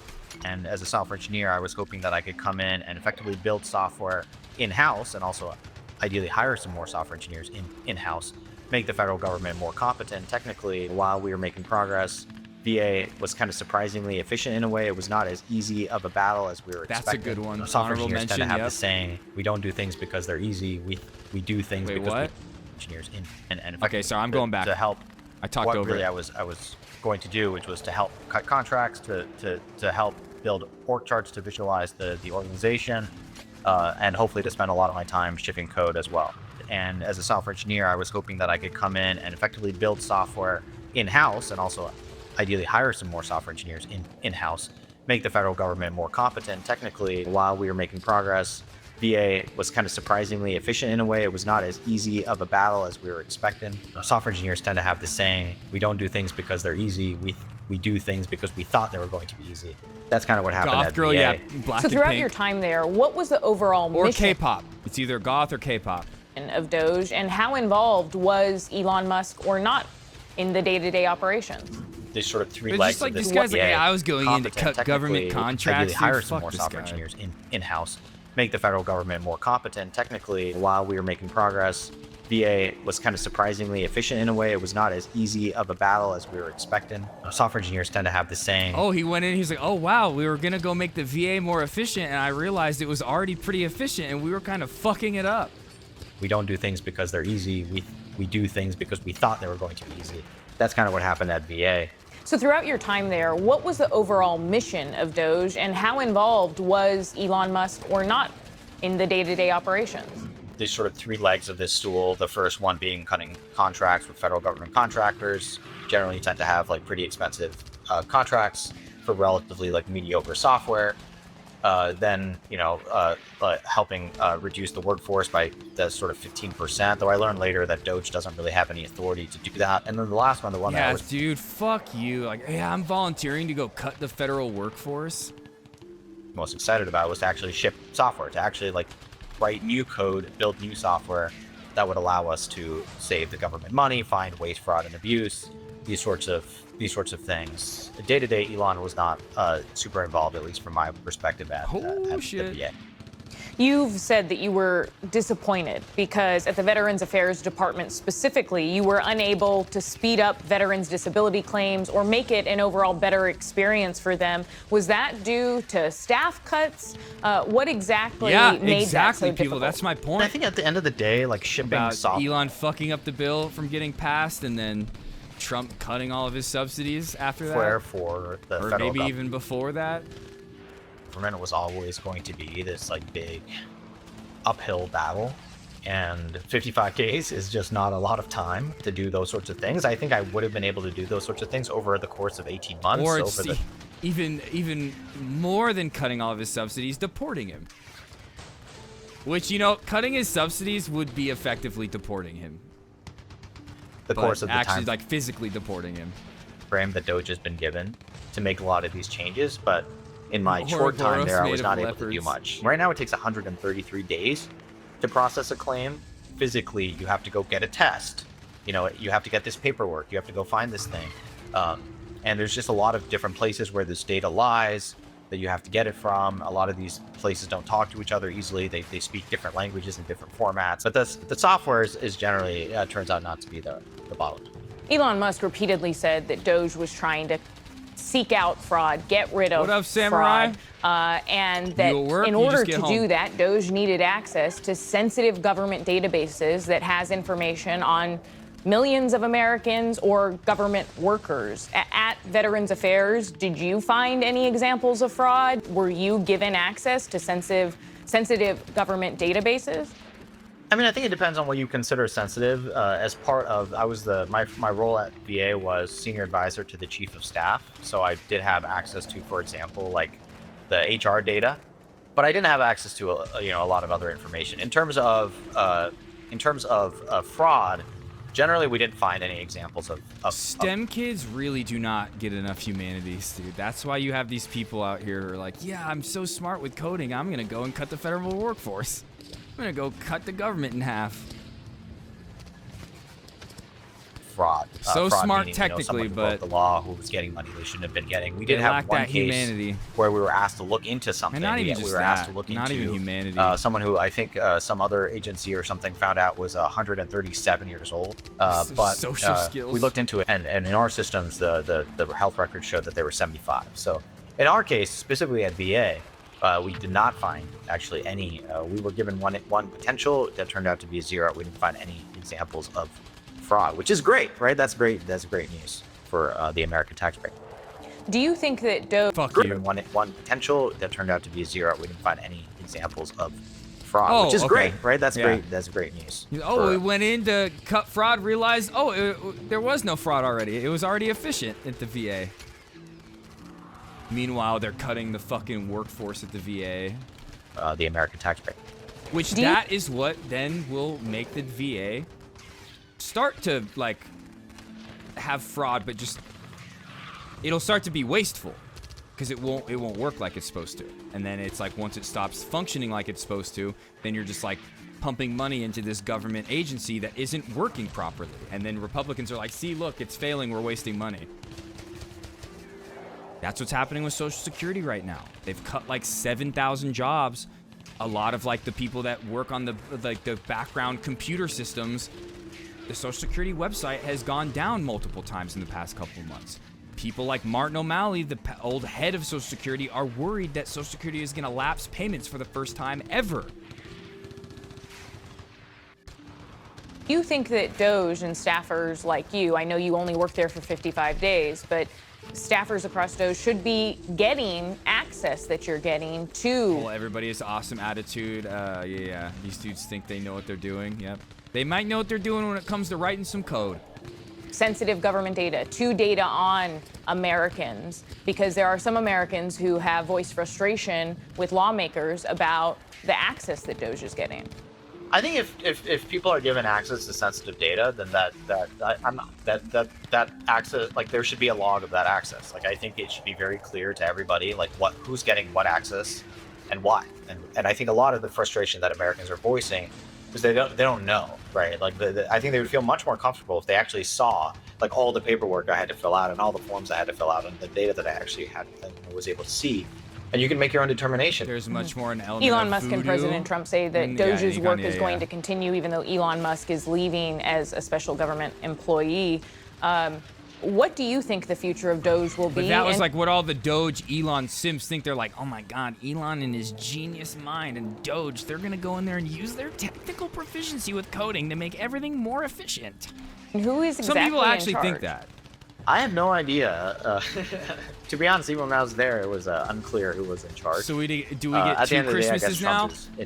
It might be a little bit too close to Christmas for this year. You know, tensions might be a little too high. Dad might be going off on a bender. You might not even see him for Christmas. Mom's gonna be sleeping with the neighbor. You know, it's gonna be a rough Christmas this year, but next Christmas you might get 2. In charge. What up, but, Barge? you know, I think Doge will sort of continue to do what it was doing, which frankly, Doge is gonna shutter. wasn't... I think what I said, that tweet Brace made that I tagged Laura Loomer in, and I said what I said about Laura Loomer doesn't agree. Here, let me pull that tweet back up. For anybody that didn't hear this.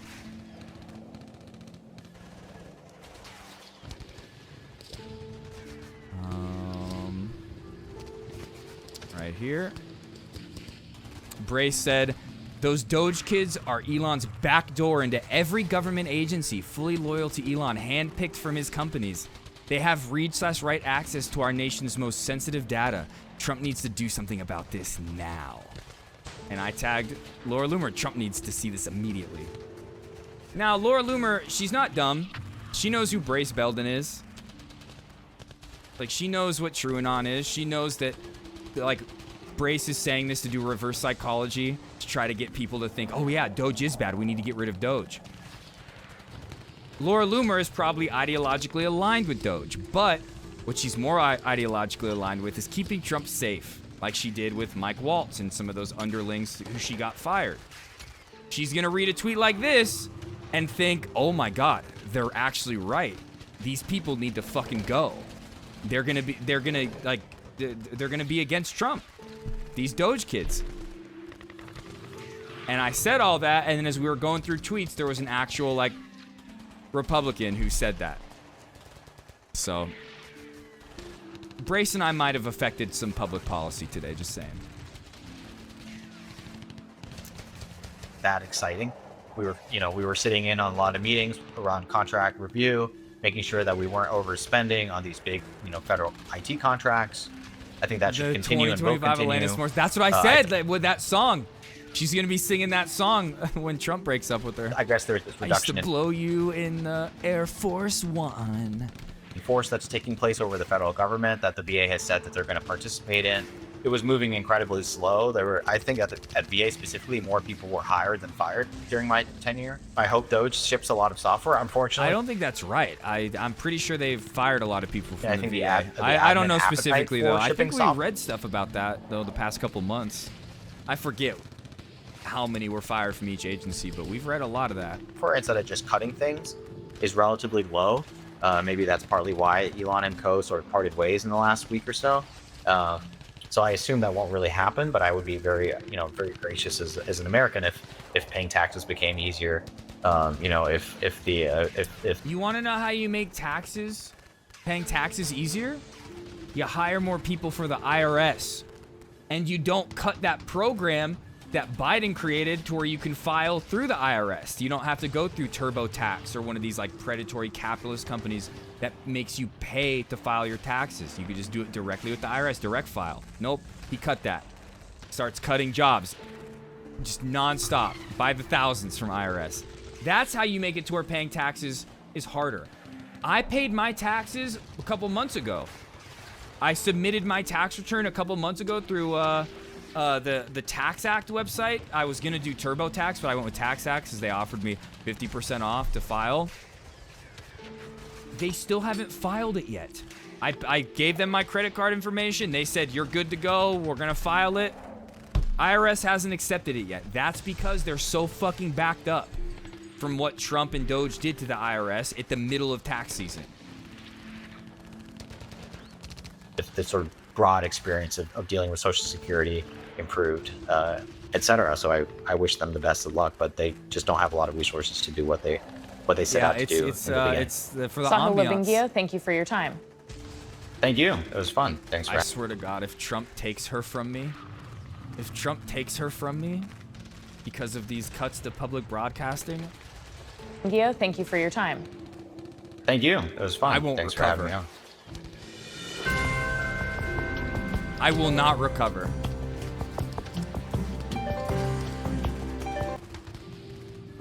Okay, here. There's 2 quick CNN videos I want to watch, and we're not even going to watch the whole thing. I just want to see a little bit about the panel talking about the Epstein file accusations, and then there's one about Tesla stock sell-off I want to look at, and then we'll get to some media share. And then I want to watch Hasan's interview with the doctor, the volunteer doctor that goes to Gaza, Feroz Sidwa. I want to watch that. I watched like 20 minutes of it when I was going to bed, and it was so good. Between President honestly, we'll watch Trump it. and billionaire Elon Musk has so. But before we do that, we'll get to the media share stuff. Rapidly disintegrated that Musk, without evidence, is now accusing President Trump of being in the as yet unreleased, or as yet released unilateral Epstein failure. files. Musk The Tories. tweeted this afternoon, quote, yep. time to drop the really big bomb. Donald Trump is in the Epstein Being files. a failed That is the I real just reason. saw it. Didn't they just reopen like trade talks with the EU? Weren't they going to kind of like go back on Brexit now? Wasn't that a couple weeks ago? They have not been made public. Have a nice day, DJT. This claim, which Keir Starmer was like, let's open back the let's open up the trade routes again. Not confirmed, of course, would imply that Let's Trump was in renegotiate. some way name dropped in the case surrounding Jeffrey Epstein, the notorious and convicted pedophile who died by suicide in prison in 2019 while awaiting his federal sex trafficking trial. Wait, what? How did he frame imply it? that Trump was in some way name dropped in the case surrounding Jeffrey Epstein, the notorious and convicted pedophile who died by suicide in prison in 2019 while awaiting his. We all know Epstein didn't kill himself.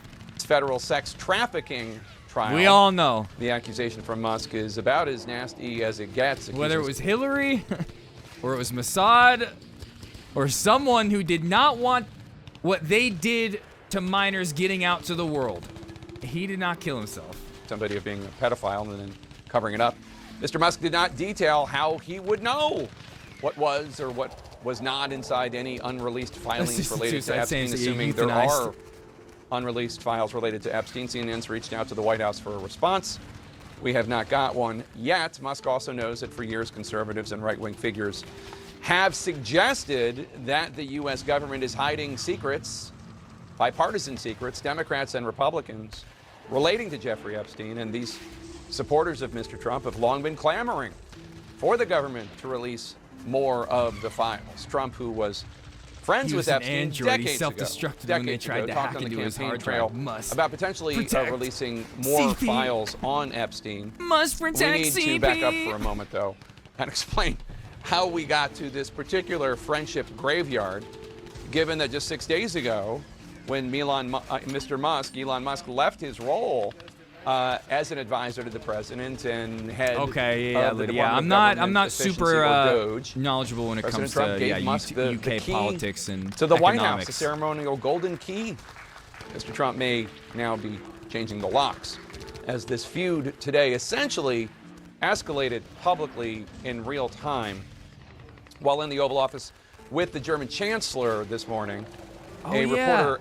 Yeah, we're not going to watch that. We watched the most important part where they talked about Elon for a second. Asked President Trump about Musk recently viciously criticizing the so-called One Big Beautiful Bill.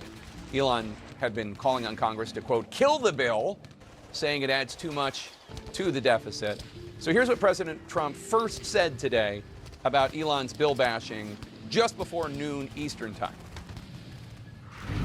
I've always liked Elon, and it's always very surprised. I'd rather have him criticize me than the bill, because the bill is incredible. Yeah, we watched this part already.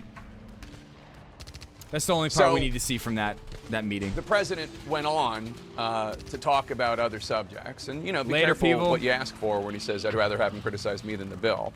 The president went on to talk about other subjects, eventually doing the weave, the proverbial weave, back to the subject of Elon Musk. So this was at around 12:06 p.m. Eastern. I'm very disappointed because Elon knew the inner workings of this bill better than almost anybody sitting here, better than you people. He knew everything about it. He had no problem with it. All of a sudden he had a problem, and he only developed the problem when he found out that we're going to have to cut the EV mandate. The EV mandate, the electric vehicle mandate, obviously Mr. Musk owns Tesla, which is a premier electric vehicle company. And again, that's like one of the main reasons why this is happening. But had Elon been allowed to stay in the government, they extended his government contract so he could continue carving out more subsidies for himself, getting rid of different lawsuits and fines against his businesses. He wouldn't care about the EV mandate. He might care a little bit, but this is since he's kicked out, this is his main thing, and he might get the Republicans in the Senate to vote against it.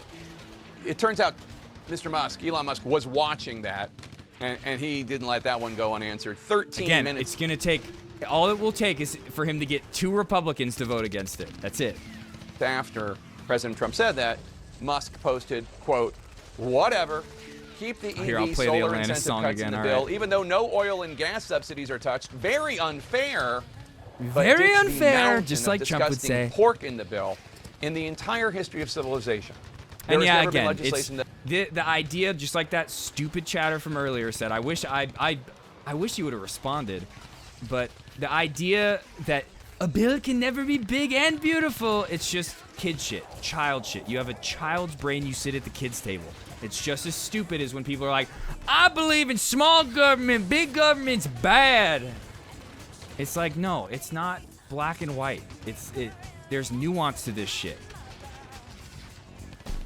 There's some things the government does, a big government does, that's good. You need to applaud that. There's some things that a big government does that are bad, and you need to try to stop it from doing that. And it's the same thing with a bill. Sometimes a bill is big and it's packed with a bunch of horrible shit that shouldn't be in there. Sometimes the bill is packed with a bunch of stuff that explain the intricacies of how it's going to affect millions of lives. And then also, like we talked about, oftentimes these bills are so big because our government is so fucking ineffective. They barely pass shit. This is the one time they pass a bill a year, or a couple times these reconciliation bills are like, all right, got to get everything in there. That both big and beautiful. But there is a bunch of horrible stuff in this bill. But just the idea that a bill that's big is always bad, no. I want my elected representatives having to read a bunch of bills that are going to positively affect people's lives. Everyone knows this. Either you get a big and ugly bill, that's why we elect them. Bill. I don't want to read that shit. Slim and beautiful is the way, unquote. As President Trump continued taking questions at the White House. But as we learned, did those Republicans in the House even read the bill? Not really. They're not like, I didn't know that was in there. I wouldn't have voted for it had I known they were gonna let AI go unregulated, unrestricted. I had no idea they were gonna cut that much from Medicaid. My constituents are mad at me. Us, Elon Musk. Repost at 12:25 p.m. the very clip where Trump says Musk only had a problem with the bill after he found out it was about cutting the electric vehicle mandates. And Musk writes, quote, false. Okay, I want to see the Epstein part. Platform. Crazy. I was always do. And he just went. I was always down 14-point session. Is there like a panel that talks about this? Let's talk to our panel. Yeah, I just want to hear them talk about the Epstein shit. Does Trump, who gets you in the divorce? Trump or Elon? Look at them, dude. They're like, this is Christmas. This is the best day. Let me just tell you what every Republican is doing. I have here's where we are today. We're literally, heads are in the garbage can right now. Yeah, literally. They're like, what do I do? Who do I listen to? If I side with Trump, Elon's gonna back my primary challenger. If I side with Elon, the MAGA Trump voters are gonna try to like get somebody to run against me. Who do I vote for? How do I vote? I don't know what to do. That's the state of everybody I know at the moment. Not gonna lie, it's an ugly day. I think they're gonna end up being more afraid of Elon's money. No, you hate it when your friends are fighting. I continue to believe that their partnership last year saved America, and I also continue to believe their goals are not mutually exclusive. Trump needs to pass his agenda, which this bill is his agenda. It's what he ran on. Elon wants to save America from going bankrupt, which they can also do. Oh, I even saw CoffeeZilla say something like that. Like, you gotta hand it to Elon. Here, let me find that. Gotta hand it to him, you know. He really cares about cutting government spending. It's you guys are fucking idiots.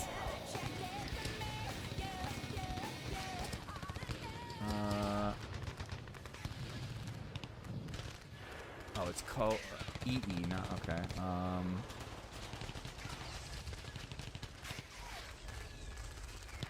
Who gets big balls in the divorce?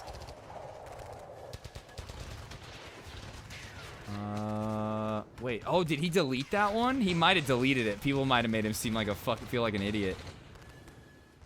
I think he deleted that post because I bookmarked it and it was gone. I didn't see it when we were going through the bookmarks. He definitely deleted it. That's hilarious.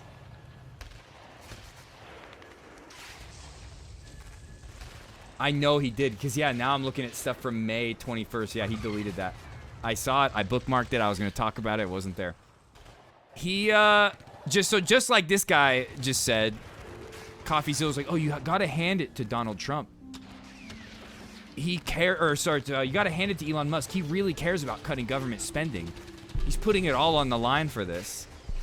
It's like, no. He got into the government, not because he cares about cutting government spending, because he cares about directing that government spending to go to him more. And now that he's cut out from that, and he can't do that anymore, he's cut out from the goodies, he's gonna try to fucking blow it all up.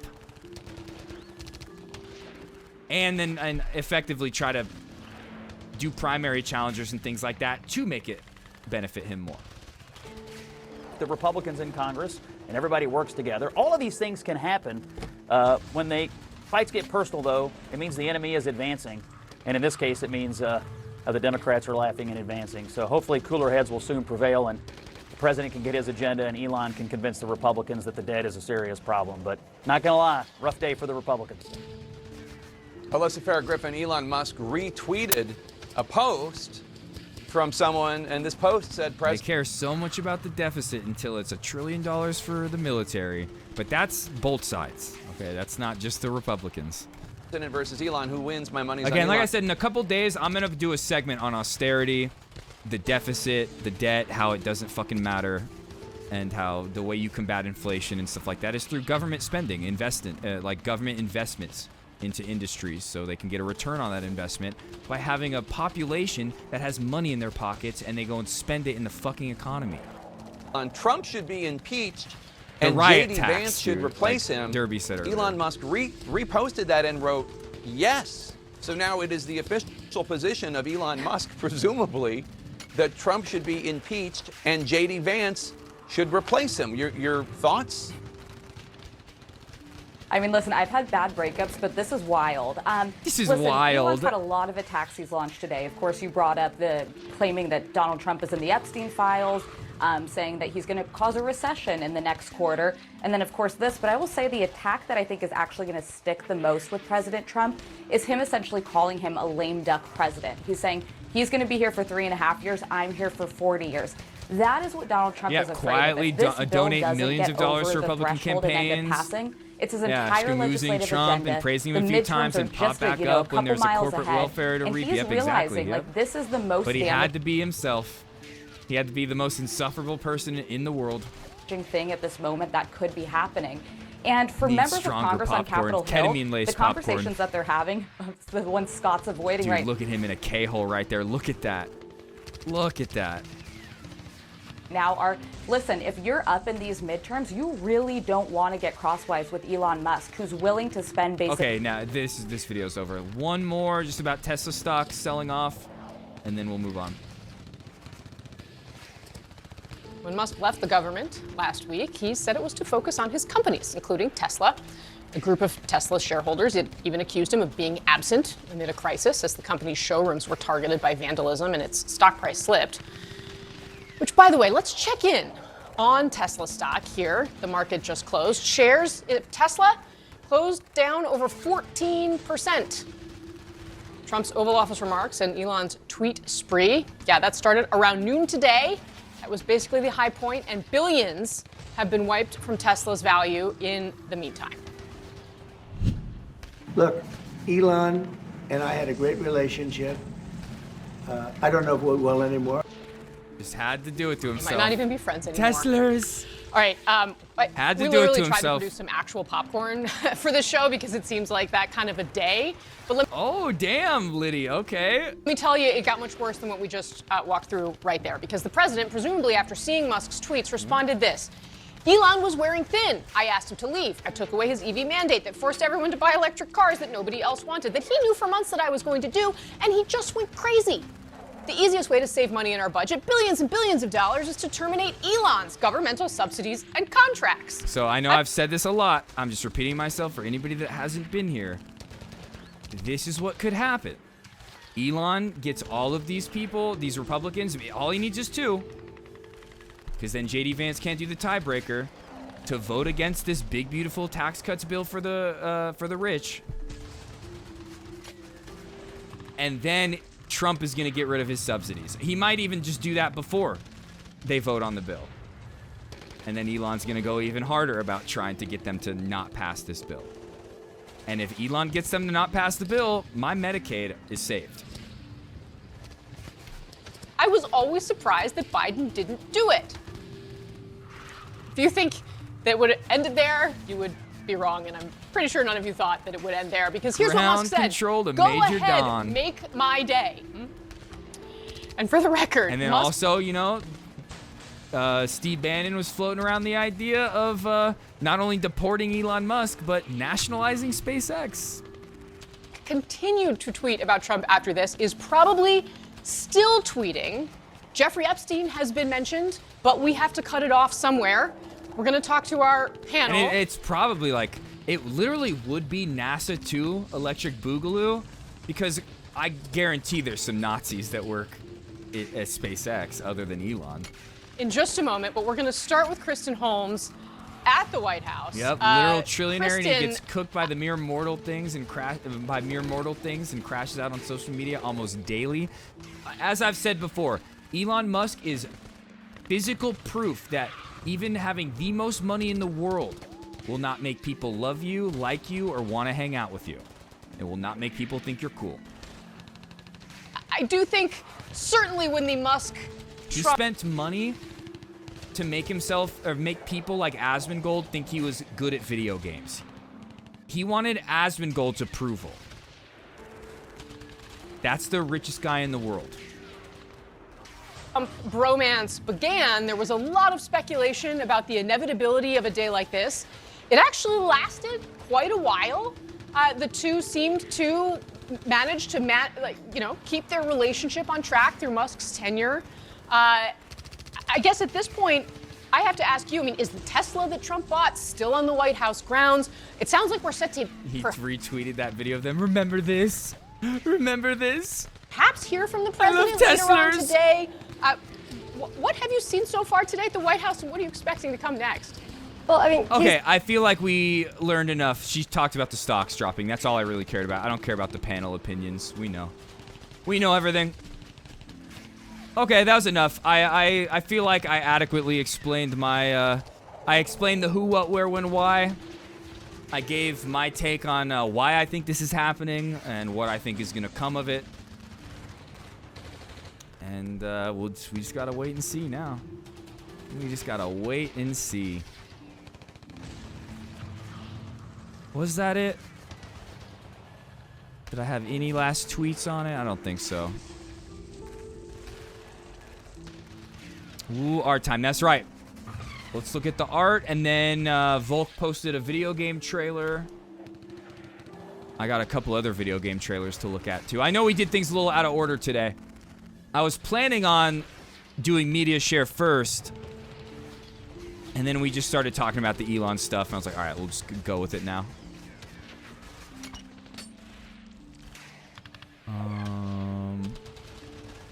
Say Trump, I heard you like him young. Got him. Got him. All right, here, we'll go through that in a minute. Art. Wait. Okay, wait, hold on. Oh, that's fine. I think that's fine. That's just, nothing wrong with putting your friend on a leash. Hasn't everybody put their friend on a leash before? Nothing wrong. That doesn't inherently imply like sexual intent or anything like that. It's not inherently sexual to put a leash on your friend. Oh my God. This is amazing. Did Volk thank you for this already? Has Volk not said anything about this? Volk! How have you not thanked her yet? I have, but it definitely implied something. Well, that doesn't mean that's how it is for every situation like that. Volk might be nuking more people, right? Oh my God, Volk, how... When was the last time he typed in chat? It was probably a while ago. It was about that game. Oh, he asked me where he should post it, and I didn't respond to that one. Did he post it? Just media, I would imagine. I'm tagging Volk right now.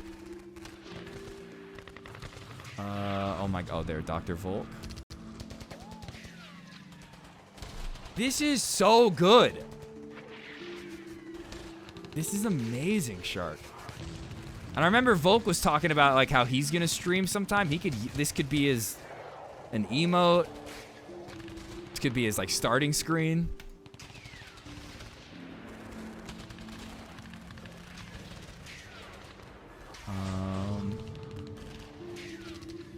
This is so good. All right, let's look at the memes.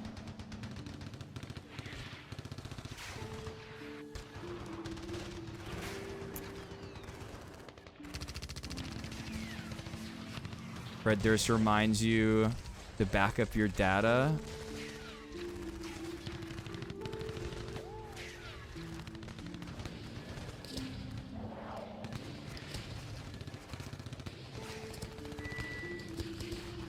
Another security procedure that can't be understated is backing up your data. It's so important that Limp Bizkit frontman Fred Durst mentioned it in the hit song Rollin'. Back up, back up. Tell me what you're gonna do now. Back up, back up. Okay. That was great. Okay, what a palate cleanser that was.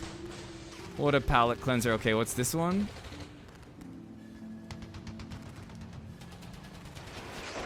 Oh, yeah, this is such a great scene. Yeah, Elon and Trump, yep. Yep.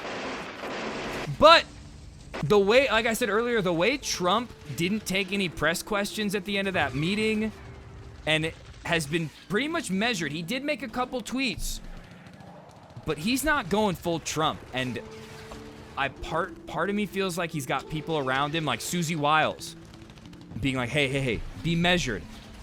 When they go low, you go high. Okay? It's gonna make him look like he took the high road and had a more measured response. Make the public look at him like he came out on top. But Trump's a ticking time bomb. If Elon just keeps poking at him, you never know. He's just gonna explode. So keep going, please. Stop. Don't stop tweeting, Elon. Don't stop. What was this, Mr. Busket? The easiest way to save money on our budget? Oh, yeah, okay, yeah. We looked at that. We looked at that earlier. We saw this tweet.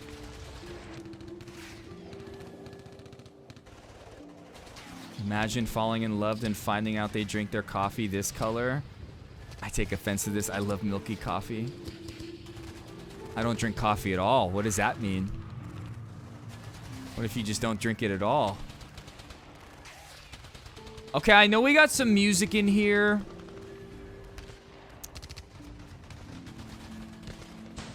And I actually had some other game trailers to look at, but I think we'll skip those. I think we'll, because if Volk's here and wants me to watch that one game he was talking about, I'll watch him. I'll watch that, and we'll look at a couple others. But if not, I think we'll save that for tomorrow, because I think I want to watch that HASAN interview with Feroz Sidwan. I don't know how long it was. And then I'd like to cover a little bit more on Gaza today, which I think we'll do. We'll watch the Feroz Sidwan interview, then we'll do a little Gaza coverage, and then we'll play some Battlefront.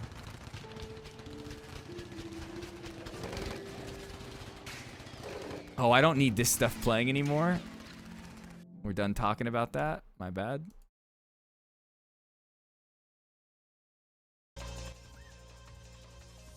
Don't need the Grimes song.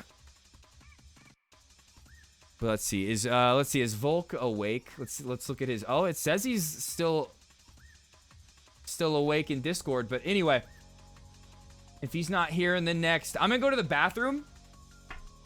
I'll put on a Mark Wiens video real quick. It's not gonna be a long bathroom break, just real quick. But if Volk's not here when I get back, we're just gonna move on and we'll do all the game stuff tomorrow.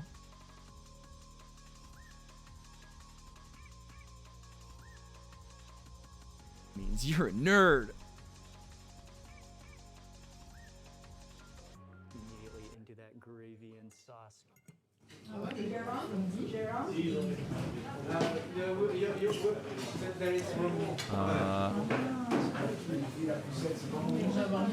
You know, I never thought about it, but yeah, you get pings from your own go lives. Oh yeah, that streamer mode is the best. If that's what you're referring to. Yeah, I'm not trying to get any pings when I'm phenomenal. The aroma, the perfume, the fragrance. And what else is in here? That egg yolk and the runniness of that egg sauce. Oh, I know Fort keeps asking people to play Fortnite. I'm down to play Fortnite tomorrow. I hope he still is on his phone too. That'll be really fun. Wonderful sauce and egg and is this an ICE officer tweet? It's just everything is just melting. We'll look at that when we're talking about immigration later. Okay, I'm gonna go to the bathroom. Like I said, if Volk does not speak in the next minute, we're gonna move on. Those morels are just straight up steak, and they're so meaty. Next up, because I think it's in season, we have the white asparagus. And looks like it's topped with egg. There's a sauce, parsley or coriander, and finely shaved green onions as well. Oh, this looks great.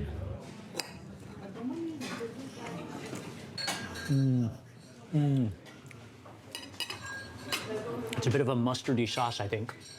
Like a Dijon flavor of the sauce. And then that white asparagus, it's incredibly soaky. It actually just starts to liquefy and dissolve on your tongue. Okay, next up, I also wanted to try their terrine, which is like a loaf of meat. And I'm not totally sure what's inside of here, but let's try it.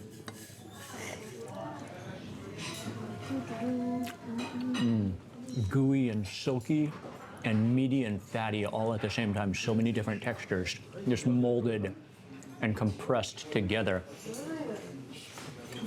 For that acidity, for that crunch. And then also the salad looks really nice too. Big, fresh pieces of lettuce. Man, already the ingredients are just standing out here. The freshness, the quality of the ingredients. Many things are also seasonal as well.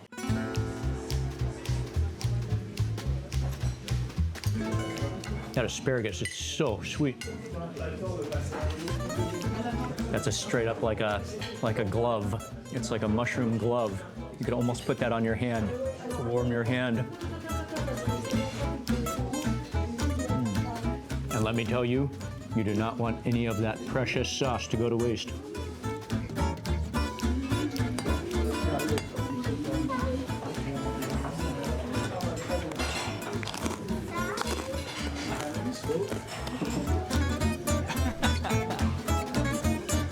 I'm sorry, Shark.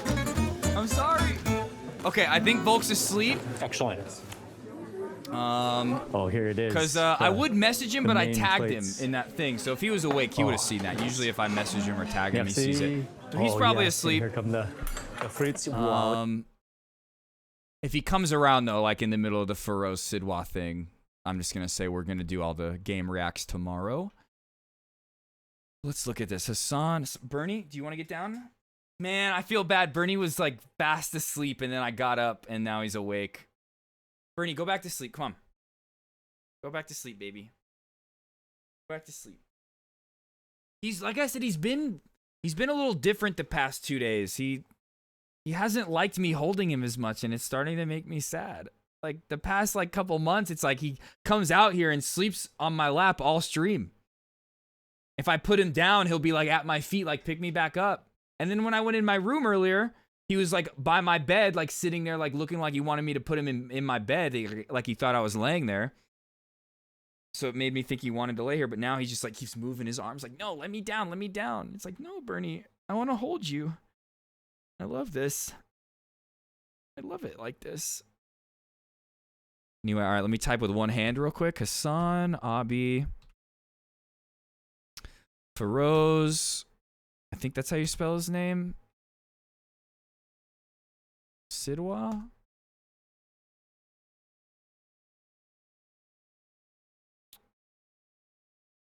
Maybe not.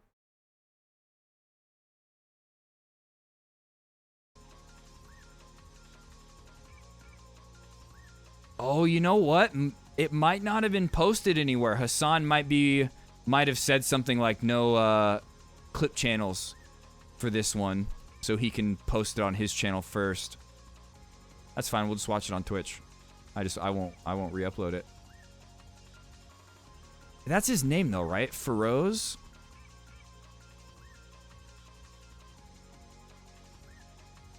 Isn't that his name? F-E-R-O-Z-E.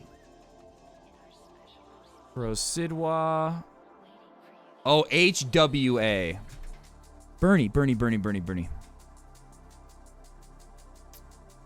calm down. Okay, he wants me to put him down.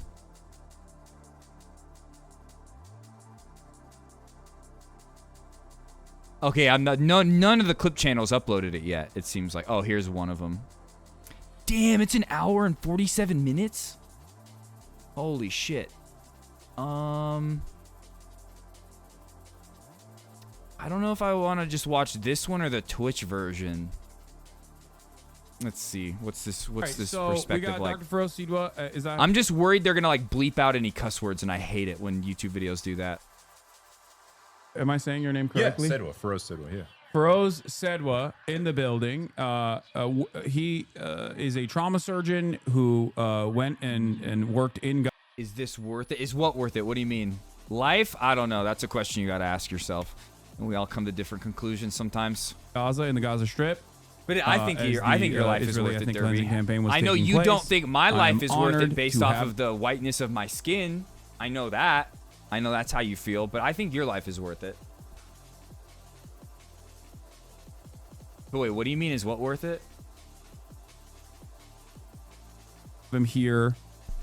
He traveled all the way down here to you know, show up.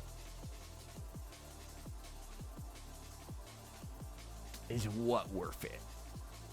Oh, do you mean like how long the video is? Like watching? Oh, I think it's totally worth it. This is gonna be great. This is gonna be great. This is a dude who has volunteered twice to go and be a trauma surgeon in Gaza. The type of stuff this guy has seen. Like, I watched 20 minutes of this earlier and it was so good. I was like, we have to watch the rest of this on stream. I bet it just gets better. But when I first started watching, I was laying down in bed, like getting trying to go to sleep, and I just this wave of just like this terrible feeling came over me just thinking about like the shit this guy has seen and the horrible, like the dangerous position he put himself in just to go and help Palestinian people. Like we're watching a hero. All those Marvel comics, whatever, DC, all those heroes that they create, Superman, this is a real life that. This is a real life superhero right here. All lives matter. It's just the sun disagrees for 3 months every year. True. I need to get some beef tallow to rub on my face. Bernie, just love me.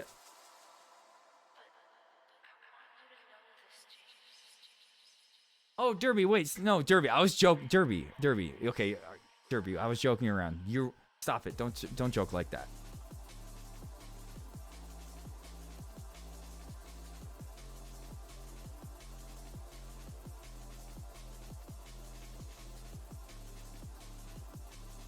You'll ethnically transition from white to bacon.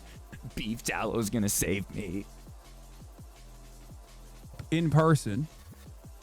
On this day. This, like I said, if there was any actual type of a hero in the world, this is it. Real hero. And we're going to talk to him about his experiences, what he saw over there. But is there anything I'm missing that you want to bring up? No, it was my second time there. I was there in March and April of last year, and then for 3 weeks this year in March. Yeah, no, I think that's fine. Okay. So obviously, and I heard that they're not letting him back. Like he's tried to go back and they wouldn't let him. One of the immediate questions I have to ask you are all the stupid questions that you receive whenever you do these kinds of media hits in like mainstream news. And I'm just going to run through them very quickly, and we can more so talk about the fact that these people ask these questions even 19 months in. How many Hamas militants did you see in the hospitals? Yeah, 0. And that's it's kind of a constant thing that you get asked, but it's really it's real weird. Yeah, 0. How many Hamas militants did you see in the hospitals? Yeah, 0. 0. And that's it's kind of a constant thing that you get asked, but it's really it's real weird. Yeah, I gotta say, no, you know, Not only is it weird, it's charged. Like, we all know that there's no Hamas in those hospitals, and Israel doesn't even think that Hamas are in those hospitals. They're just bombing hospitals just because they can, because nobody is holding them accountable or making them stop. And it's not about defeating Hamas. Netanyahu has admitted this himself. It's about expanding Israel, getting rid of the Palestinians. I wrote a letter to the Biden administration last October, and it was signed by 98 other, me and the 99 total American healthcare workers who worked in the Strip, and since October 7th. And we, you know, what we wrote was not a single one of us has ever seen anything that could even remotely approach militarization of a hospital in Gaza. You know, like, even if like a Hamas guy walked into a hospital once, that doesn't mean you just bomb the shit out of a hospital. That's what I've been saying. That's always the joke. It's like, oh, there was one Hamas guy in there. Justify there. There's a tunnel. There's a tunnel. You gotta bomb the hospital. It's like, no, there's no justification for bombing a hospital. Even if Hutch, that streamer, was right when he was like, oh, but if there are militants in there, like, according to humanitarian law, it is a target, a valid target. Even if that was true, which we proved it wasn't, I don't care if that's like allowed in humanitarian law. It's wrong. It's crazy. Yeah. It's completely nuts. It's illegal. It's totally illegal, but it's also just no one would accept it if you turned the belligerents around, right? Like Benjamin Netanyahu had his prostate removed in December of last year. Oh, and he was in a hospital in Jerusalem, a civilian hospital. It's a big, I forget the name of it. It's a beautiful hospital, but he was there for 4 days. I forgot. The cancer. Oh, fuck. Does that mean he has a colostomy bag now? He was running the war effort from his room by every account. Like, no one says it. Well, you know, so he actually did militarize. I imagine he already smelled really bad, like sulfur or something. But man, it's probably even worse now. Anyone accept that Hamas can just drop a bomb on it because no? That's crazy. Like, we'd probably have a nuclear war if that happened. You know what I mean? Like, exactly. It's insane. So, you know, it just, these things either work one way or they work both ways, or they don't work at all. Like, yeah, no, you just, even if there were Hamas people in the hospital, it would not justify what's being done. Israel is also I've even made the comparison. Even if there was 100 Hamas militants in the hospital and 1 civilian baby, still not justifiable morally to bomb that hospital. I mean, because, like, you know me, I support Hamas. But even from somebody that doesn't support Hamas, like, there's 100 Al-Qassam militants in that hospital and 1 civilian, still not morally justifiable. Military operations through the espionage as well, presenting militants in their specialized units as doctors and patients to go into hospitals and actually assassinate non-belligerent, non-combatants. And it barely makes a blip. This dude has been has been performing surgeries while that hospital he's performing surgeries in is getting bombed. This guy's a hero in the U.S. coverage in American media. Yeah, it was. I think it was just before I went to Gaza the first time, maybe February of last year. I might have the date wrong, but and this, just to be clear, this was in the West Bank. This was not even in Gaza. They sent an assassination squad dressed up as doctors and nurses. For anybody that doesn't understand the difference between the West Bank and the rest of Gaza, like the Gaza Strip is the open-air prison. That's where the genocide is happening. And in the West Bank, there's a genocide happening there too.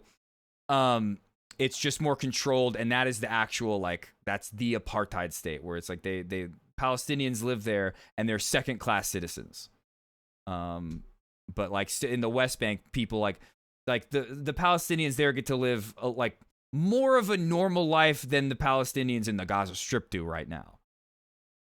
Into a hospital in Jenin to kill a guy I don't mean it's normal. I just mean compared to the relentless bombing that they're facing in the Gaza Strip. It's like there's a lot more settler violence where the settlers go and attack the West Bank, or the Palestinian Authority is attacking people, the Palestinians in the West Bank, and the IDF.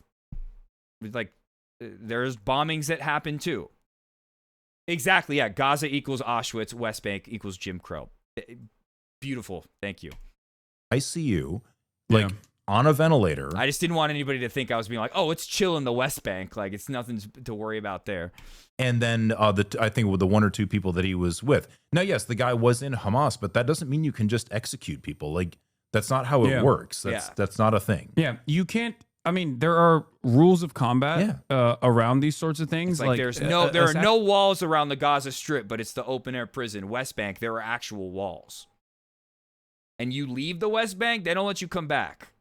Assassinating someone while also presenting yourself as a healthcare worker is like but that's how it is in all of Palestine, Gaza. Abu Bakr Abed, he's not going back. 4 different war crimes all rolled into one. Oh yeah, and of course, way worse than Jim Crow South. Yeah, but it's a very good comparison. Like, to the point I was trying to make. Assassinating someone who was in a hospital bed getting medical treatment. Yeah. That's completely unacceptable. Yeah, like if people don't understand, like back in 1864, that's when the first Geneva Convention was signed. Yeah, that's so long ago that the American Civil War was still happening.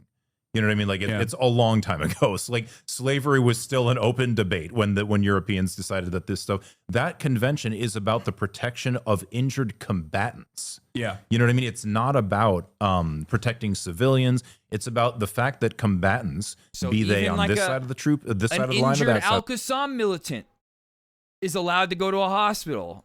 The line doesn't matter their national origin, doesn't matter their political orientation.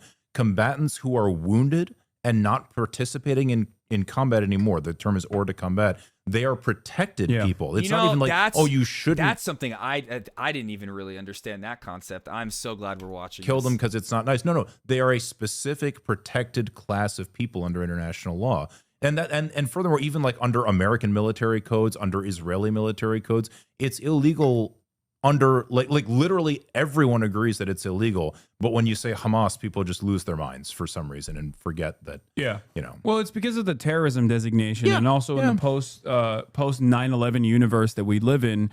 I think that the vague language surrounding the terrorism designation, the terrorism classification, is so that people just lose sight of the, ironically enough, international rule-based order and all of the rules surrounding combat. Chocolate hummus. That is associated with. I've had chocolate hummus before. It's a nice treat, okay? Like, come on. That it is a term that is utilized specifically to deny habeas corpus, to deny due process to people that have been branded terrorists. And on top of that, the Trump administration is actively working and following the agenda of the Biden administration as well, to basically make it almost illegal to have any sort of commentary or coverage surrounding the Palestinian side in this process, while actively claiming every single person is a terrorist, an enemy combatant. Speaking of enemy combatants, they have killed like the children of not like Al-Qassam militants in Hamas, but just like government officials. And the IDF will be like, we killed a fucking government official. It's like, you killed their 7-year-old kid. You didn't kill them. And they like talk about it like they refer to the kid that they killed as a government Hamas official. This is a little bit gruesome what we're going to be talking about here, but I wanted to best not dwell I wanted to talk it. about your experience first and foremost. How do you get chocolate ice cream? I like chocolate ice cream though a lot. I don't know. It's been so long since I've had chocolate hummus. It was a long time ago, over a decade ago. I don't even remember, but I don't remember hating it. But I love me some chocolate ice cream. Get into the Strip. What is the organization that you work with? So I went with Med Global. So the humanitarian sphere is like totally disjointed. You know what I also had one time when I was in Italy? I had a chocolate like dessert pizza. And it had cheese on it and everything, but I had like little chocolate chips as pepperonis, and I think there was some other sweet stuff on it too. At first, I was like, "Nah, I'm not gonna like that." I ended up eating quite a few slices. and screwed up. But the way, so because the Ministry of Health in Gaza is part of the government, which is run by Hamas, which is illegal. Like if I work with them directly, I'll go to prison when I come back to the U.S. You know, so so you can't do that. So the way it ends up working is you apply with an NGO, an American NGO. The second time I went with was with a group called Med Global. The first time was with the Palestinian American Medical piece Association, makes sense. Yeah. PAMA. And they feed you to what's called the EMT, the Emergency Medical Teams mechanism of the World Health Organization. So you're really like working with the WHO when you're there, but you the anti-Semitism. I'm just kidding. Through an American NGO. Yeah. Yeah. Don't and let Ethan obviously see that these tweet or NGOs, that much like chat, all of the, Kairos. because I've worked with a bunch of the human rights organizations that are actively working in the Gaza Strip, like they still get they have to be checked by. Sorry, here, hold on. Directly, I'll go to prison. But I went with Med Global. How do you get into the Strip? What is the organization that you work with? So I went with Med Global. So the humanitarian sphere is like totally disjointed and screwed up. But the way, so because the Ministry of Health in Gaza is part of the government, which is run by Hamas, which is illegal. Like if I work with them directly, I'll go to prison when I come back to the U.S. You know, so so you can't do that. So the way it ends up working is you apply with an NGO, an American NGO. The second time I went with was with a group called Med Global. The first time was with the Palestinian American Medical Association, PAMA. And they feed you to what's called the EMT, the Emergency Medical Teams mechanism of the World Health Organization. So you're really like working with the WHO when you're there, but you go through an American NGO. Yeah. Yeah. And obviously these NGOs, much like all of because I've worked with a bunch of the human rights organizations that are actively working in the Gaza Strip, like they still get, they have to be checked by the Israeli government in order to even enter the Gaza Strip. Nothing goes in or out of the Gaza Strip without the Israeli government's go-ahead and without the Israeli government's constant surveillance. So I assume that there was that as well. Like I suspect you were checked by the Israeli government. Oh, as well, at the point of entry. You know, on the first time I went was March. Sauerkraut I think I went in March pretzel. 25th Oh of 2024. I just had some And sauerkraut yesterday. I had a Reuben on my birthday. So good. The Rafah border hadn't been taken yet, so we went in through Egypt. And you know, the Egyptian soldiers, you know, they checked to make sure we weren't bringing in weapons, which is kind of reasonable. But they did not stop us from taking in medical supplies. They didn't turn anybody away in the team. Now, you know, I think it was May 2nd or 7th. I'm blanking now, but anyway, early May, the Israelis took Rafah and just destroyed the crossing. So it's just completely closed now. So now you have to fly to Amman in Jordan, right? You have to come across the Jordan River over the King Hussein Bridge into the West Bank. You have to get from your Jordanian bus onto an Israeli bus, and because you have to get onto an Israeli bus and travel through Israeli territory, they say that these people, that meaning, you know, us, the medics coming in, that we have to adhere to Israeli tourism restrictions, which is just ludicrous. And it's beyond it. Yeah, that's you know? so dumb. And so that means we can't bring any medical supplies. They're doing that on purpose. We can basically stop them only from bring being able things to that bring we in need for medical ourselves. supplies. Like your own, and they got a little bit better about this, or a little bit less restrictive, I guess. But it was just unbelievably petty at first. Like it was actually to the point where if you brought like a bottle of Tylenol, they would open it, they would dump out all the pills, and then I swear to God, I'm not making this up, they would count out how many Tylenol pills you could need in your like 2 or 3 weeks, and they would say you can take this much, not these ones. It's like what the these are fuck? like these are they did not want you to give your own personal medicine to the Palestinians. Yeah, and like you got to remember, these are like uniformed Israeli Nazis, security dude. Just personnel fucking doing this, meaning demons, that the animals. state of Israel has decided that this is the Actual highest animals, priority dude. Like I don't for Israeli security. Because there's animals that are like, it's have more morals than completely that. nuts. You know, Mark Perlmutter he's an American hand surgeon. He happens to be Jewish. He came with some microsurgical instruments because he's a hand surgeon. Oh, so well, he's you know what? these, like, Ethan will delicate call him a token Jew. Nerves in the arm and the forearm. And surgical instruments because he's a hand surgeon. So he's fixing these like delicate nerves in the arm and the forearm. And so he came with these microsurgical instruments. They're like literally this big pieces of metal. And he's a Jewish person from the United States coming in to help the Palestinians, and they confiscated them. They said, no, you can't take these. He was like, but I need them to do my work. And they were like, well, you can't take them. like what possible security threat could these things pose? It's just completely silly. Yeah. So so there's that. But on top of that, the second thing with that is that when you now when you apply, they give everybody, all the medical personnel, they give you what's called They'd all have flown the planes in the Dresden bombings. pre-approval. This is Kogat. These Bagels, really office. bagels, some cream cheese, an egg, maybe even like a tomato slice. Oof. They give everybody pre-approval. So you fly to Jordan. You've taken a month off of work. If you're, like for me, I told my parents I love them. I made a living will because the possibility of getting killed there, it's not high for a foreign healthcare worker, but it's not zero either. Like I think he's underselling that a little bit. It's pretty high for foreign workers to get killed. But of course, compared to civilians dying there, it's not even comparable. 2 minutes away from being killed when they attacked Nasser. Wait, what? Healthcare worker, but it's not zero either. Like I was about 2 minutes away from being killed when they attacked Nasser on March 23rd. But just 2 months ago. Fuck, dude. Like I said, he's been in these hospitals performing surgeries when it's been bombed.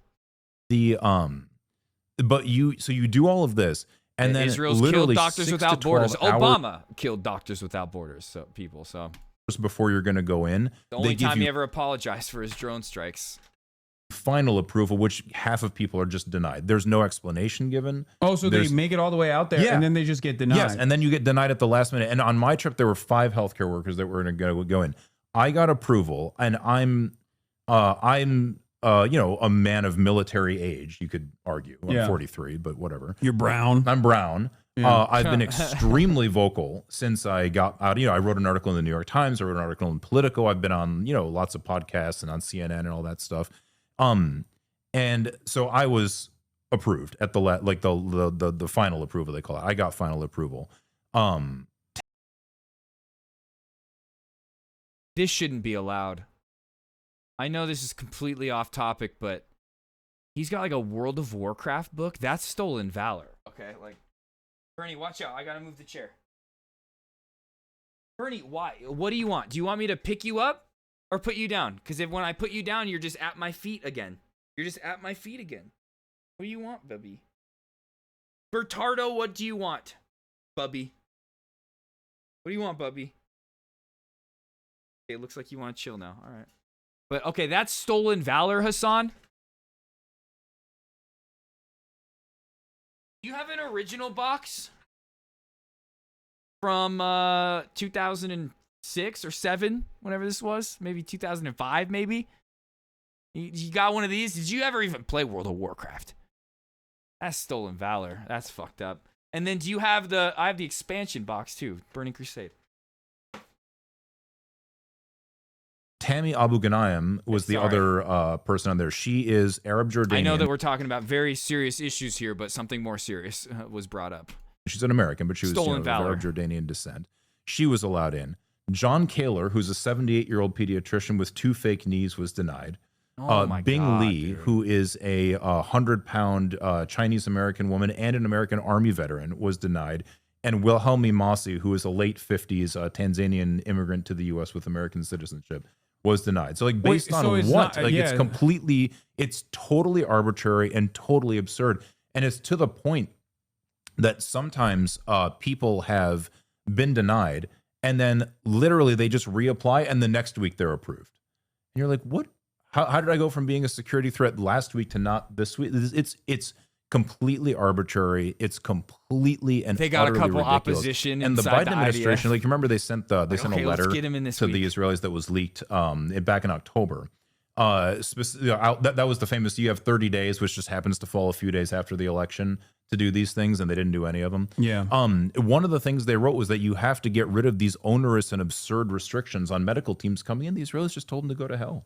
They just didn't do it, and election's over. What can we do now? My attitude on this is that America is the big dog in this process. Totally. So everything that Israel is doing, American leadership might claim that we could stop it instantly. Biden could have, Trump could right now in a 10-minute phone call. Biden did at one point. Other people have. Ronald Reagan. They've gotten ceasefires. It's literally us enabling it every step of the way. other countries do supply Israel with munitions. A lot of times it's like parts, like munition parts. It's not so much like the actual bombs or the ammo. It's the airplane parts and things like that.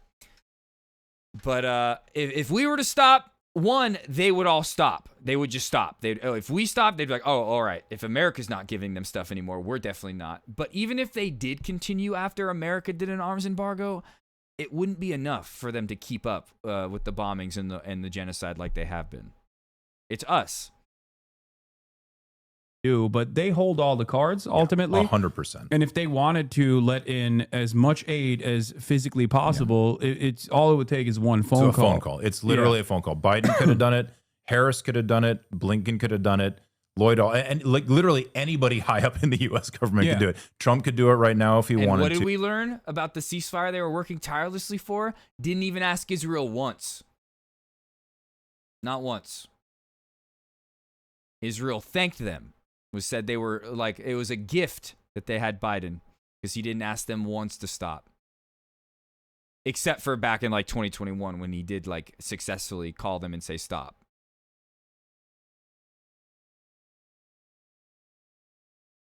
Too. Yeah. And yeah, I totally agree with you. The idea, like, does Israel have, Trump could have done it. Lloyd, and like literally anybody high up in the U.S. government could do it. Trump could do it. They were working tirelessly at keeping a Palestinian from getting on the DNC stage. That's what they were really working tirelessly for. Right now, if he wanted to. Yeah. And yeah, I totally agree with you. The idea, like, does Israel have an unusual level of influence in the United States? Yes, no doubt about that. But it's not a case of the tail wagging the dog. The U.S. is absolutely in charge. The second Trump wants to say stop, they have to stop. The second Biden wanted to say it, I mean, Biden didn't know where he was, to be fair, but like, but he has. But in 2021, Biden actually stopped Israel's siege on Gaza, one of numerous sieges that Israel had conducted on Gaza, and what they call mowing of the lawn operations. Yeah. So so it's not like these people didn't know. It's not like they couldn't figure it out, but they just chose not. They're and continuing to choose not to. Yeah. You know? No, absolutely. So in your experience, a lot of harrowing accounts have come out of medical professionals that have gone into the Strip, and there was even a unique piece in the New York Times with medical professionals talking about the types of patients they were treating, talking about the types of wounds that these patients had received, specifically children with children that were sniped in the head and on their bodies. Like, is there something if for anybody that doesn't understand, snipers are the most accurate guns in the world. You don't accidentally shoot a kid in the heart or the head with a sniper. Anybody. You don't shoot anybody like in the heart or head with a sniper on accident. That you could what was unique about your experience as far as doing this kind of trauma surgery in the Gaza Strip as opposed to your normal day-to-day experience? Yeah, so I work in Stockton, California, which is shout out Stockton. That I've talked about Stockton a lot. It's got a very holds a very special place in my heart. It's one of the poorest counties in California, just right next to Fresno as well, Fresno, California. They were ghost towns. The music scenes were great. Some of the coolest music scenes ever in Stockton and Fresno. The Fresno had a venue called Chinatown Youth Center that I frequently played at, and then Stockton had a place called Plea for Peace. But anytime you would go walk around the city, it was just ghost towns. Middle of the day, just stores, every single store closed, not one person walking on the sidewalk. And then I remember one time in Fresno, this is not Stockton, but it's very similar. We were playing a show at Chinatown Youth Center, and there was a kid outside the venue waving a gun around. And I was like, I'm not playing the show. And I'm not. It was around the time that like mass shootings were like picking up again. And I was just like, I'm not doing this. I'm not getting out of the van, guys. Sorry. Like, I'm not, it's not worth my life. Like, it's some kid just like waving a gun around. And eventually the kid came over to the van and talked to me. My band like made him come talk to me, and he showed me that it was a toy gun. It was fake. And he said that he frequently has gotten robbed walking from his house to the venue. And the fake gun has kept him from getting robbed. So very rough, poverty-stricken areas. And what breeds crime? Poverty. But yeah, those are very cool places. I hold special places in my heart. Some good homie, like place called home. They were from Stockton. Which is, it's the only, I work at the only trauma center for about 1 million. Oh, are they really? Yeah, I haven't been there since 2014. But back then, it was they were very affected by the 2008 recession. In people in one of the poorest counties in the state. One of the most violent counties in the state. And oh my God, Kairos, I'm a piece of shit. I didn't even see that last one about the first time you had a bagel with cream cheese in New York City. All you could hear was Hava Nagila. My body had to dance. That's awesome. You know, so we see a lot of trauma, best. no doubt about it. Sorry, I didn't even see that But it was one. really, it was just absolutely, there was nothing remotely approximating this when I got to Gaza. Pilot you know, the programs, first thing, like when you get to, when I got to European Hospital, yeah, Nate Diaz, exactly. When I got to European Hospital, the no, it's not poverty. Isn't it their skin color? Yeah, right. The whole place was actually a displaced persons camp, and like not just the grounds around the hospital, but actually lining the corridors of the hospital were about 1,500 people just living in tents, but in the hospitals.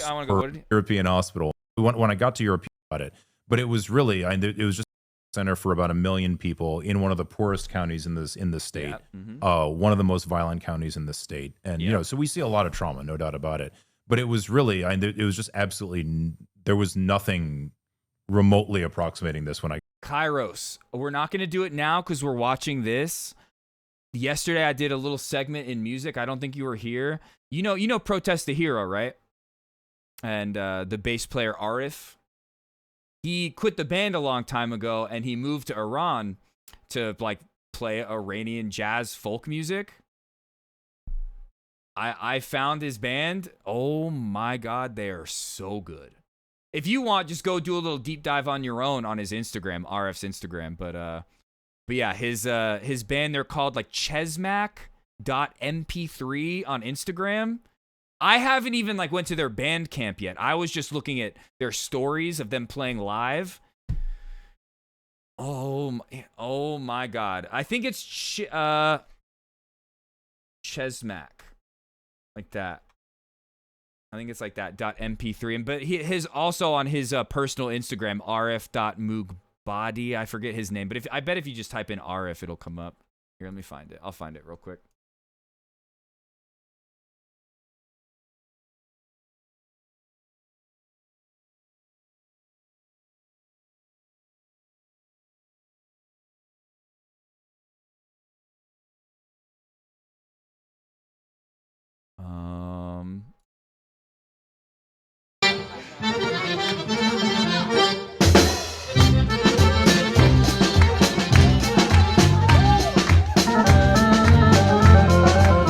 It's gonna be loud. There's no volume control. I can do it here, but I often forget to put it back.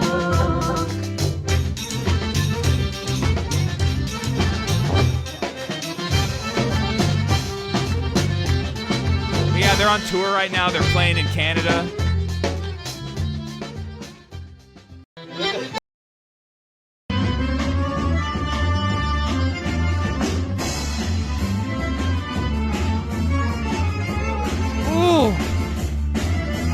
Brazilian folk music, yeah, I'm sure, yeah, a lot of folk music, jazz music shares similar roots. Ooh, ooh, ooh.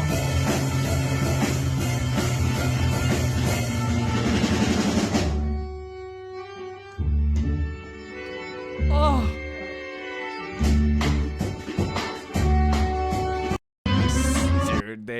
Like I said, I haven't even like listened to their recorded stuff yet. I've only watched live videos.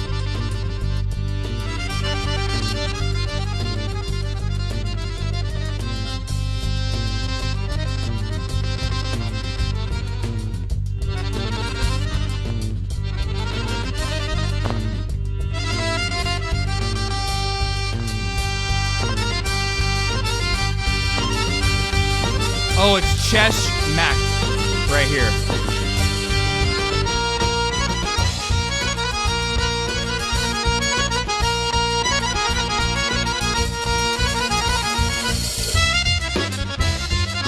Okay, yeah, I didn't know. I've never heard that song. I've got this one that we play every once in a while, like whenever, like, there was, like, when Hezbollah would, like, meet, like, some IDF soldiers on the battle floor, or the battleground, and we'd read about it. I would oftentimes play this song. Where is it? Where'd it go? Oh, here.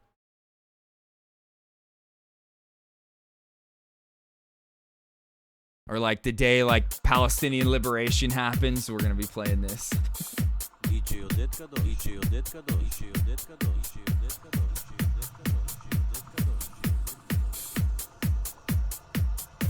Probably, yeah. Yeah, the day Palestine is free, we're gonna be bumping this.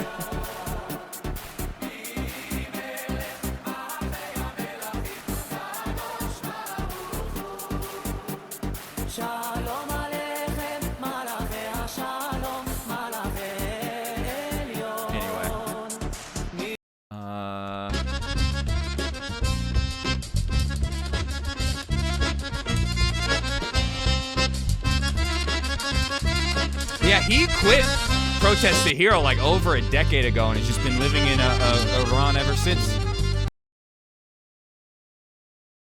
I think hanging out with Rhodey too long, he was like, I gotta get back to my roots. This is some of their recording.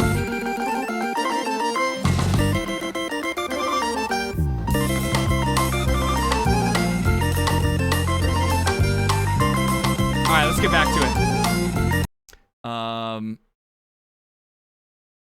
Yeah, let's get back to this. I got to Gaza. We're only 15 minutes the first in, thing, like when you get to when I got to European Hospital, yeah, Nate Diaz, exactly. When I got to European Hospital, the okay. the Next whole time we do place was music, actually a displaced share persons like your camp. favorite and, like, song. not just the grounds around the hospital, but actually lining the corridors of the please. hospital were about 1,500 people. Bernie, why are you just kicking living the in can tents, around but over there? You're like playing in the soccer. hospital's, corridors. It was impossible to keep anything clean. It was impossible. You couldn't like. There's no way for a hospital to function like this, right? So that was like that was the first thing. It was just like everything was filthy, and it was completely nuts. Like the whole sewage system would back up every third day, just be like flood the radiology department with like literally with shit, just because there was no way to stop it from it was overburdened by like 10 times more than it was supposed to take care of, and so the even the normal types of wounds that we would deal with, like a gunshot wound to the abdomen, we open somebody, remove part of their intestine, put it back together, fine. Like that person should recover 100% of the time. Maybe they'll get a small wound infection. It won't be a big deal. They should be home in a week. Those patients, and he's not trying to be like, oh, these are normal things, but he's trying to say how like these are normal procedures that when like people have this tragedy happen to them, like my procedure should recover. But Israel is stopping that from happening. Would go on to sometimes die of sepsis that we couldn't control because there's no way to keep their wounds clean. They're already malnourished. Even back then, like even a year ago, they were already malnourished. Yeah. And so even these minor injuries, again, not getting shot, as it's not minor, but even these injuries that should have a near 100% survival rate were like 30, 40, 50%, which is just absolutely nuts. But then, the unique types of injuries that we saw were especially related to children. Israel would have it be about even more than that. Half of Gaza is kids, and about half of the severely injured people we saw were children. And I don't mean like 17-and-a-half-year-old boys. I mean like pre-teenage children. Yeah. Like people who through a scope or on a camera are visibly kids. And that was pretty shocking. And so when I got back, I wrote the first letter I wrote to the Biden administration was 45 doctors and nurses who had worked in Gaza. And one of the things we pointed out was that we all saw children, like, again, small children, regularly shot in the head or the chest. So the New York Times opinion team reached out to me and they said, we want to know more detail, like, which just, that seems sensible. So I was like, okay. So we put together a poll of, and I think 65 people responded in total, including me. And of the people who worked in the right setting, meaning like, because like if you're an obstetrician, nobody's going to call you when a kid gets shot in the head. But of the people who worked in the right setting, the emergency room, a neurosurgeon, a trauma surgeon like me, an anesthesiologist, critical care doctor, that kind of thing, I think it was 80, 83, 84% regularly saw children shot in the head or chest. That's wild, You can't argue that, and like the reason I focused on that in that piece was because you can't go when someone drops a bomb and it kills a child or it shreds a child. Of course, it's very dramatic and it's tragic, but you can argue, oh well, there was a Hamas guy right next to him, and human shields, all this nonsense we hear all the time. It's totally false, but you can still claim it. But when a small child is being shot in the head or the chest throughout the Gaza Strip on a regular or daily basis in the catchment area of every hospital where there's an international presence, that you're getting into like ridiculous territory with no coordination from healthcare officials. But yet they all have the same exact firsthand accounts and firsthand testimony. Yeah. No, none of us even knew each other before we got there. Which made it undeniable. And the very fact that it is even a necessity for trauma surgeons and healthcare professionals to come back from the Gaza Strip to reveal this information is yet another testament to, I guess, the success that the Israeli government has had with having zero access into the Gaza Strip for the media. For journalists, journalists. One of the things about American reporters are for the most part, are very good. There's lackeys everywhere, right? But the reporters themselves are very smart. They're usually pretty honest. When they've gone to Gaza and reported during Israeli wars, they've been pretty honest, we saw a Hamas guy fire a rocket from over there, and then a day later, a bomb dropped in this area when there was a crowd there, and you're like, okay, obviously that didn't measured response, kill the crowd of people, or like you remember when it must have been during Operation Protective Edge, I think in 2014, there was the shelling of the when after October 7th and shit first started popping off. Before we started doing any Gaza coverage, before I was really even up to date on what was going on. Like I've been pro-Palestinian for like over a decade, like since I became radicalized in like 2013, something like that, whatever. But I just I wasn't keeping up with what happened on October 7th and what happened after. We were playing Dark and Darker every day. That's what we were doing. We were playing Dark and Darker every day. I was not doing news coverage, really. We would do some politics every once in a while. But I remember Bent shared a video of somebody in Hamas, an Al-Qassam guard, shooting an RPG at a tank, and I was like, "Oh, I'm scared to watch that. That might be TOS." I don't know. Did Hassan watch it? I'm not sure if we can watch this. I just remember being like, even if they're on the right side, like I don't want to like watch the violence. I can't glorify it. Now I'm like, Hamas all the way, fucking blow up those tanks, dude. The children playing on the beach. And the Israelis tried to claim that they came out of a Hamas compound. Yeah. And but this happened right across from the hotel where journalists all live. And they were like, that was a fisherman's shack, like a rundown fisherman's shack. You could not possibly believe. Yeah. Like, what are you talking about? This is just ridiculous. So like when they see things themselves, they report on them pretty honestly.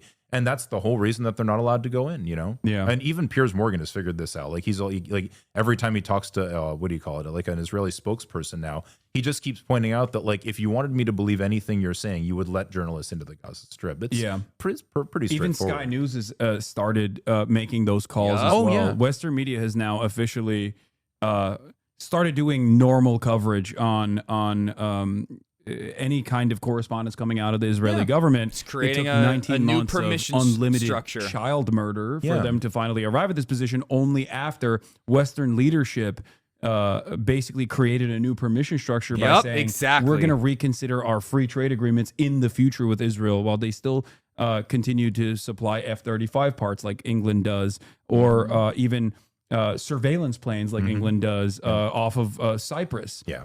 And I did watch 20 minutes of this. I think a big part of it is also now you can blame it on Trump.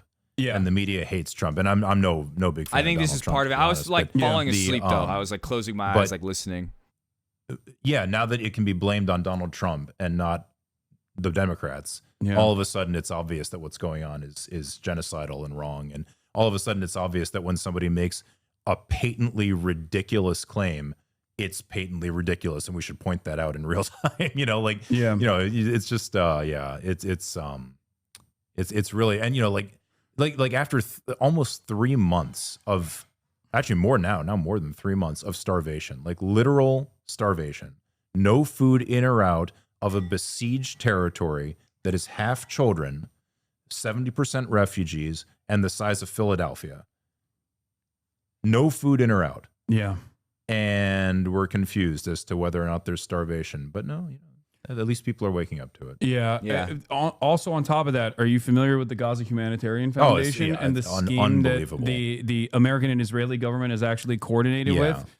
Which, of course, again, illegal under international humanitarian law, that the belligerent occupiers that are conducting warfare can weaponize aid after doing months of starvation, deliberate starvation, to turn around and weaponize aid distribution like this in an effort to then continue killing people that are walking, 7 miles. Oh yeah, both it's completely ways. ridiculous. Children walking 7 miles both ways to get a crumb of food.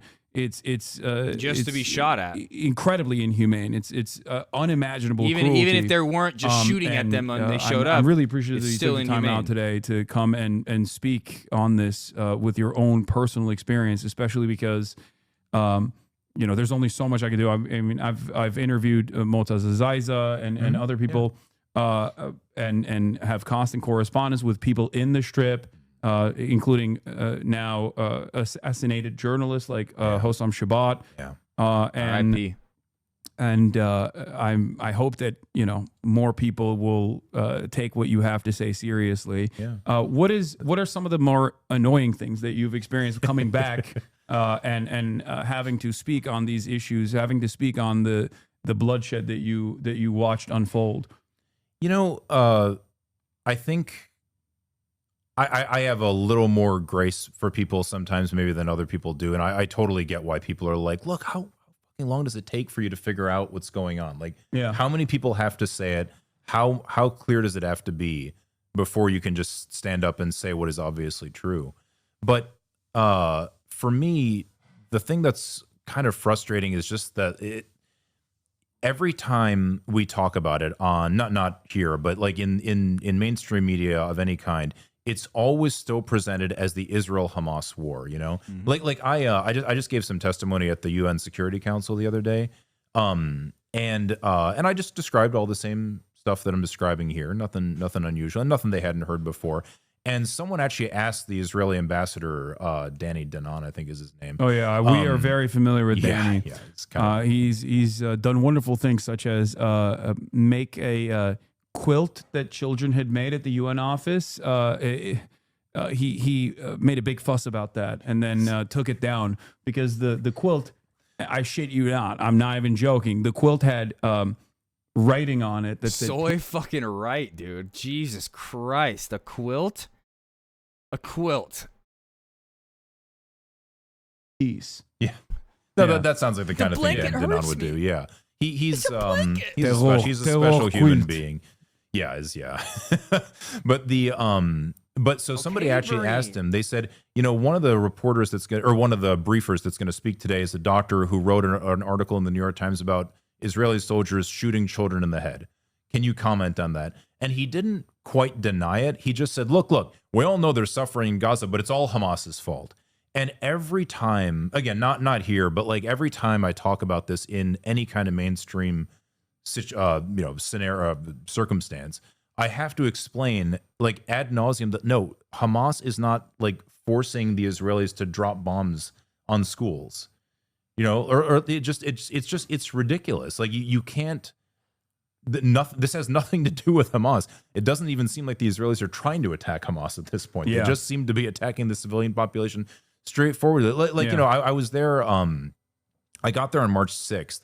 And from March 6th to March 18th was what's called ceasefire time. There wasn't really a ceasefire, but I mean, there was a ceasefire from Hamas, but not from the Israelis. But at least the Israelis weren't bombing the hell out of the place anymore, just shooting people occasionally. And but on March 18th, the widespread bombing resumed. And the target, which the Israelis were perfectly clear and open about, there was no attempt to hide it. The target was Hamas politicians. Yeah, it was the prime minister, the agriculture minister, and their children. What are you doing? Like, does anyone think again? Just like turn the belligerents. And meanwhile, we have Hamas trying to negotiate the ceasefire deal, saying, "Hey, Hamas will give up governance of Palestine, of Gaza. We'll give it up." What does Israel want? Oh, no. You have to stay in power. Why does Israel want Hamas to stay in power when Hamas themselves are saying that they will disband? Now, that doesn't mean Al-Qassam is going to disband. They will stay the militant faction until the genocide is done. But Hamas is saying a part of the ceasefire, they will disband the government faction. Israel doesn't want that because as long as Hamas is in power, they can justify the continued bombing. So, ceasefire is not going through because of that. Nobody thinks that that if Hamas was going to break the ceasefire and they went into, like, they invaded Tel Aviv and they shot blew up the Knesset. Benjamin Netanyahu dead in his bed, along with all, however many kids he has and his cousin that happened to be visiting, and like, and by the way, it's in the middle of. I feel like a lot of people don't understand that. Like, when we're talking about Hamas, we're not just talking about the militants. It's a whole. It's like Al-Qassam is Hamas, but all of Hamas is not Al-Qassam.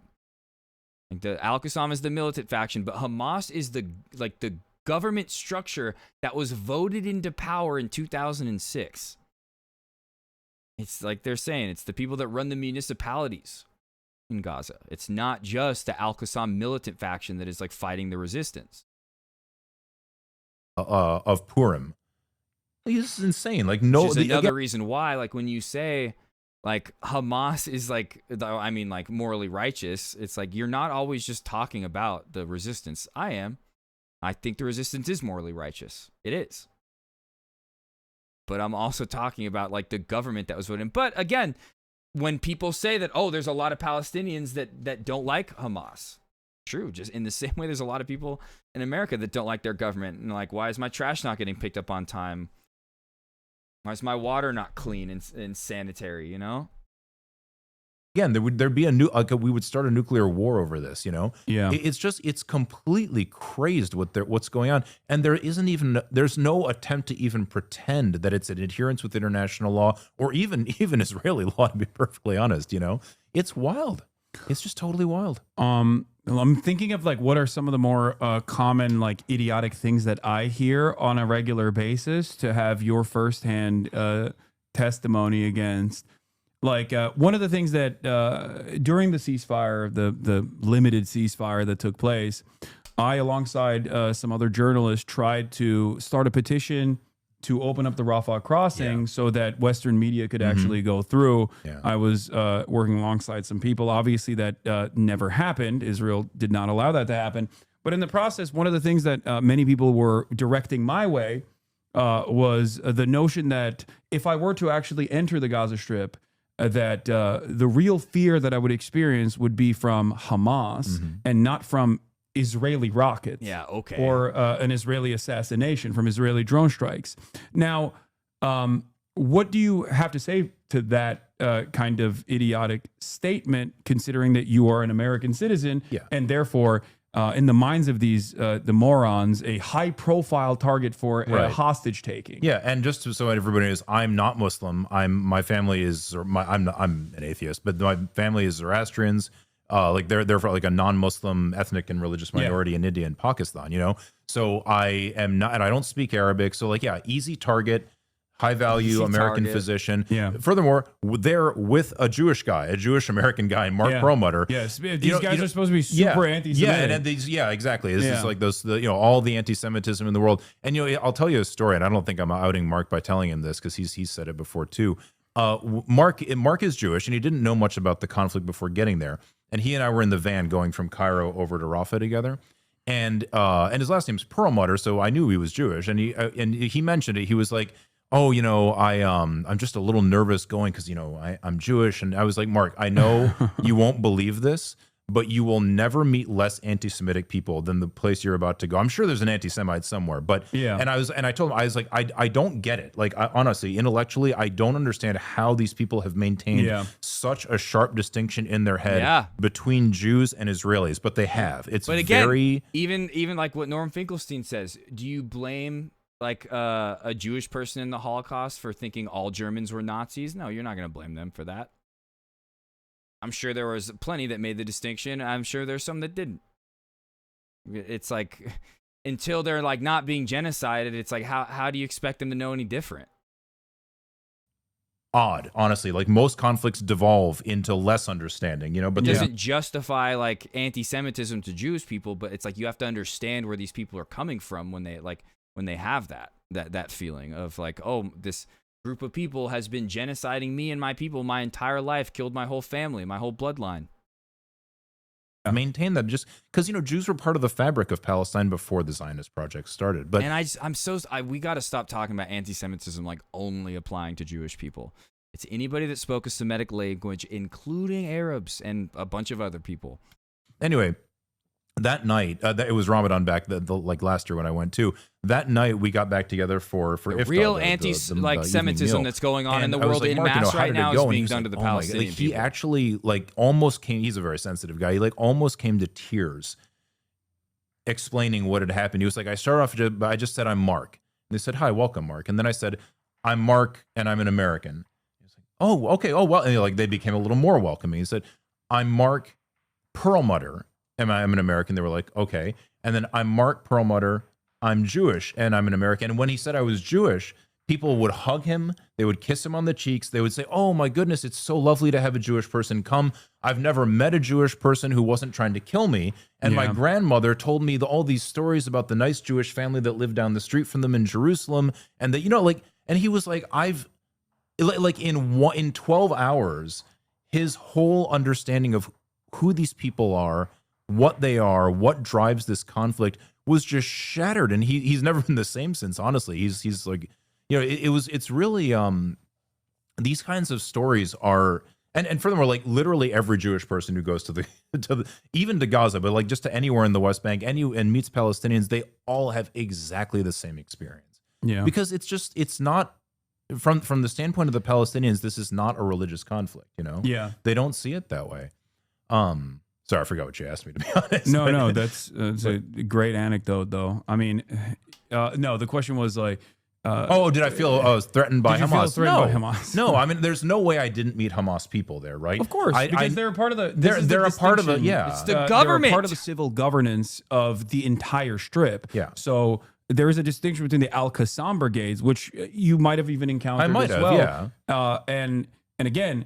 He's the Hamas way that now. Western media treats it is as though they're aliens. Like they're actually outside of the Strip for some reason. Yeah. No, they're orphaned soldiers that literally are Palestinians. Yahya Sinwar, the leader of Hamas who was assassinated, was born in a refugee camp in 1962. He was born a refugee, died a refugee. Khan Yunis refugee camp. It's still a refugee camp. Palestinian that were born into one of these refugee camps. Yeah, so the guy, one of the people that founded Hamas was a pediatrician, if I'm remembering correctly, named Rantisi. And his father was executed by Israeli forces in the 1956 occupation of Gaza during when Israel invaded Gaza and the Sinai during the 56 war. He was part of the Fedayeen resistance, and he was killed. And so Rantisi went on because his father had been killed, and he went on to found Hamas. Yeah. Hamas has always taken the plight of Palestinian prisoners, Palestinian orphans to heart. There are at least 6 books, and I mean like serious books, not like what's that guy's name? I forget his name now. He's the guy that just wrote on democracies and death cults. I mean, Israel's the democracy and Hamas is the death cult. Fucking Douglas Murray. Douglas Murray, that's his name. God, yeah. what a that piece book. Of Yeah, shit well, it's just a terrible book. It's like if you can read English, you can read, and you can realize what a terrible book it is. But there are 6 books written, almost all of them written by either American or Israeli Jews, and not a single one of them concludes that Hamas is just a death cult of lunatics who just want to murder Jews. Like, is there a streak of anti-Semitism? Yeah, probably. Again, like I said, it's kind of surprising that there isn't more of that in the Palestinian territories. But yeah, no, Hamas is just not there to wage jihad on any non-Muslim who happens to walk by. Like, that's just not. Hamas does not equal ISIS. Hamas is a resistance to the occupation. That's why they were created. ISIS is like a fundamentalist extremist group that wants to kill anybody that is not their like specific brand of fundamentalist Islam. Not what's going on. It's much more straightforward than that. There is an occupation. The Palestinians have had their country taken away from them. They've already agreed repeatedly to a that is created and set up by fucking the CIA, United States State Department, by the way. Okay. Straightforward 2-state solution, and it's being denied to them on purpose. United States State Department loves ISIS. You want to know who else loves ISIS? Israel. Okay, let's talk about it real quick. We were talking about it the other day. But right here, Steve Witkoff. This is the tweet we looked at the other day. Israel fighting Hamas and helping secure aid distribution sites. Steve Witkoff retweets the picture. Yes. We learned that these guys right here are a part of ISIS-linked gangs in coordination with the IDF, with Israel.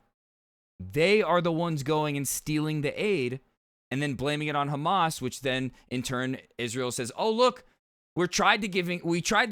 Hamas wouldn't allow it in. We're not giving aid anymore. It's all going to Hamas. When it's really being stolen by these ISIS-linked gangs, the Palestinian Authority, or who knows, like it's like it was said, like maybe even like a random family who is in coordination with the IDF. But like Felix said, nothing to see, just Israel and the U.S. openly using ISIS/ISIS-aligned groups as proxies for the umpteenth time in the last 10 years or so.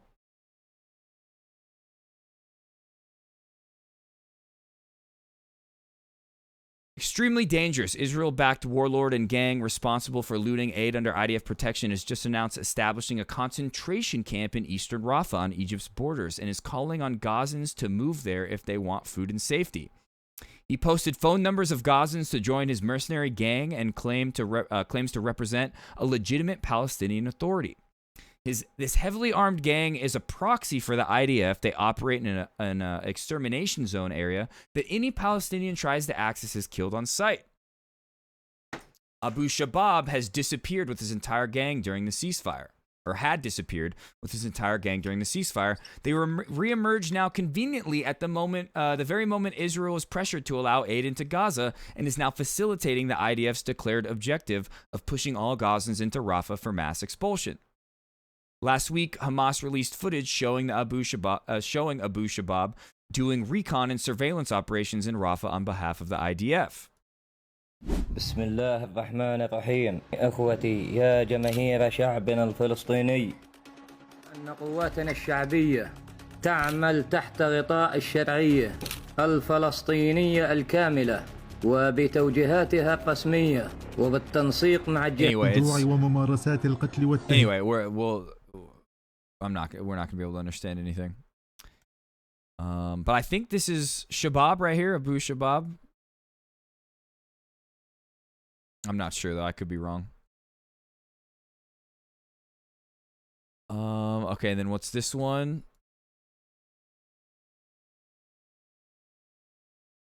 Important, Israel is not arming criminal gangs to challenge Hamas.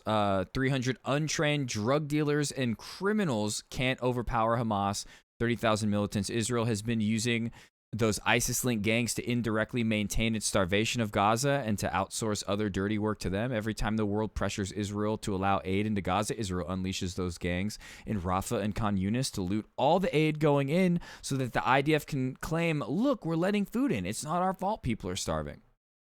Israel has also been using these criminal gangs to carry out activities the IDF deems dangerous for its soldiers, sweeping areas, inspecting booby-trapped neighborhoods, recon missions, surveillance, espionage. It's just in the same way that we use paramilitary groups that aren't held accountable by our laws.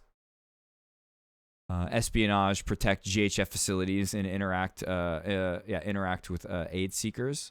And now Israel is using those gangs to establish concentration camps with a Palestinian face to bait and lure starving Gazans to move to eastern Rafah, Egypt's borders, with a promise of safety and food. Gazans wouldn't trust to live in such a camp surrounded by IDF soldiers, so Israel created this new puppet security force out of the criminal gangs to run those camps instead.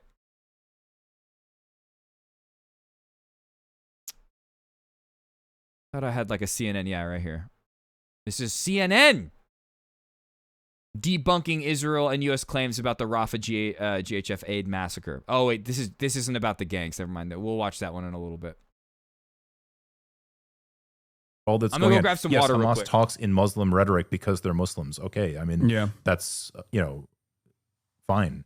Yeah, well, no, what do you absolutely. want? Like, yeah. This is like an endless battle in the media that I have to wage with regular frequency to try to explain to Americans who just cannot comprehend the level of death and destruction even far before October 7.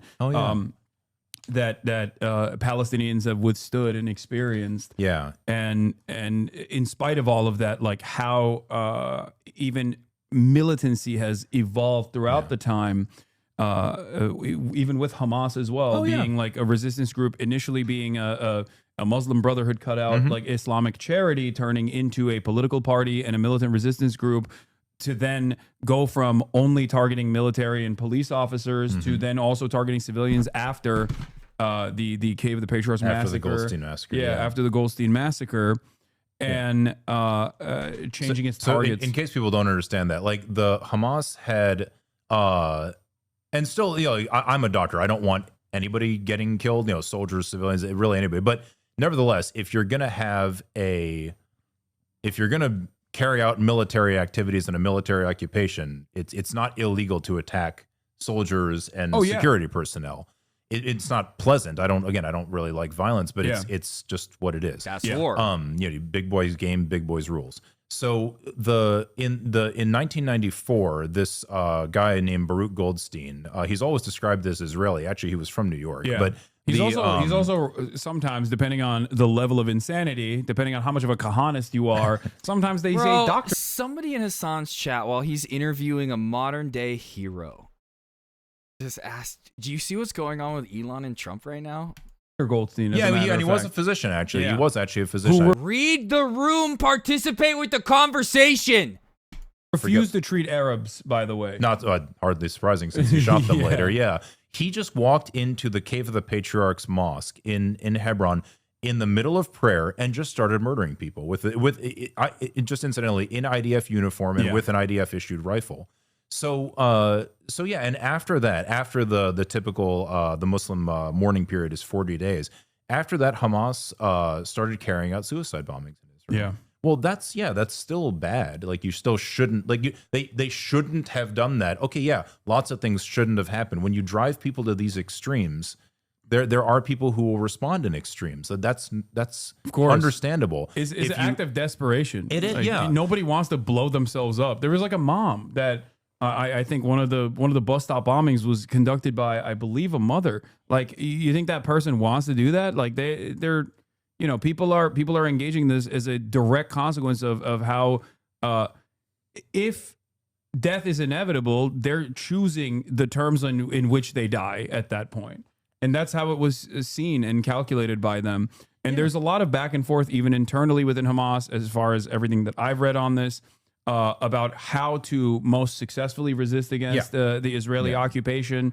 But of course, none of that matters in this process once you slap the terrorism designation, which is very beneficial for Western powers to continue this genocidal campaign. Yeah. And the big question is always like because you're not Palestinian, right? No. Yeah, and neither am I, and I'm not Israeli. Like, we are involved. People like us are involved in this because we're Americans, not for any other reason. So like the political outcome of the Israel-Palestine conflict, we can all have our opinion on that, and that's fine.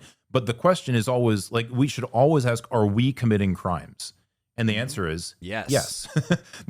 We are deeply, deeply involved in this. So yes, Hamas shouldn't carry out suicide bombings. That's true. Hamas shouldn't take hostages. That's true.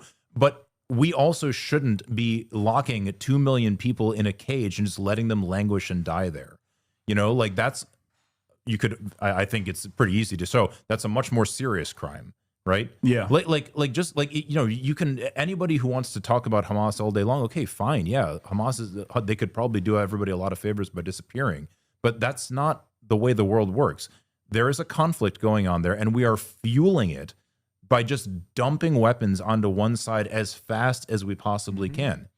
That's the question we should be answering. You know, it's important to understand the history. You're not wrong about that at all, but we have to always understand what our own what is I like that he just said that, because I've frequently said the same thing. Like it's good to understand the history, especially when you're trying to speak on these things, but you don't need to understand the history to know that bombing a hospital is wrong.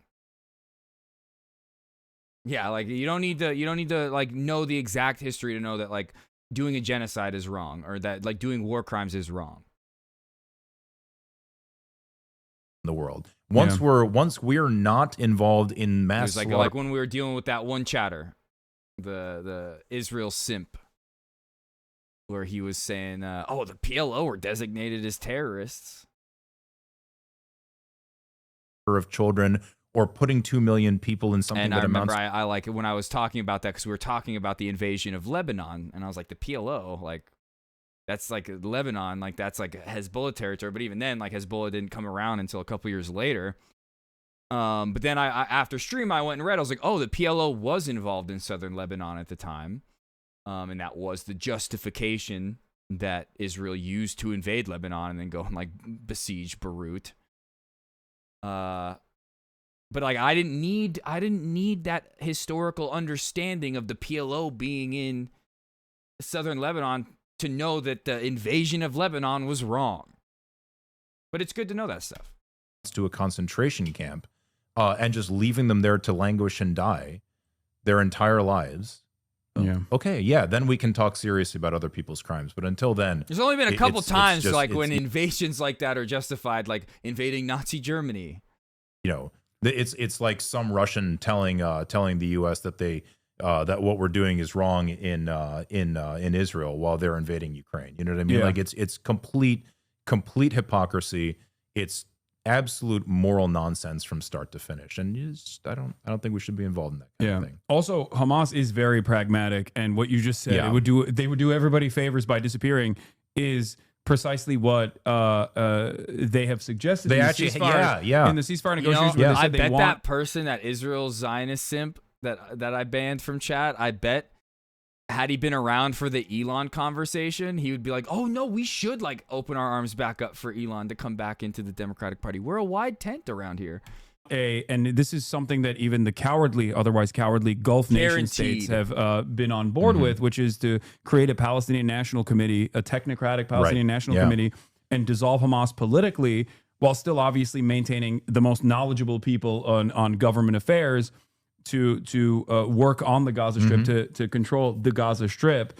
And yet Israel refuses. Yeah. That is a key part of the ceasefire negotiations that Israel actually refuses, because they want Hamas to continue controlling the Gaza Strip so they can have just cause. Yeah, so Dropsite News has done really good reporting on this. Yeah. I think they got all three of the original texts that the Witkoff went back and forth with Hamas and Israel. And this is absolutely shocking. It was Israel that removed the term that Hamas put in, saying that they would give up governance of the Gaza Strip to, like you said, a technocratic group of Palestinians. Fine. They've actually done this before, incidentally. They've offered to do this before. The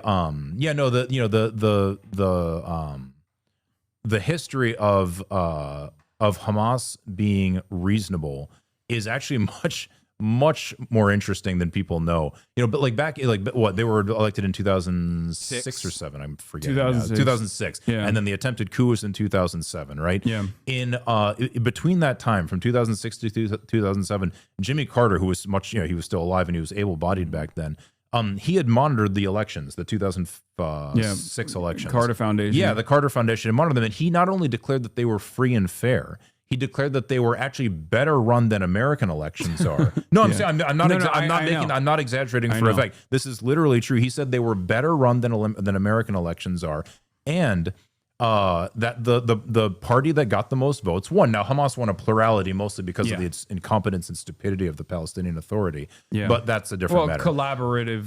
Exactly. Yeah, because they're seen as collaborators. They're seen as extremely corrupt, which they are. Which, ironically enough, this election only happened because George W. Bush forced. He demanded it. Yeah, George W. Bush demanded because again, we have all the control in whatever happens with the affairs of the Palestinians. Yeah, how wild is that? That we decide. How many times have I told you guys that George Bush was better when it came to Palestine than Joe Biden?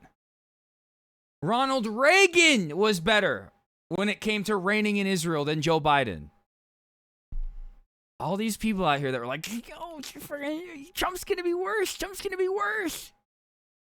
Also, when you have elections, it's nuts, you know? George W. Bush went to the Fatah leadership. Jimmy Hamas the Fatah leadership Carter, was like, the negotiations have fallen apart. Yeah. Palestinians do not like us for understandable reasons. They see us as collaborators. If you put together this election, we will lose. It is not the right time. George W. Bush said, fuck off. You're still going to do this election. They did. And then they tried to facilitate a coup d'etat. And that also failed. And that only galvanized Hamas and gave it more power in the Strip, more command over the Gaza Strip. Exactly. And the only reason why Hamas had actually won a plurality of the votes by I believe 2 or 3% can't even do a coup anymore. Something like that. Something minimal. Which, by the way, almost every single person that voted for them in 2006 is now dead. Okay, so there's that part of it as well. Remember, 50% of the Strip is children. They only won because they were seen as the anti-corruption party. Right. They were running on an anti-corruption, anti-collaboration ticket. Yeah. That's the reason why they voted for them. Yeah. But between between the election and the attempted coup, Carter went around begging the United States. I still remember he wrote an article for CNN, CNN.com, and the title, the headline was "Give Hamas a Chance." Back then, actually, it was such a reasonable thought that people had that maybe these people aren't just all genetically lunatics for some reason. Yeah. I still remember there was an article in Time magazine of all places where the reporter just went to Gaza and he walked around and he was like, huh. Everybody told, the Israeli spokespeople said that, now it's like the Taliban. You have to have a long beard and men and women aren't allowed to talk to each other in public. He said, oh, this was complete nonsense. And I still remember there was a really, really interesting, the way the article started off was he described, he literally just followed a Hamas police unit around for a few days. And they went to a guy, I forget which clan he was from, but from one of these more powerful clans in Gaza. And he went, the guy was just walking around a market with a rifle. And so the Hamas guys just surrounded him. They didn't draw their weapons on him. They said, sir, you are not allowed to walk around with a rifle. And he said, don't you know who I am? I'm from this such and such clan. I can do whatever I want. Yeah, that's it. I can do whatever I want. And they just said, look, sir, no one is above the law anymore. Now we are going to have a country of law and order. Now, you might like their law and order. You might not like it. That's a different matter. But it's just like, you can't. The first member of Hamas, Jimmy there was Carter. no reason that you couldn't have peace with these people. The reason that they don't have peace is because the Israelis have, ever since the Oslo Accords were signed, in 93 or something? And in the Declaration of Principles, it explicitly says that Gaza and the West Bank are a single territorial unity, right? They are the future state of Palestine. It doesn't say that, but it says that they are a single territorial unity. The instant that document was signed, Israel set about separating them. It immediately instituted a closure of Gaza, because Gaza's main industry was agriculture and furniture building that was then exported mostly to the West Bank. Yeah. They immediately set about separating them, which made it basically impossible to have an economy in Gaza. So the separation was once that separation got worse and worse and worse. Obviously, then the Second Intifada breaks out in 2000, right? As it goes on, and as Hamas gets elected, now the Israelis say, well, crap, what are we going to do? The Europeans are talking to Hamas. The Americans are starting to talk to Hamas. What are we going to do? Coup, right? The attempted coup. And it was a godsend to the Israelis that the coup failed. because Hamas took over Gaza, which is, you know, every government defends itself by force from coups. That's just completely normal. Yeah. And Israel, backed by or I should say the PA, backed by Israel and the United States, went on an anti-Hamas purge in the West Bank. And this was just a godsend for them, because now, what do they always say? There's no one we can talk to. Which government are we supposed to talk to? It's complete nonsense. Something that Benjamin Netanyahu's also openly admitted, because they understand that, like, the Western perception is one of the most important parts of Israel continuing its domination. Yeah. And they recognize that Western perception on any sort of Islamist group is going to be incredibly negative. So they can very easily terror jacket every single person and do whatever they want. I believe it was like, after 2007, I remember maybe it was in like 2012 or something, when he said, like, we control how high the fire goes. Yep. In a private correspondence that was later unearthed, where you know, he was talking about the sieges that are conducted in the Gaza Strip. Whenever Israel increases the pressure in the West Bank, Gaza then Hamas turns around and says, "Don't do that. We will fire warning shots if you do that." And then they lob a couple bathtub-made missiles in the direction of Israel. Obviously, our tax dollars go directly to the Tamir interceptors that are fired from the Iron Dome defense structures that, you know, quickly intercept these missiles, unless you're, you know, a Bedouin, a Druze, and live in one of the areas that Israel surprisingly has no coverage over. So then it ends up killing Palestinian citizens of Israel. But in the aftermath of that justifies another siege, where you conduct yet another, like, smaller ethnic cleansing campaign and destroy the civil existence. Which is why Israel is so adamant that Hamas doesn't disband from operating the government in Gaza. Because if Hamas stays in power, they can just justify continually bombing them and doing the genocide. If anybody wants to read this in excruciating and painful detail, read Norman Finkelstein's book, Gaza: An Inquest into Its Martyrdom. I helped edit some of his books before that, like Beyond Chutzpah. Love Norm. And you know, he is his writing is meticulous. You know, and you can't, you know, when he speaks, sometimes he's pretty aggressive, but which is fine. He's not, you know, it's hard not to be sometimes. It's a moral outrage, but his writing is very careful and very meticulous. Basically, what he shows is that every time Israel has conducted one of these massive attacks on Gaza, basically 2008-9 and 2014, Cast Lead and Protective Edge, is because Hamas has been getting too reasonable. They've been too vocal about how about their willingness to do a two-state solution. They've been too vocal about saying that they're perfectly happy with any government running Gaza and the West Bank. They've been too vocal about wanting to get back together with Hamas and have a unity government, including a technocratic government, like you were mentioning. And this goes on, and it's just the record is just played over and over and over again. Furthermore, the Hamas rocket attacks on Israel, which again are criminal, just to be clear, just like Israel's attacks on Gaza are criminal. That's Feroz Sidwa, the guy that volunteers, the surgeon that goes to Gaza. He's been there twice. Like I said earlier, if there was such thing as a real life hero, like is written about in comics and movies, like, this is him. They're just as criminal, but the level of death and destruction they inflict is incomparable. To even talk about them in the same paragraph is lunacy, you know? Yeah. Like, people talk about how awful October 7th was, right? And just to be clear, they're correct. October 7th was a horrific atrocity. Go back and look at the details of Operation Cast Lead, which started in December. But if that atrocity makes you mad, the atrocities that have followed should make you exponentially more mad. Of 2008 and finished in 2009. Look at the details. You might notice that they're basically exactly the same thing, except for on October 7th, in the October 7th attacks, October 7th, 8th, and 9th, about 40 children were killed. In Operation Cast Lead, about 330 children were killed. The ratio of combatants to civilians killed is almost exactly the same. I didn't know that.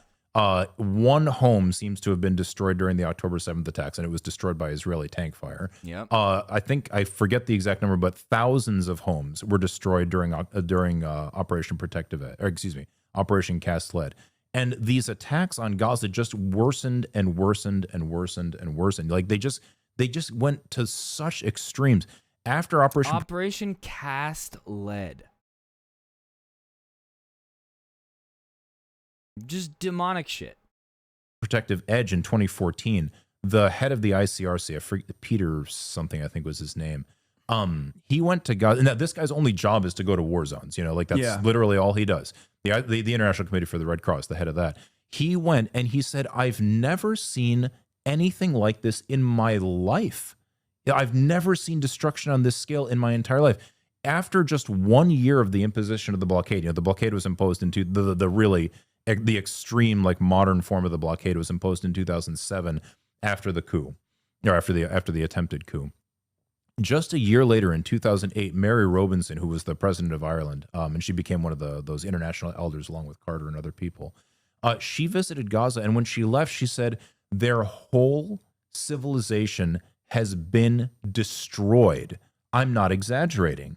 And then she went on to say it's unbelievable that the world doesn't care while this is happening. This is far before and October 7th. This is 2008. Yeah. It's like people, I mean, I'm sure your listeners have heard a lot of this stuff before. I apologize, but like it's the extreme nature of what has been done to Gaza. Like to actually get into the details of it and explain that all like what do people say frequently? Oh, what is Israel supposed to do when Hamas fires Hamas has fired thousands of rockets since 2000, since they came into power. Yeah, technically that's accurate, but if you actually look at the day by day, when did they fire rockets? Yeah, it's almost universally, and I mean like 90-something% of the time, in response to Israeli attacks on Gaza. Yeah, and it's like the Hamas bombings are less than a fraction of the bombings compared to Israel.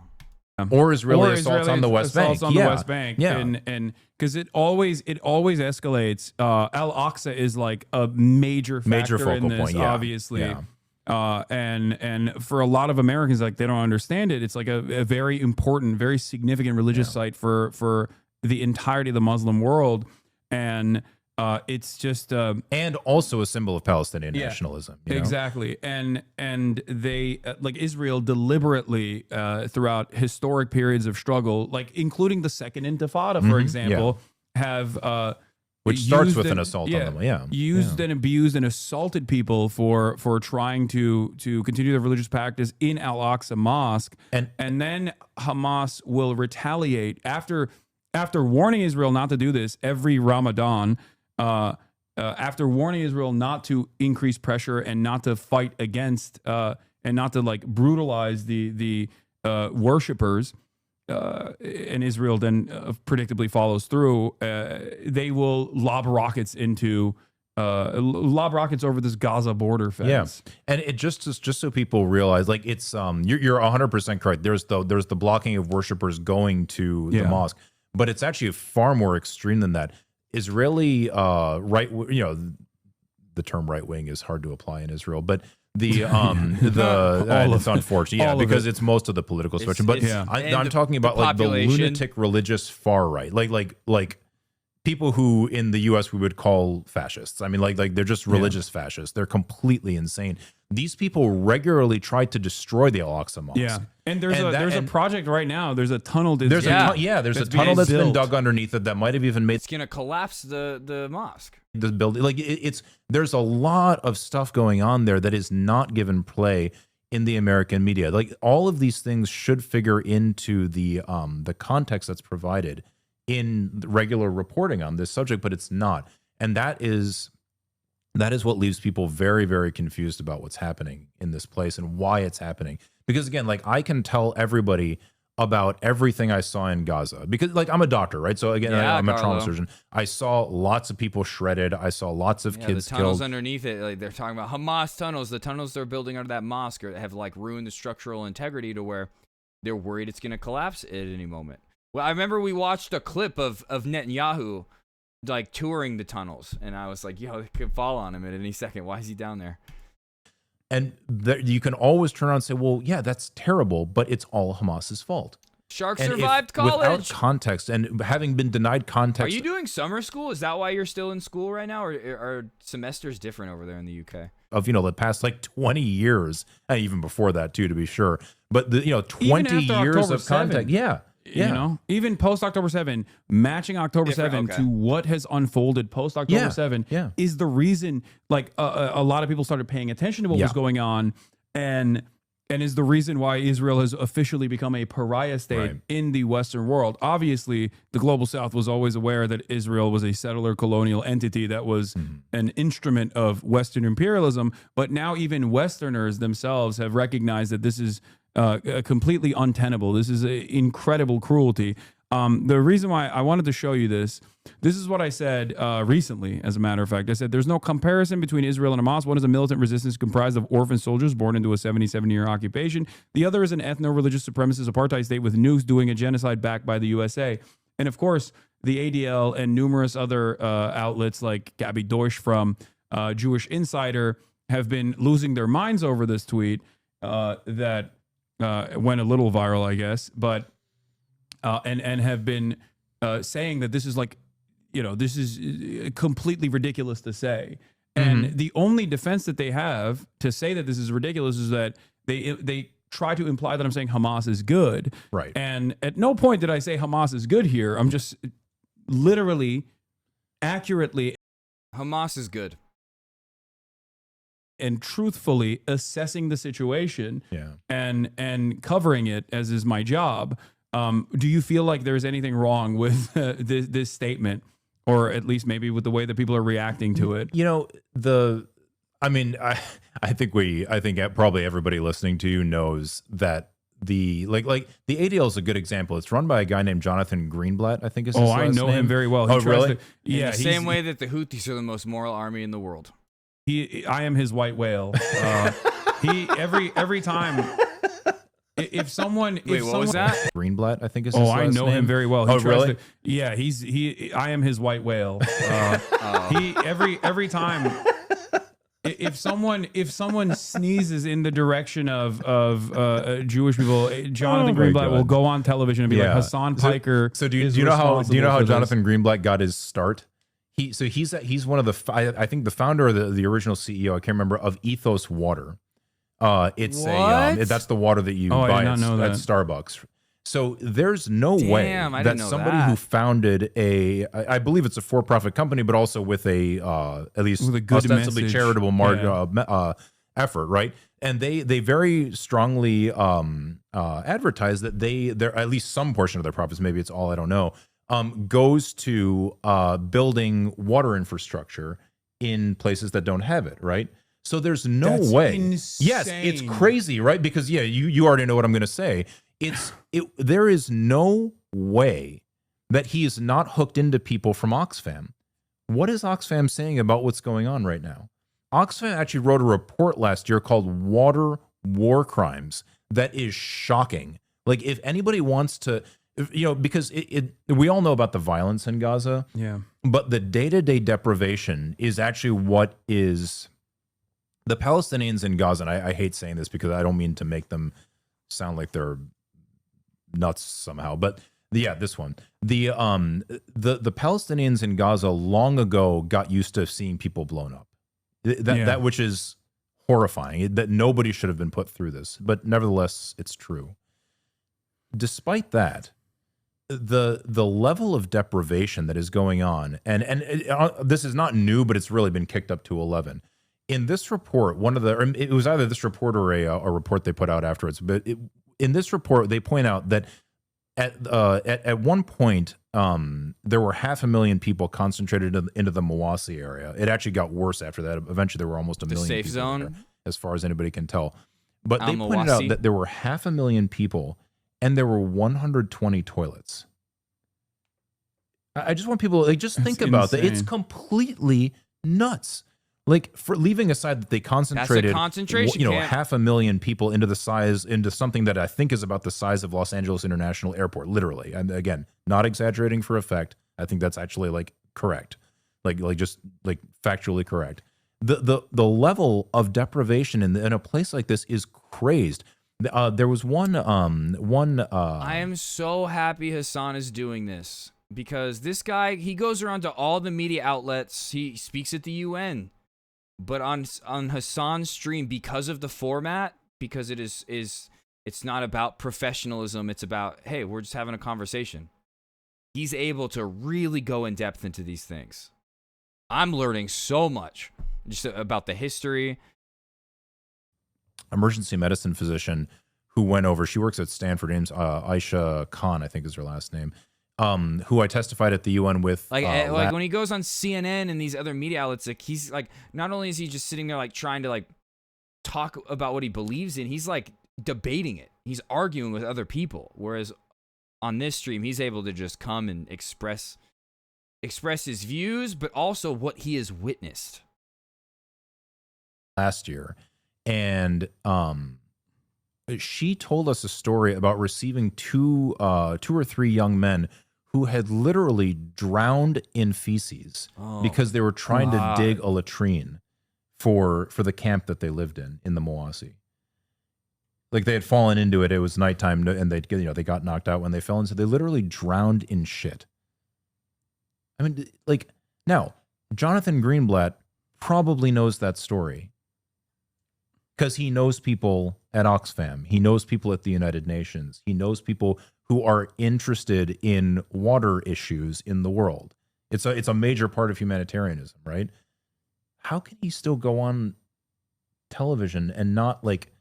And furthermore, imagine if Jonathan Greenblatt went on TV and just said, "Look, we all know that Hamas is the worst thing ever, and Hasan Piker is the worst thing ever. We all know all of that, but we should all remember that children are children, and they should be given clean water." All of a sudden, his credibility would be restored, right? People would be like, "Oh, look, this guy's actually totally reasonable. No, he can't even do it. He can't even do it. You know, he can't do that." But it goes in line with the same thing. Like at a time of unprecedented explosion of anti-Semitism coming from Twitter, that's owned by Elon Musk, and also some of the more like vocal, some of the largest, supposedly quote unquote pro-Palestinian people who are not really pro-Palestinian at all, that are anti-Semitic. The reason why he puts the crosshairs on people like myself is because I'm not anti-Semitic. And as a matter of fact, I combat anti-Semitism, but also am firmly committed to anti-Zionist statements, which is the real reason why he sees me as a threat and not like a Candace Owens or a Dan Bilzerian who is seemingly more invested in saying this is all because of Jews and because of the Talmud or whatever. Right, yeah. And Dan Bilzerian like talking about, he's just got all these like this like crazy nonsense that comes out of his head or it comes out of his mouth. Or like that Jake Shields, Dan Bilzerian. I listed off a bunch of them, I think, last night. He was also, it was Piers Morgan. He the other day he said, I had Dan Bilzerian on for half an hour spewing anti-Semitic crap before I cut him off. I was like, why did you invite Dan Bilzerian on your? What did you expect him to do? He's a content demon. I guess, Now he's Hamas, it was weird. Though. It was very weird. He used to be a content demon. Now he's Hamas. So he's Hamas now. He's moving up in the world. Even now, he's still it will be wishy-washy. But it's one step forward, like 1,000 steps back with Piers Morgan. That's exactly how it is. He's like, oh, it's a genocide now, but Hamas is still like an anti-Semitic group that wants to kill all Jews. At least like. The role reversal has been kind of funny to see. That's not why they banded together. Really, a bunch of times, They banded together because the Israelis wanted to kill all of them. Going on it because I thought it was just like utterly unproductive. It's kind of a clown show. It's kind of weird. It's kind of weird. I mean, it was good for catharsis. I feel like whenever I yelled at some like weirdo Zionist and everybody enjoyed those TikTok clips, but like. Now he's Hamas and the National Jewish Assembly is actually coming after him as well. Here it is. Yeah, it's kind of funny to see how strongly people turned or how quickly people turned on him. Yeah. The National Jewish Assembly condemns in the strongest possible terms the disgraceful performance by Piers Morgan during his recent interview with Israel's ambassador, Zipi Hotoveli, who is also another fucking demon. What unfolded was not journalism. It was hostile, one-sided ambush, a spectacle of sneering ignorance and intellectual laziness. No, what unfolded was him actually, for once, after 19 months of child holocaust that was live streamed that everyone has seen, was him basically treating one Israeli envoy in the same way that he has treated every single person that wants to say anything pro-Palestinian for the first 19 months. Yeah. Like every time I went on, it was like, do you condemn October 7? Do you condemn Hamas? Do you condemn October 7? You can't get a fucking word in edgewise to talk about the situation that's unfolding. without people like Piers constantly shoving things down your throat in an effort to make sure that this is like just like bullying you for even trying to maintain the idea that like Palestinians are human beings worthy of dignity, and also just refusing to marry. I don't like the term Zionism, to be honest, but whatever. Refusing to marry Zionism and Judaism, because if they're the same thing, then obviously you got to support them, because Judaism is a rich cultural heritage, rich religion, blah blah blah. That's it might have been who was it? Was it Irving Howe? I don't know. There was some commentator in the 80s and 90s who wrote that if you're Jewish and you have enough money to buy a one-way ticket to Israel and you don't, you're not a Zionist. You're something else. You know? True. I see it all the time. Yeah, and it's totally it's correct, but like it's one of those things where so what are they? Well, B'Tselem actually answered that question pretty well, I think. B'Tselem's Israel's major human rights group. They answered that question pretty well when I think when they said they wrote a report probably 5 or 6 years ago now, in which they just asked, what is the occupation? What is going on? Are you talking about the apartheid report? Well, it's an apartheid report, but the way they termed it is it's the same report where they concluded that Israel is an apartheid state. It was in 2021. Is that what it was? There you go. April 2021. Nice. And the term that they used in that report is there is a single regime from the Jordan River to the Mediterranean Sea,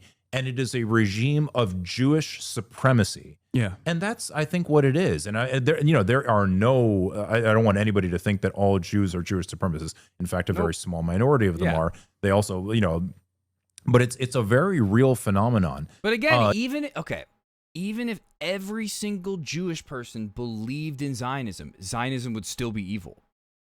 Not because Jewish people believed it, but because Zionism is evil. I forget if it's Smotrich or Ben Gvir, but they're one of them. I think it's Ben Gvir. The name of his party. That poll that was conducted, that said 82% of Israelis. It wasn't just Israelis. It was done on Israeli Jews. 82% believe that the genocide is justifiable and needs to keep happening. Party is Jewish power. Yeah, it is meant exactly as Ben Gvir. Yeah, it's meant exactly in the same way as white power is meant. Yeah, Jewish Power Party. It's completely nuts, and that's that's what's going on here. And so anyway, but point being, like if you want to have a regime of Jewish supremacy, if you're going to have certain American Jewish billionaires and other such people funding it and getting their own benefits from it, social or political or otherwise, whatever it might be, you're going to end up in a situation where you're doing a lot of really, really ugly stuff. Yeah, there you go. Yeah. Really ugly stuff. And it's kind of hard to justify the slaughter of children. So it's much better to just confuse people and make them look away and say, well, that guy's an anti-Semite, or that guy's this, or that guy's that. But what you can't do is allow people to say, look, I have no qualm with Jewish people. Why would I? That doesn't make any sense. I'm not a lunatic, but I can't support this genocidal lunacy. Yeah. But that's why these people come after someone who is making their anytime someone interrupts that dichotomy, they're gonna try and make them less available. Yeah, no, that's what's like really pissing people off right now is the very fact that a lot more people are aware of what Israel has been doing, its conduct in the Gaza Strip. Many people are recognizing that it's a genocide. Because it's hard to look away from. Many people are recognizing that Israel's an apartheid. I think that played a big role too. Like B'Tselem and a lot of these human rights organizations in 2021 openly, actively calling Israel's practice an apartheid, which it was. It was since its inception. Yeah. There's never been a moment where Israel was not an apartheid state. But 1948, apartheid that creates state a permission started. structure. And in that process, I think some people make this dangerous calculation where they think that we can't really solve the PR problem that Israel's having right now, especially as the mass starvation is continuing, because that's the other thing. Yeah, just like you said, pushed a lot of children people over the dying edge. is children dying is undeniably cruel, but the other part of this puzzle is mass starvation. I'm always reminded of the Human Rights Watch. I think there was the head of the Human Rights Watch who is a Jewish himself. I think he's a Holocaust survivor as Jewish well, himself. who, after October 7, did not think that Israel was committing a genocide. But because of the starvation that was taking place, because of the denial of humanitarian aid going into the Gaza Strip to the civilian I get population, words wrong all the time, that's chat. when Okay, he. I don't mean to make fun That's of when him he was for like, that. "No, this is a genocide. This is an ethnic cleansing." Because it is impossible to deny that. There is no like, this is simply collateral damage in our military calculation that we did when we bombed a fucking hospital or a mosque or a school where people were hiding. There is no way to justify it. It is just the most definitional war crime that proves the ethnic cleansing intentions that the Israeli government has. Yeah, I can't remember his name, but actually the two founders of Human Rights Watch are both Jewish, and they have both come to the conclusion separately that Israel is in fact committing genocide. And exactly like you said, I really should remember his name, but I can't right now. What actually set the one who came to that conclusion off later, the guy who came to the conclusion after the first one, is exactly that. He said, look, you cannot justify Ken Roth is the one that came to the conclusion first. I just forget the other fellow's name, but he said you cannot justify not feeding people. That's completely nuts. And people got to remember, it's not actually just that like Israel isn't supposed to stop Palestinians from receiving aid. That's obviously despicable. But they're actually, as the occupying power, they're actually responsible for feeding the Palestinians. Like they're responsible for it actually meeting the needs of the population. But and just to be clear, like as a belligerent occupier, they're also illegally bombing Gaza. They don't have exactly. You don't have a right of self-defense. Like stopping people who come over the border. Yes, nobody would deny that at all. That's certainly part of self-defense. But there is no right of self-defense that includes obliterating the Gaza Strip, or honestly even firing one bullet across the fence. Even as a belligerent occupier, the firing one bullet into the Gaza Strip is technically illegal. And as opposed to what Hamas and any other person that chooses to take up arms against the Israeli invasion and ethnic cleansing campaign, there is a law under international humanitarian law. It's called spontaneous militias. And and they don't have to wear army fatigues. That's not that is under international humanitarian law. Hamas is perfectly legally resisting militarily against the Israeli occupation, especially when Israel invades the Gaza Strip. It is directly a legal a method of combat. Yeah. So exactly. There's those raids that Ethan's wife would talk about that she would go on. Those are all illegal. Like they're going into like Palestinian territory that they like it's not like the West Bank where it's like that's their like apartheid state. It's like they're going into area that they're not supposed to and terrorizing those people. And you could get into all sorts of layers about this. So you're allowed to defend yourself. Especially the the International Court of Justice. It's been so good. I had watched like the first 20 minutes before stream, and I've learned so much.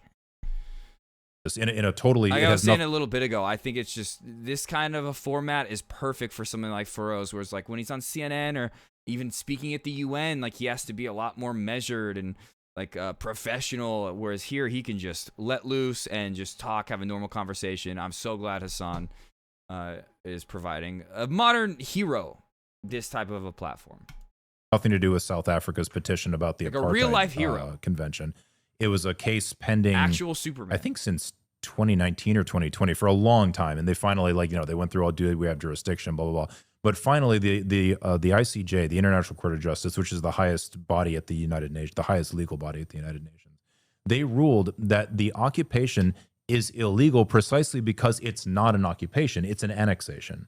And basically, in other words, like you can't annex territory under the pretext of occupying it. That's not how anything works.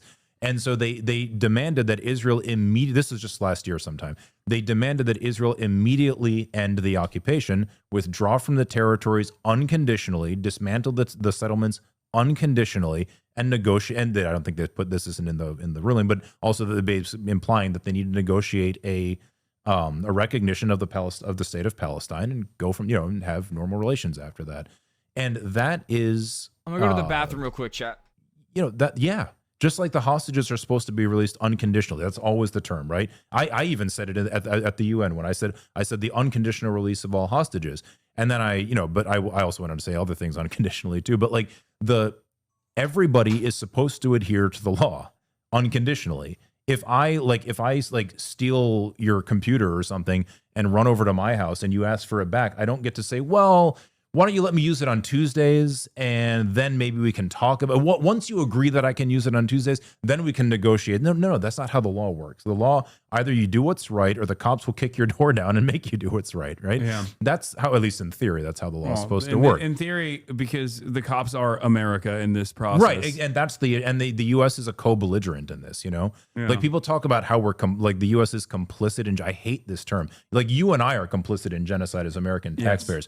The United States government is an active participant in this, just like the UK is, just like Germany is. I would honestly argue just like even the EU still is, but that's there's no question about that. Yeah, absolutely. Okay, what else have we not covered that you would want to talk about? Is there, no, I think we went through the full spectrum here. Yeah, no, it just. What I just hope people realize that talking about this stuff is important because we all have to, you should always have your own ideas challenged and things like that for sure. But we have to actually do something. Like right now, Gaza is just being starved to death. I'm leaving aside the bombardment is horrendous. And it's not even a question. Netanyahu, before they started this extra blockade, he's like the total blockade. A year ago, it was his surrender or starve policy. That's what he called it, his own words. I still have, I have plenty of Palestinian friends. Most of them are healthcare workers. They've all been expelled from their homes. They're all living in the Mawasi, which is just the beach, in a tent. And they're all telling me they're not eating at all. They can't feed their kids. They can't, if this continues, Gaza is just there's 1 million children there, and they're just going to be starved to death. It's this kind of thing is crazy. Like Hassan said earlier, we do not have to accept that as Americans. We are not helpless people. Minors in Palestine. Yes, it's not nice to be called bad things by the Anti-Defamation League. It's going to take. You don't seem to care. The damage Israel has done just in the past 20 months, let alone since 1948, but just in the past 20 months. It's going to take generations for them to not even just repair Palestine and rebuild Palestine, but rebuild their population. No, I don't give a shit. But it doesn't I get people sending me nasty grams on Twitter or fine, but and yes, there and we should remember we're lucky as American citizens, right? If you're a foreign student right now, you're desperately trying to avoid getting kidnapped on the streets by ICE. Even walking by a pro-Palestinian rally, right? Yeah, is enough for the government to basically black bag you. Yeah, I don't know if I think I was just reading it out there before I came on. Drop Site News just I think it was The Intercept actually. They just had a thing about how the U.S. government demanded that they demanded a search warrant for some Columbia University group, some pro-Palestinian group's Instagram, so that they could know exactly who is on it. And the Intercept pointed out it's extremely unusual for a judge to deny just a search warrant, let alone to deny it multiple times. That's how thin this crap is. But nevertheless, the reason why they're doing that still is because doing of the absolutely psychotic civil suit that initially was launched against Columbia students, the Students for Justice in Palestine group, that was actually pushed by one of the hostages that was released, that claimed that earlier Hamas when you said sup, I didn't know if you were still at work or if you had gotten home. Militants hope had you're home told by now. him that they were in direct contact with the Columbia fucking students. Wait, what? Who? That claimed that Hamas militants had told him that they were in direct contact with well, the it's Columbia not fucking... just that the students at Columbia University were in direct contact with Hamas. They are Hamas. They're Hamas themselves. Every single one of them. Columbia University. The whole university is Hamas. It's a training ground. Students and that one of the other points of evidence that they presented in that process no doubt was that the dormant account became active after months of not being Lex, did you hear me respond to what you said when you said you started watching, where you started watching the video? Used right before October 7. Yeah. Who the fuck is that behind him? I keep seeing the microphone from the camera poking the side. I wonder what journalist outlet that they're from. Because school had come back. The school term had started. Yeah. That's the reason why the account became fucking, it was no longer dormant. Because over summer break, no student that was running the account was posting. Yeah. But that was was enough for them to claim this. And now the DOJ is actually pushing for it right. as well. The DOJ is entertaining these absolutely insane accusations. Yeah, they're just all transparently ridiculous.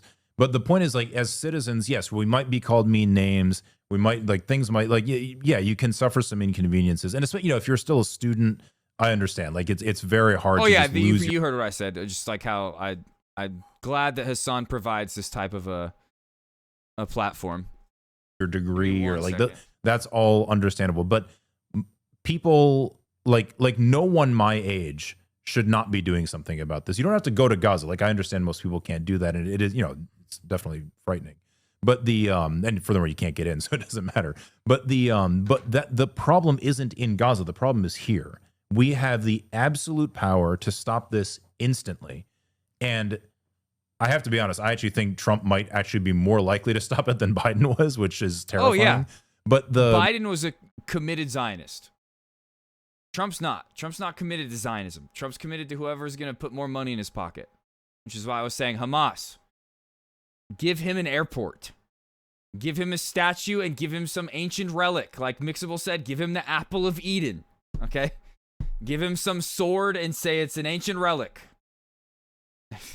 Please. And he's not, but they're not going to stop it because they came to a realization. Yeah. Like Biden got possessed by Theodore Herzl. Yeah. Yeah, worth it. Exactly. I had a meeting. This is in the Biden administration, but I had a meeting with Biden was committed to the Zionist agenda. She's a high-level State Trump's Department not. person, not cabinet level, but if I understand how the and US again, like, it doesn't mean I like Trump, but it means I can look at the situation and understand, like, the reality of what is happening. All those people that were mad, like, that didn't agree with the ceasefire just because Trump did it back in January, it's like, you're fucked. You don't actually care about anything. You don't care about the Palestinians. You're literally just, like, polarized. You only care about sticking with your side. You don't care if your side's doing something wrong and the other side might be doing something right. In the same way, like, you have to be able to say it. Nixon is the only person that ever combated price gouging. Nobody else has done that. Gotta call balls and strikes. Government works, which I'm not sure I do. Like, if close to cabinet level, definitely has meetings with Trump gets peace for the Palestinian people. It doesn't mean I'm gonna like Trump, but I'm gonna be like, damn, that was a really good thing that he did. With cabinet officials, he's not going to. With Biden, with Blinken, with Brett McGurk. He's not in the you have to be honest. You know what I mean? Yeah. And I remember asking her. I said, "Is the issue that the Trump the Biden administration and the major players is it that they don't know what the Israelis are doing with our weapons, or they just decided it's worth it?" And then she said, "No, they absolutely know. We talk about your New York Times article. We talk about your Politico article. We talk about stuff that tons and tons of other people have written about." We read all this, like Dana Stroul, like people within the Biden administration. October 2023. There were emails circulating around in the Biden admin. This is gonna there are war crimes already happening. This is gonna become a humanitarian situation. They knew. And we provide them with every single one of the bombs that's dropped. Of course we know. No, and no one denies it. Like, apparently Brett McGurk doesn't sit there and go, "No, that's just the Hamas doctor that you're quoting." He doesn't say that. They just say, Yeah, exactly. I mean, if we have to, if every child in Gaza has to die so that we can control the Middle East by force, well, that's what it is. I mean, exactly. That's literally what it is. So that's so. In other words, we have to change. It's not a matter of explaining it to power. That power already knows what's going on. We have to impose political consequences on people. Now, that obviously doesn't mean voting for Democrats like that, and that might be part of it. Strategic. Yeah. But, and Derby, I forgot that you had said, "Is it worth it?" That's what you meant. That this video is totally worth it. In this or that place, but that's not really the major issue. But I totally get what you meant when you asked that at first, because sometimes like very long videos, it's sometimes hard to even stay engaged that long. But we're watching, like I said, a modern day hero talk. Democratic Party was just as bad, or at least Biden specifically. Not even like a modern day hero, an actual hero. Like, was bad. Yeah. It means doing things that are disruptive. Like, it means doing things that impose a political cost on the administration. Like, for me, that means or trying to organize the medical community in a particular way. Israel kills people like him on purpose. They target them. They've killed Doctors Without Borders. They've killed American citizens, doctors from other parts of the world. They've killed Westerners. Most physicians are absolutely horrified by this. And they do that on purpose in hopes that people like him won't continue to go back, and he continues to go back. Yeah, because their institutions are cracking down on them. They don't want bad they press. want to revoke NIH grants for. Yeah, and now they're even more frightened now, right? If you don't sign a BDS loyalty pledge. Right. Yeah, which is completely ridiculous. Yeah. Yeah, it's a whole other discussion. But we have to. We can't just say, well, it's risky. Like, yeah, it is risky. I completely understand that it's not that the risk is zero, but there is you're literally talking about being too afraid to stand up for 1 million children who are being starved. It's very. How are you going to explain that to someone in the future? Yeah. Like, I didn't want to lose my job. Oh, they're gonna fucking lie. Or people do. Yeah, they're gonna lie. Exactly. Like Matt Miller now, former State Department spokesperson. Oh, it's a genocide, or not saying that it's a genocide, but war crimes are being committed. But I was just doing my job. Like, I can't give my personal opinion when I'm a spokesperson for the State Department. I got to do State Department propaganda. Like I said, it's so hard being a Nazi, guys. Do you not understand? It's so hard running Nazi propaganda. It takes a toll on them mentally. It's so hard. Feel bad for them. Forget. Forgive and forget. Sweep it under the rug. And his old press secretary, I'm leaving the Democratic Party. I'm an independent now, you know? They're just trying to absolve about their initial positions. As though, like, I've always been opposed. What's the name? What did somebody say? And then there's going to be the people who are straight up like, I was always against it. At some point in the future, everyone will have always been opposed to this. Yeah, it's a book, exactly. And that's how liberals are. They're always like 10 years late on what they were supposed to be standing on business on. We have to get, and the only way to do that is to get together with other people. Like, one person is not a political force. It's getting people together, and that's why, like, having a forum. And when I like say liberals, this, I'm really meaning like the Democratic Party in America. I'm sure that could apply in other places, but when I said that's what I was like focused on. They're having participatory media like this is super important, because you can go back and see ability to clips of Hillary Clinton in 2008 being like, marriage is between a man and a woman. Minded people have a discussion that doesn't focus on the same 5 stupid questions I get asked if I go on CNN. Having people who are serious and actually want to organize together, want to get a city council resolution passed, whatever stupid little thing you can come up with that you think will help, it will help. Just that's why I always say, noise don't keep help. applying pressure, especially right now. Is he about to have Feroz reading chats? He pulled up a chat. More than ever before, when like there is a tide shift, or there is more permission to be able to say certain things without incurring serious penalties. That's why I always try to tell people, like, look, if I'm still doing it with like governments threatening me and engaging in like an incredible amount of reputation smearing. Who gives a fuck? You know, that's minor in comparison to being able to do the right thing here. What do you? I'll let you take this one. All right, He bombing literally. schools and hospitals is horrifying, but what about hiding under those places in order to use those places as your own shield? Yeah, so I get why someone would ask that based on You like are the way so much nicer than me. Yeah, instantly insta ban and then call him a fucking idiot. Fucking crazy. I was. Oh my god. Okay.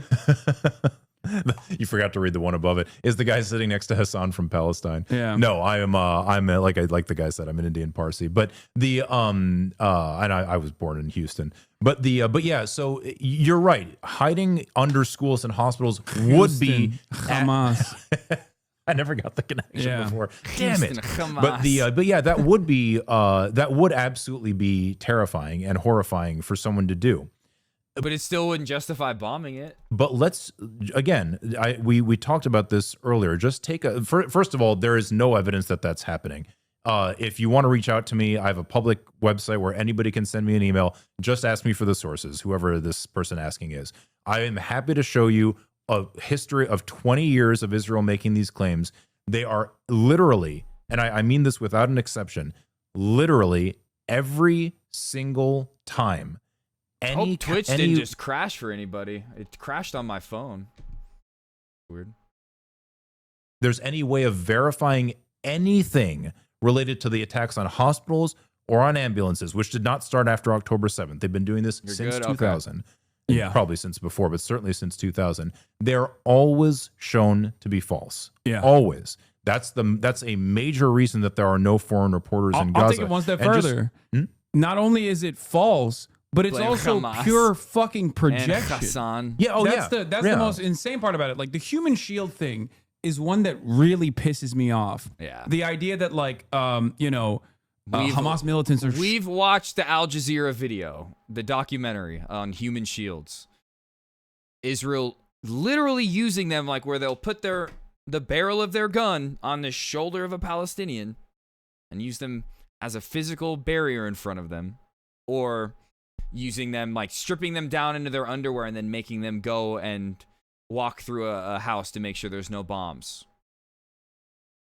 strapping children to their chests or something. Yeah. And like the IDF actually places their headquarters in Israel next to schools, hospitals, libraries, things like that.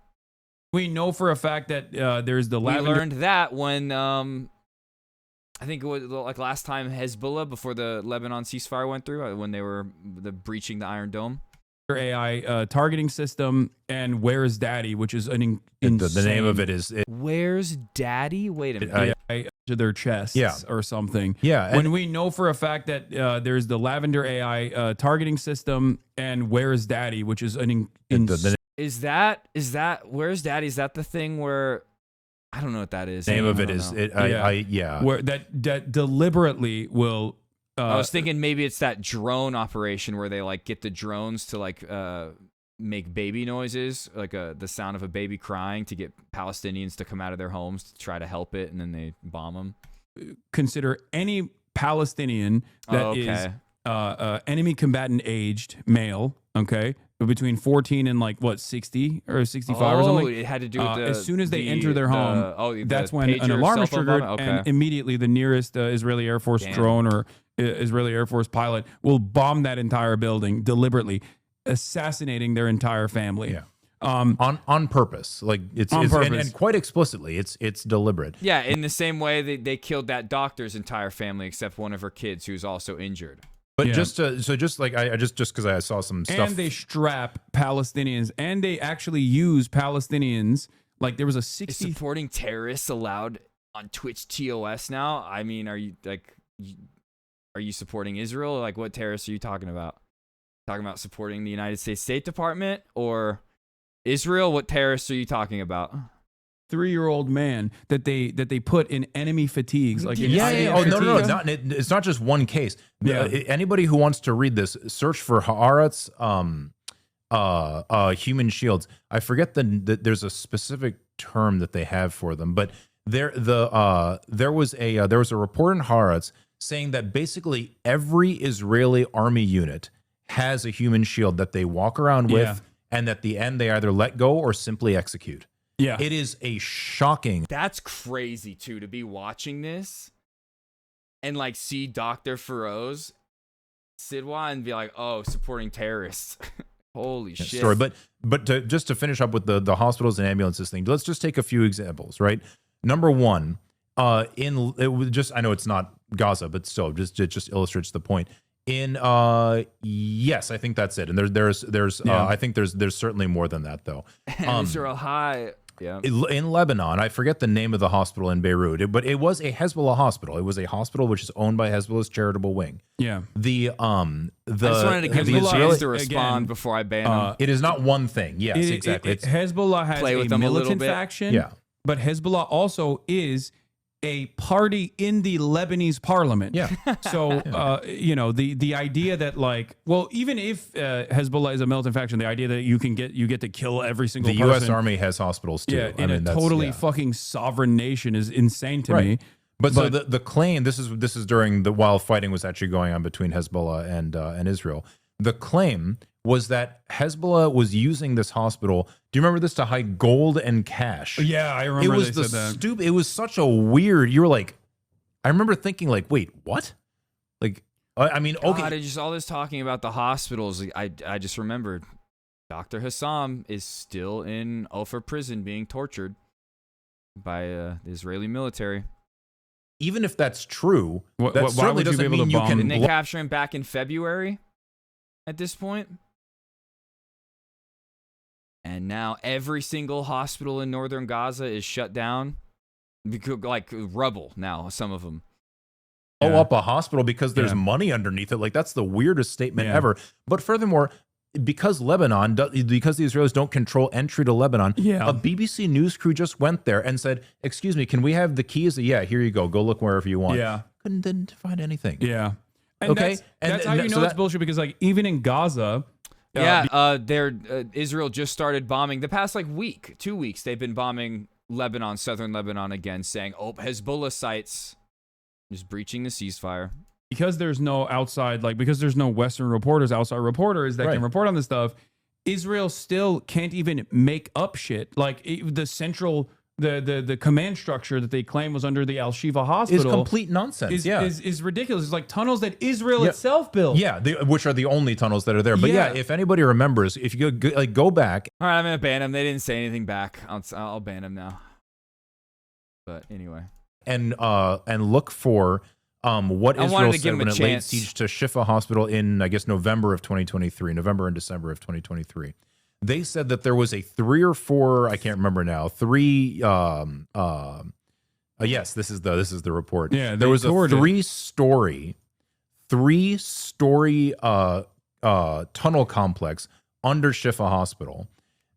It turns out that's not there, which is hardly surprising. How on earth would Hamas build something like that? Oh, here's the 3D diagram. Yeah, this is the. So now, just to illustrate how ridiculous this is the exact video. This so I was on Israel's Channel 13 News a few weeks ago. Yeah, and the this isn't even as bad as those ones that showed just like the shacks in Lebanon, and they're like, yeah, that fucking Hezbollah grandma, her fucking shack is outfitted to be able to like have an anti-air missile just like come out of it and shoot rockets into the sky. Like, okay, dude. The interviewer said, "Oh, but Hamas is hiding in the hospitals." And I said, "No, actually, I've never seen any Hamas in the hospitals." And he said, "Oh no, what are you talking about? We've seen You're lying. Then you are Hamas. You're lying."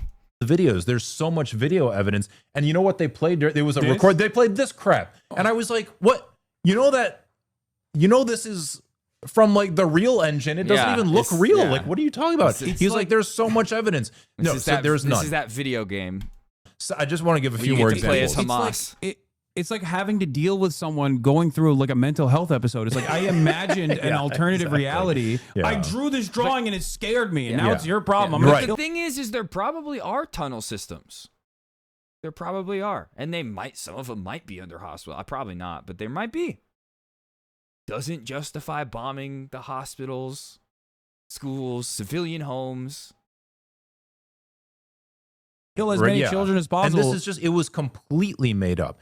Let me just give another example. On March 23rd, this is me personally, okay? I witnessed this. On March 18th, that's when the big bombing campaign resumed, and the last operation I did that day was a 16-year-old boy named Ibrahim Barhoum. He was killed in his hospital room on March 23rd when the Israelis fired a rocket at it. I was literally 2 minutes away from being in that room, so I was almost killed there. The Israelis fired that rocket at his hospital room to kill the other guy in the room, whose name was Ismail Barhoum. They claimed Nadav Shoshani, I think is his name, the IDF international spokesperson. He claimed that Ismail Barhoum, the target of the attack, who's a 56-year-old Hamas politician that they claimed was the prime minister of Oh, I thought Gaza. that was me. They said that he had been in the hospital for weeks planning terrorist attacks. Now, one might ask a few questions. Number one, why during a ceasefire, when everyone else from Hamas was just walking around freely, was he hiding in the hospital? Yeah. That doesn't make any sense. Why, if there are tunnels under European hospital, which is 2 kilometers that way, doesn't he just go hide in those tunnels? Why is he taking over a ward? Yeah. Thirdly, I walked through there multiple times a day, every day. There are no locked doors. There's nobody hiding anywhere. I never saw the guy. He was actually admitted to the hospital a few hours before he was killed in his hospital bed. So these are just complete. And again, leaving aside that it is completely illegal to kill someone in a hospital, even if they are part of Hamas. That's not a thing. But leaving that aside, even the claims that are made to justify it are completely made up. Thirdly, we just had this it also happened to be on March 23rd, this unbelievable all morning long sustained attack on ambulances in Tal Sultan, I think, in Rafah, where 15 paramedics, rescue workers, and 1 UN worker were just simply murdered. And this became a huge deal. Like this for some reason, this really caught the attention of the world press. Everybody who has investigated this has found that the Israelis were lying through their noses about this. They it's just, I don't even want to go through the details just because it's so irritating. Like you can tell I'm getting kind of irritated. Sorry. But it was Get mad, dog. Get mad. It's just an unbelievable crime. Get mad, stay mad. So I'm sorry, but every single time there is any evidence, again, if anybody has a counterexample, please email me. I'm very happy to discuss it. I would love to find a single counterexample. The only time it is also wild. He's a surgeon, but also earlier he was saying how he's edited for Norm Finkelstein. At least that I'm aware of, and I don't know everything in the world for sure.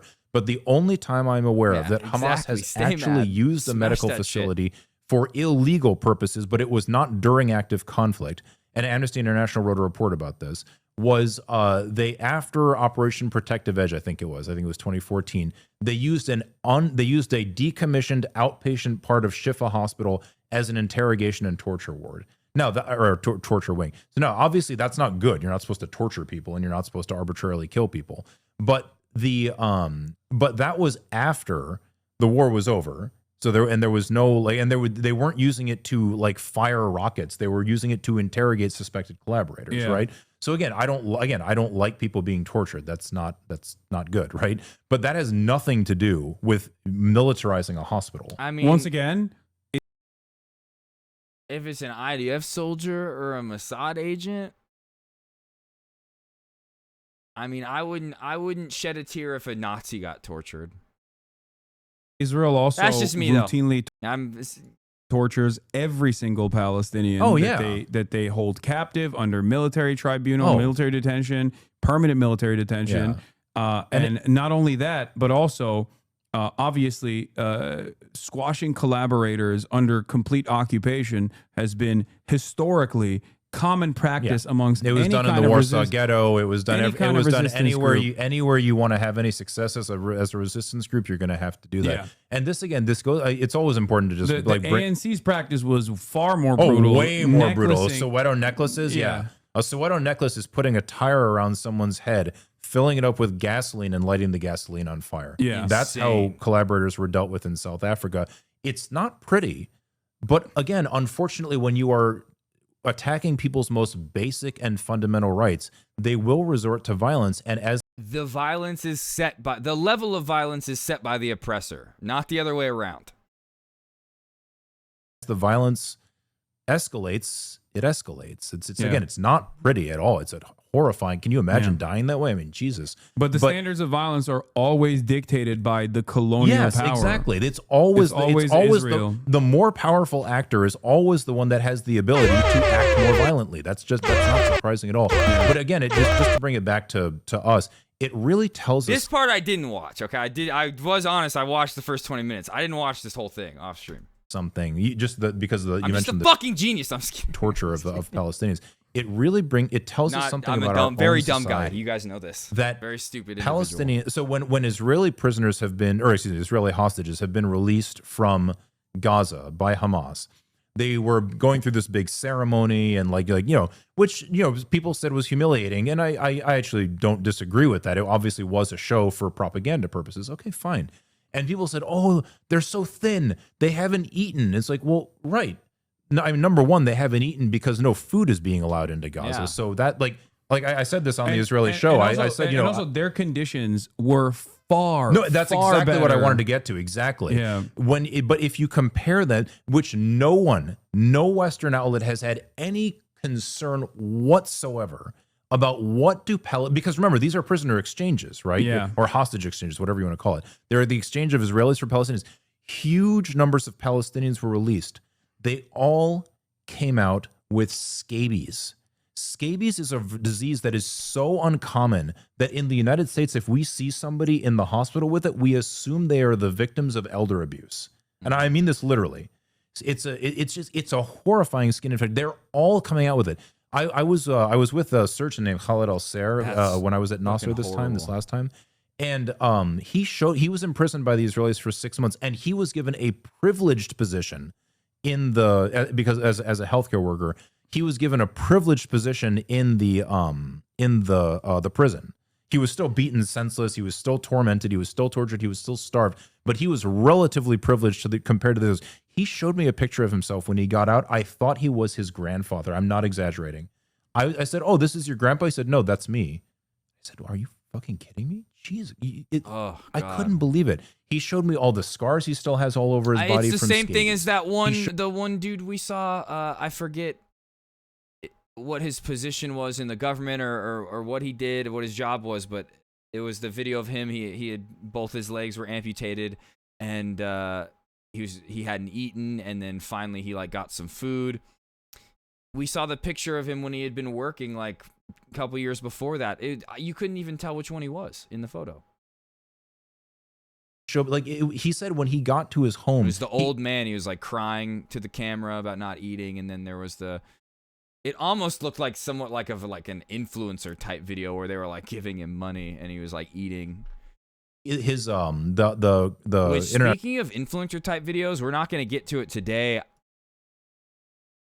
There's a Mr. Beast style influencer kid in Gaza that makes Mr. Beast style videos. Here, I'll play a little bit of it right now.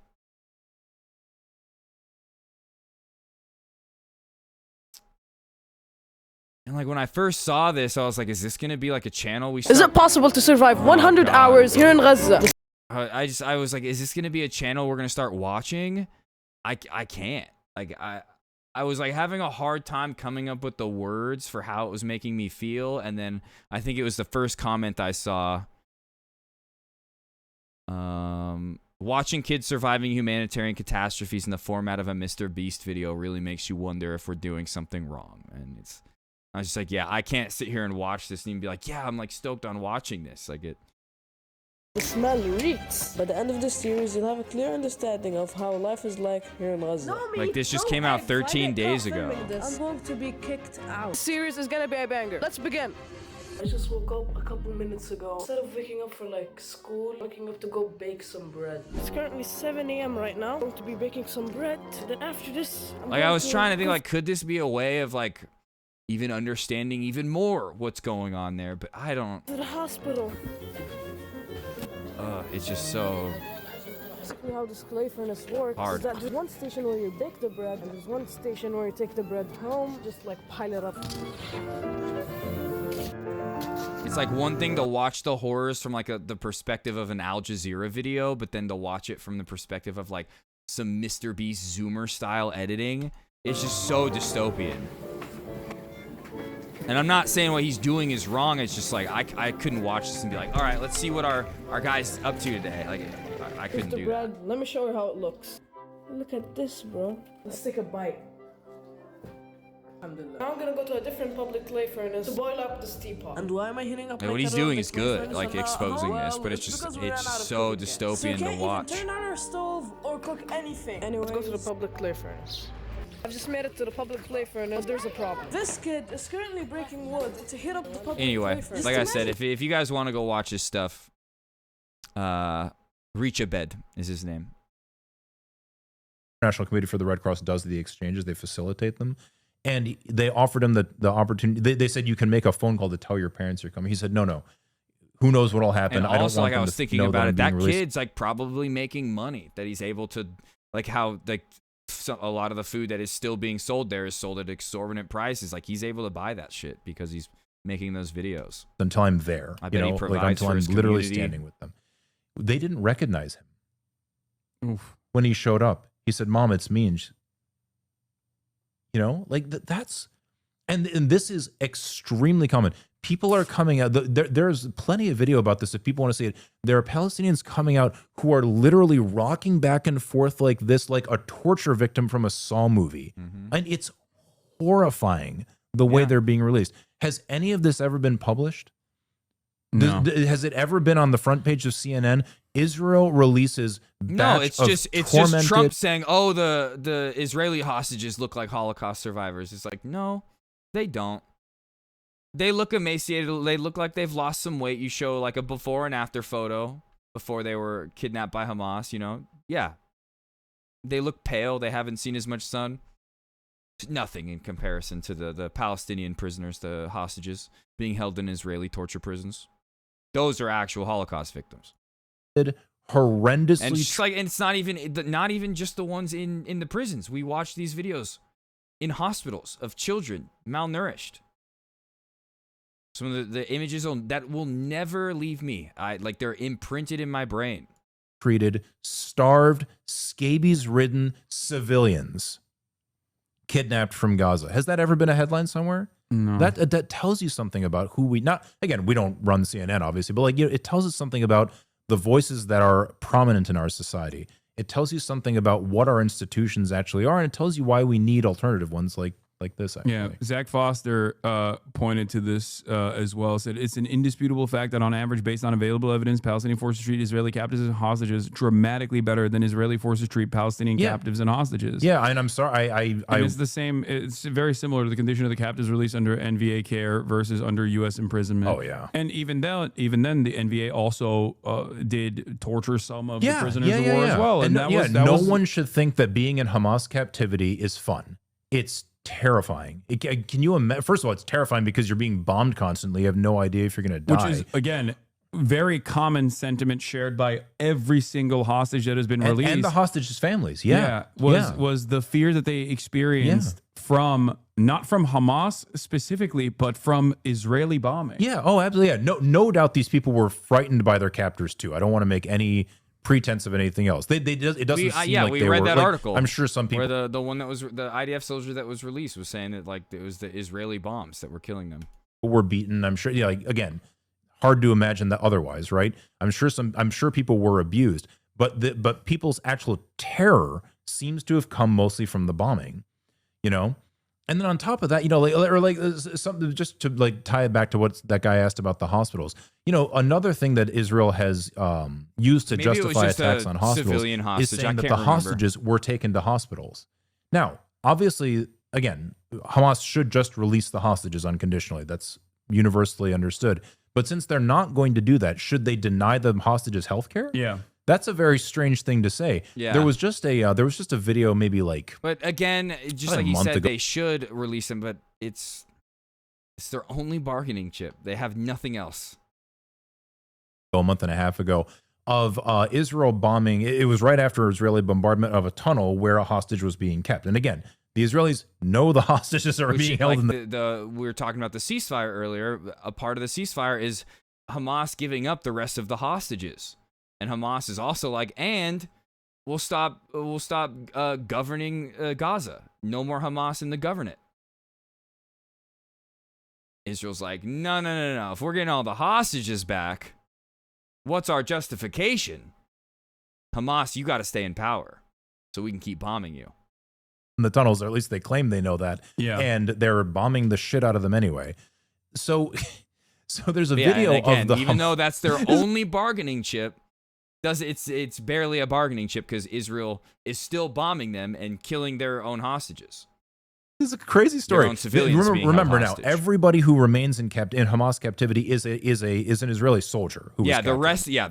The rest of them are IDF soldiers. Yeah, they're not civilians who were captured at this point. At this point, Yeah. now, not Yeah. before, but now, because of the exchanges that have happened. Yeah. So this guy is an Israeli soldier whom Israel just bombed in a tunnel. Oh, He's buried. It probably was a soldier who we read the article from. Hamas, now the Hamas guys are digging him out with their hands. Yeah. They pull him out and he's saying, I can't breathe. So they administer him oxygen, right? Now, suppose he has a pneumothorax. Suppose he has a bleed in his abdomen from something hitting. In other words, suppose he needs a surgeon. Should they just say, well, we don't want to militarize a hospital, so we're not going to? No, that's crazy. If you're going to hold somebody in captivity, you are obviously... and that was one of the coolest, or not coolest, but one of the things that I learned that I didn't know was about, even... Like if you're a combatant but you're injured, you can go to a hospital. Responsible for keeping them safe as much as you can. I mean, you can't stop bombs from it's on falling out video. of the They sky. filmed it. Yeah, no, exactly. Well, they filmed it for obvious reasons, Yeah. So these are, everybody has to take a little bit of a step back when it comes to this idea that Hamas is militarizing hospitals in the Gaza Strip or militarizing ambulances or any other such thing. Yeah, I think that this might be it. Yeah. Yeah. And the bombings are still ongoing. Oh, yeah.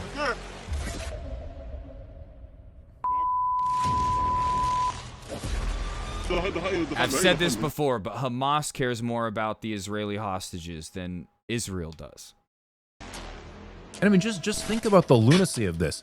Hamas people are pulling Israeli soldiers who would otherwise die, who would otherwise have they would die from being buried alive. Yeah, and like this soldier would kill them if the tables were turned.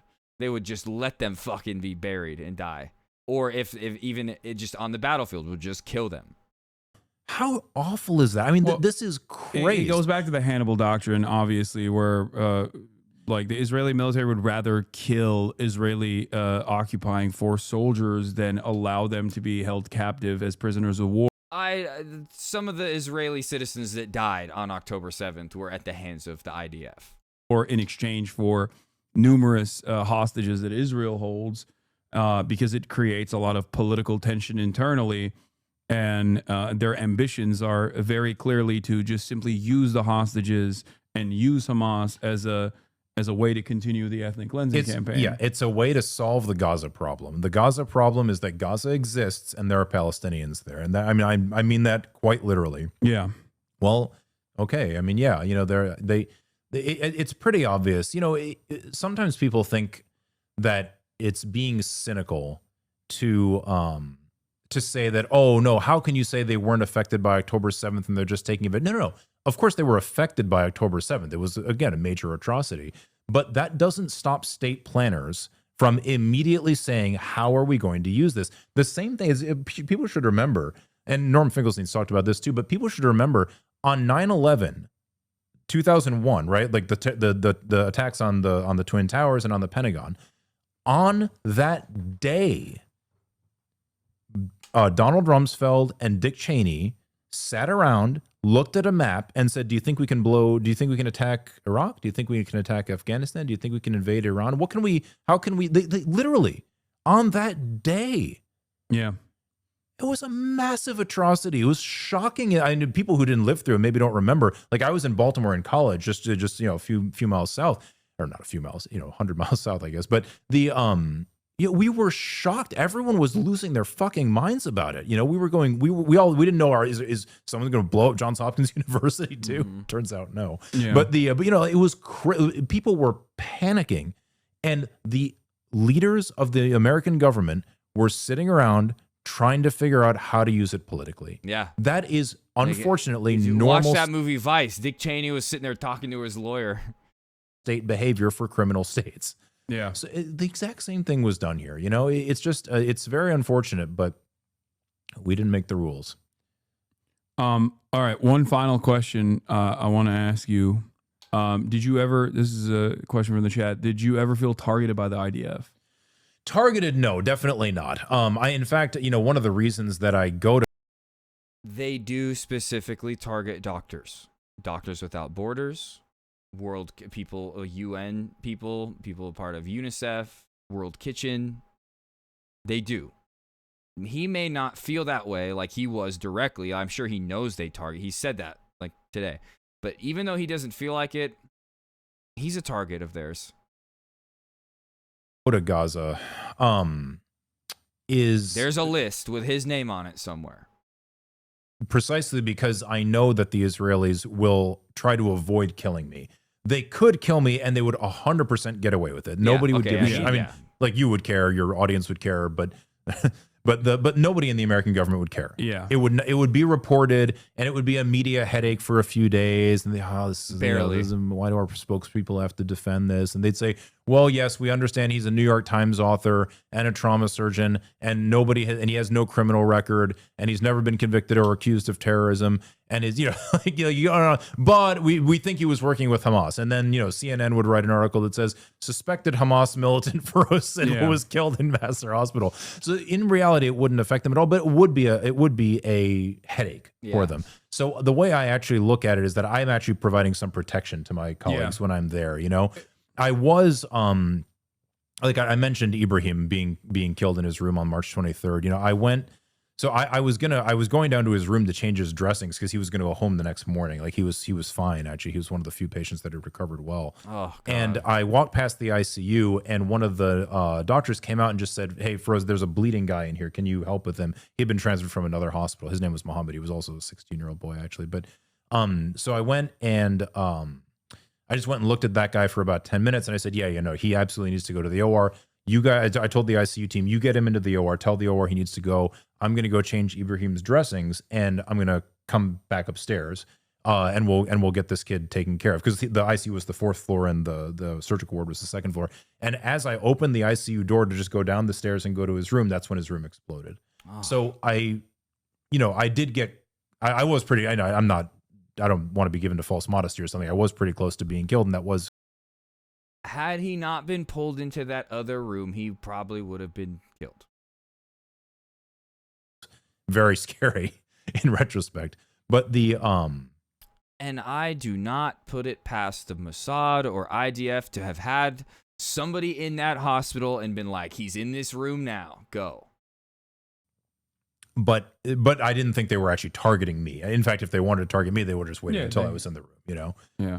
And then furthermore, they would have had like that would have made it easier for them to justify my death because everyone agreed. Who knows? Despite the fact that it was again totally 100% illegal to be to kill Ismail Barhoum in that room, nobody in the American media felt that way, right? So they would have just said, "Well, he was in the wrong place at the wrong time." So no, I don't think I was targeted by them. Okay. Furthermore, if they wanted to kill me, it'd probably be easier to do it in Stockton than in Vassar. Maybe. All right. Well, thank you so much for coming on. Of course, man. This was incredibly illuminating. I'm so glad we watched this. I know it went through the rest of the stream. Super brave. I'm sure you hear that all the time. This was an incredible, hard to have, but an incredible conversation. Yeah. Is there any final parting words that you want to leave with the people here? No, just like I said, get together with your neighbors, your coworkers, whoever it is. Just get together with them and figure out some way. If it's getting a city council resolution passed, if it's talking to more people, whatever it is. Yeah, getting your city council, mayor to divest. It is a political problem, and unfortunately, that means it has a political solution. And I hate politics just as much as everybody else because it sucks. But if we're gonna have, she ain't gonna do that. If we're gonna have any success in stopping this, it has to happen now, and it is a political solution to a political problem. That's all there is to it. Okay. To end it on a lighter note, have you seen The Pit? Yeah, yeah. So I've seen the first like 4 or 5 episodes. Do you feel like it's realistic? You know, there's a lot of stuff that medically is nonsense, but amazing kind of like interview Scrubs, and they actually do a good job of conveying like the emotions and the interpersonal difficulties and the stress of working in a hospital, and especially in an emergency room, and especially like a post-COVID emergency room. You know, those guys did go through quite a lot. Like I'm a surgeon, so I didn't really treat that many people with COVID, and I'm a trauma surgeon, so I'm used to a lot of my patients dying, but most people are not. Yeah, most you guys doctors are didn't not, get favorable coverage on the pit. Trauma surgeons? Yeah, they were. Well, they made it seem like the surgeons were upper class as opposed to the ER, the emergency room. They're the real working guys, and the surgeon, the young lady, the young lady just comes down and is like, I'm just gonna do stuff and get pissed off.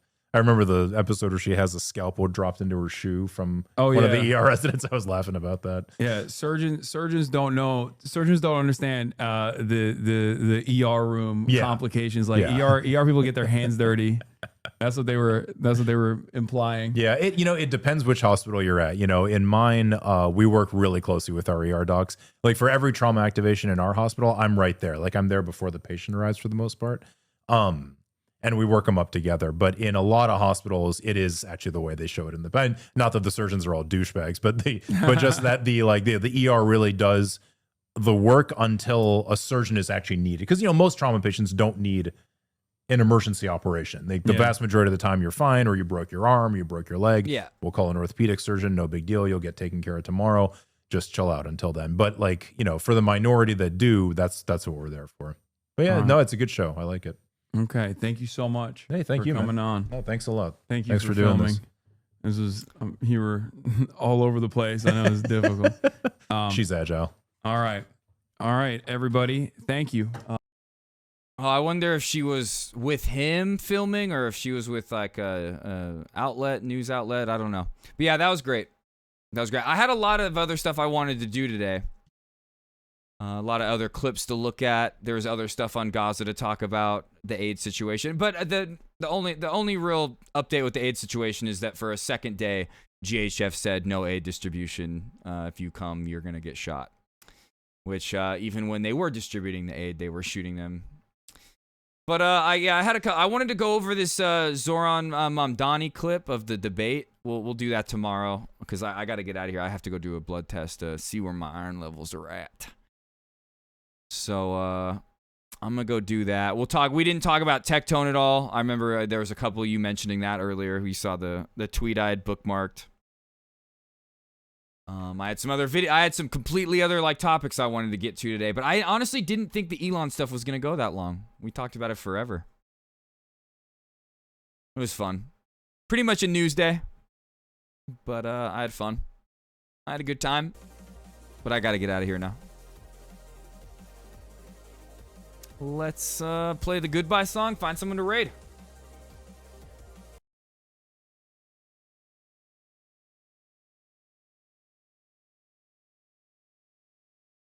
Are you going to play the song, Brian?